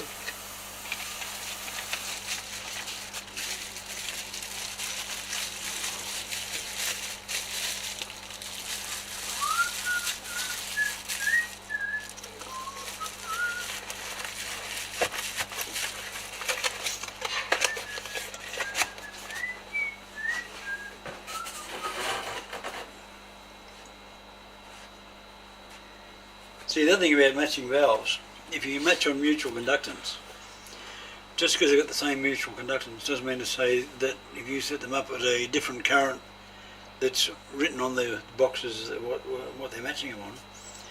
If you go bias the valve heavier, they try and pick points around the bias values, around 40, 50 milliamps or whatever it is, 63 milliamps. But if you, it doesn't make much difference. If you have any valve out of this batch, we're going for the maximum current. Yep. We're going for the fixes are the plate voltage, screen voltage and grid voltage, and then you'll see what current you've got, and then that's not changing anything. Yep. But if you, I was just playing with one a minute ago, if you went down to say 60 milliamps or 50 milliamps, your mutual conductance will change. Yeah. But then what happens then? You got different grid voltages everywhere. Because what you got to do to get that particular current, you got to adjust your bias voltage, which is then you put them in an amp. They're not individually adjusted. Yeah. No. But by doing it this way. The thing is, when you get a matched set of valves and it's got figures on it, you don't know what conditions they were tested under, so it's really meaningless. Probably, it's probably a matter of they're using 250 volts because that's what all the valve all the data sheets say 250. They have your typical operation. Yeah. AF class A. That's kind of where like the maxi matcher and stuff are good, not for absolute testing like this, but for just confirming a set's matched, because they go up to 450 volt. Yeah. But it's just essentially to confirm that your set's matched. And that there's no shorts. Well, you know, is your plate voltage going to be 450? Is it going to be 350? Is it going to be 600? Generally for EL34s, unless you're talking about the ridiculous shit that Marshall's built recently, you're talking 450 plus for EL34s and 6L6s. And then EL84s could be anywhere from 250 to 450. Which is ridiculous because the plate voltage absolute maximum is 300 volts, but I've had Mesa boogies where it's 412, 415. So you're running shit way out of spec there anyway. Well, there's no guarantee that what they say on the box, you don't know what its plate voltage was anyway. Well, that's right, yeah, they don't give you know is your plate current. They don't give you enough specs. So. And you don't know what the bias voltage was. And you see all you've got is mutual conductance and plate current. Very rarely I have seen some stickers on the bases of valves that specify stuff like that, but it's very rare, and it's usually probably a bloke like us with probably the row tester, which is the German testing platform. But I don't think it's all that critical. If you get any of these, we've got this particular current set up, and the voltage and the grid voltage is all the same. It means that as you reduce that voltage on the grid, they're still going to be the same. Yeah. So you're not going. I don't think you need to test them at 400 or 500 volts unless you're really that paranoid about it. Well, we put it in the amp. Yeah, that's exactly it. It passes the test on this, whack it in the amp, adjust your bias and dissipation. That's right. The biggest issue I've had with valves has either been completely dead, so literally a broken spot weld inside the thing, or a short, usually screen grid short. So. Well, look at this. Plate dissipation in this. Your voltage on the plate is actually 250, and your plate current is actually 100 milliamps, so you've got 25 watt dissipation. Oh yeah. Sorry, yeah. So you've got 25 watt dissipation. Bang on. And that's what the valve is. Yeah. So it's testing them at maximum conditions. Yeah. And still running them up to 100%. If you start doing the testing at lower plate currents, it ends up being, with this spreadsheet, like 250 down to 41 milliamps. That ends up being about half. Yeah. That's on a 6L6. Oh, it's not even half, it's about a third, because they're about 30 watt. So yeah, at the full plate voltage you got 20.7. So that was just a little spreadsheet calcs. Yeah. So you can see what... Was that the box of randoms that we had? Yeah. Yep. Yeah. So that's showing you what the dissipation was. Yeah. And that's the lower setting, and that's going for all the same plate current. But in this case I haven't actually put down the grid voltage. With some of the sheets I did. And you can see the difference. And so it means that to get your plate currents or your dissipation the same in each valve, you might have different bias voltages.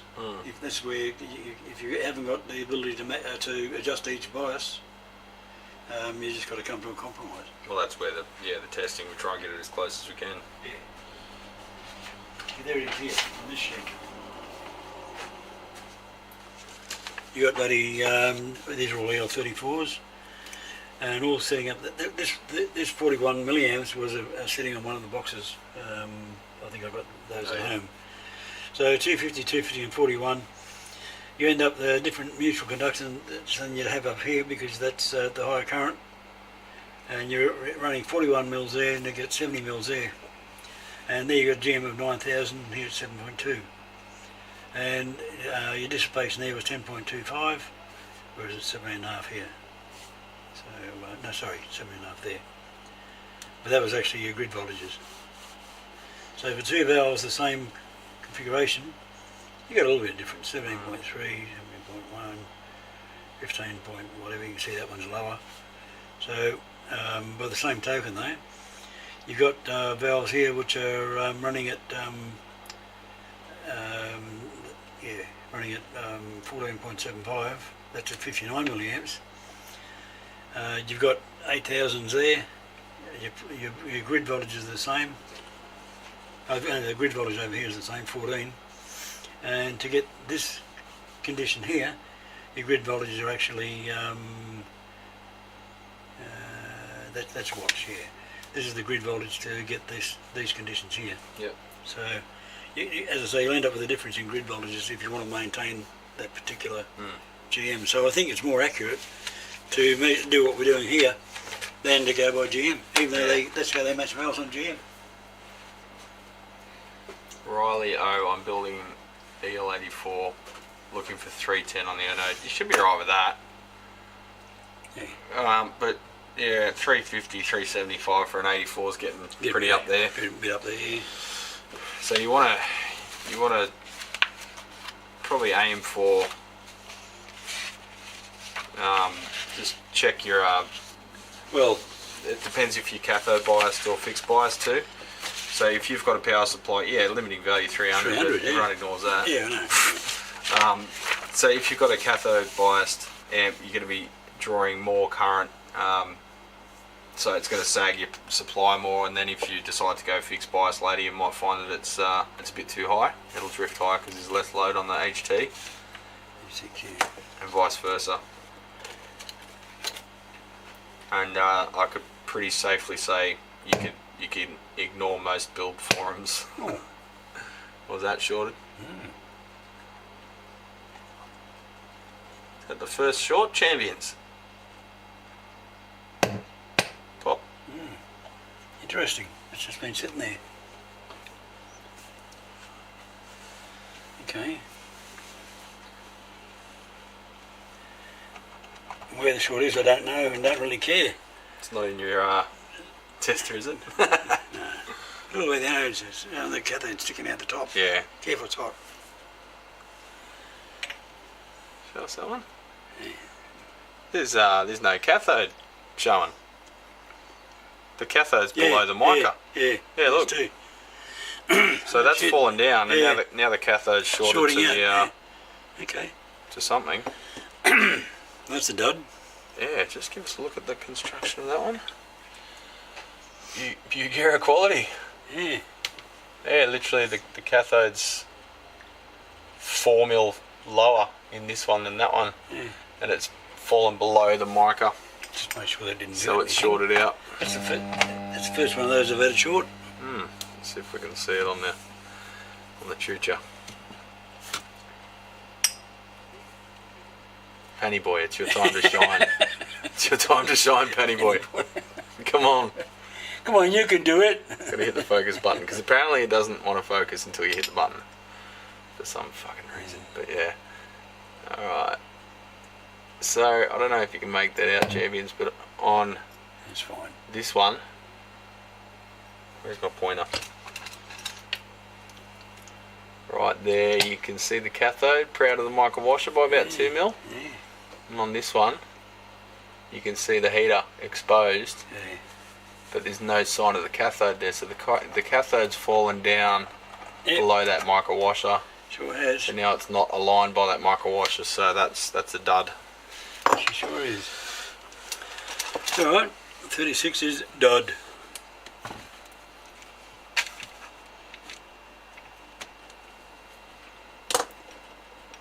Amazing, isn't it? Close enough. There, pile of turd. Yeah. That's come right down. Yeah. That's not just copping a hit, that's manufacturing fault. Yeah, yeah.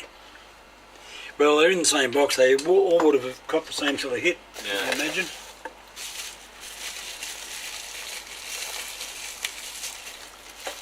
Yeah, that one's good. Ibanez.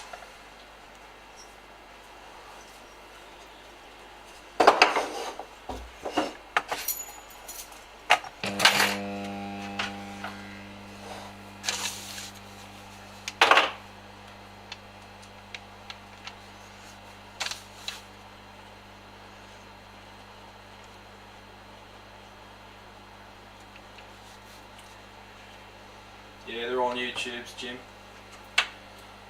Manufacturing fault, no QC. Yeah, exactly. That's why we're at the QC.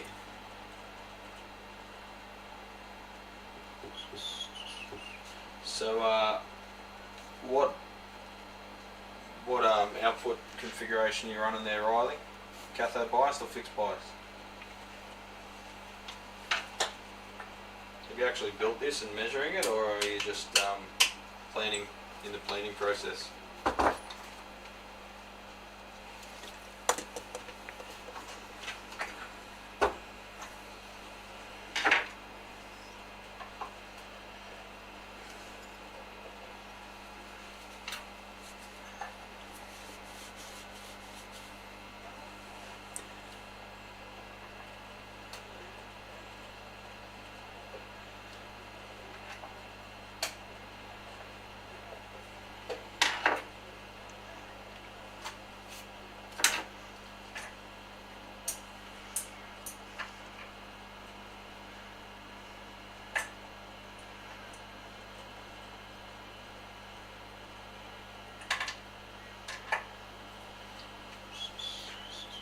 This guitar smells so much like cigarettes. Gross.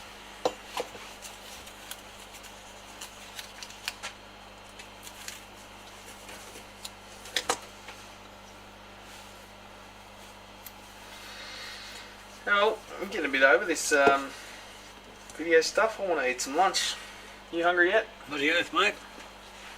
Do you want to call it here? Oh yeah, why not? I'll still carry on with these after lunch. It won't take long. Push pull class AD cathode biased. Yeah, you won't have troubles with that 290 PAZ Riley. That'll be fine.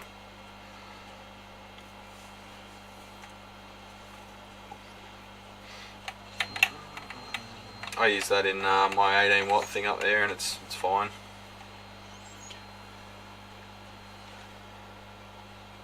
Like I said, some of the messes run the DC2s up at like 415 volts on the plates.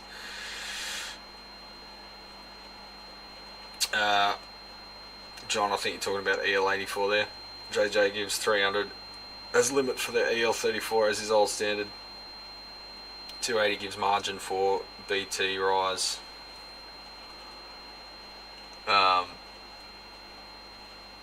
Yeah.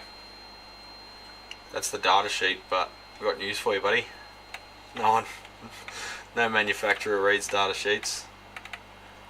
Like even the Blues Junior's like 350 volts. and generally no problems. As long as you control the screen grid current on those new production EL84s, you're right. So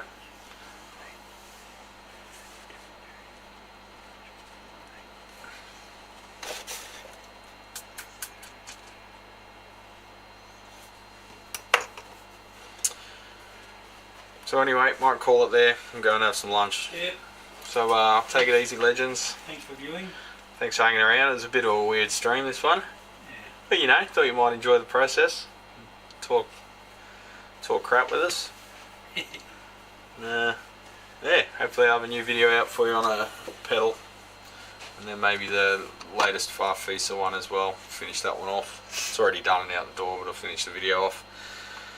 And who knows what's next. So take it squeezy. Catch us on the next one. And we'll make a wind chime out of these buggered valves. See you later. See ya.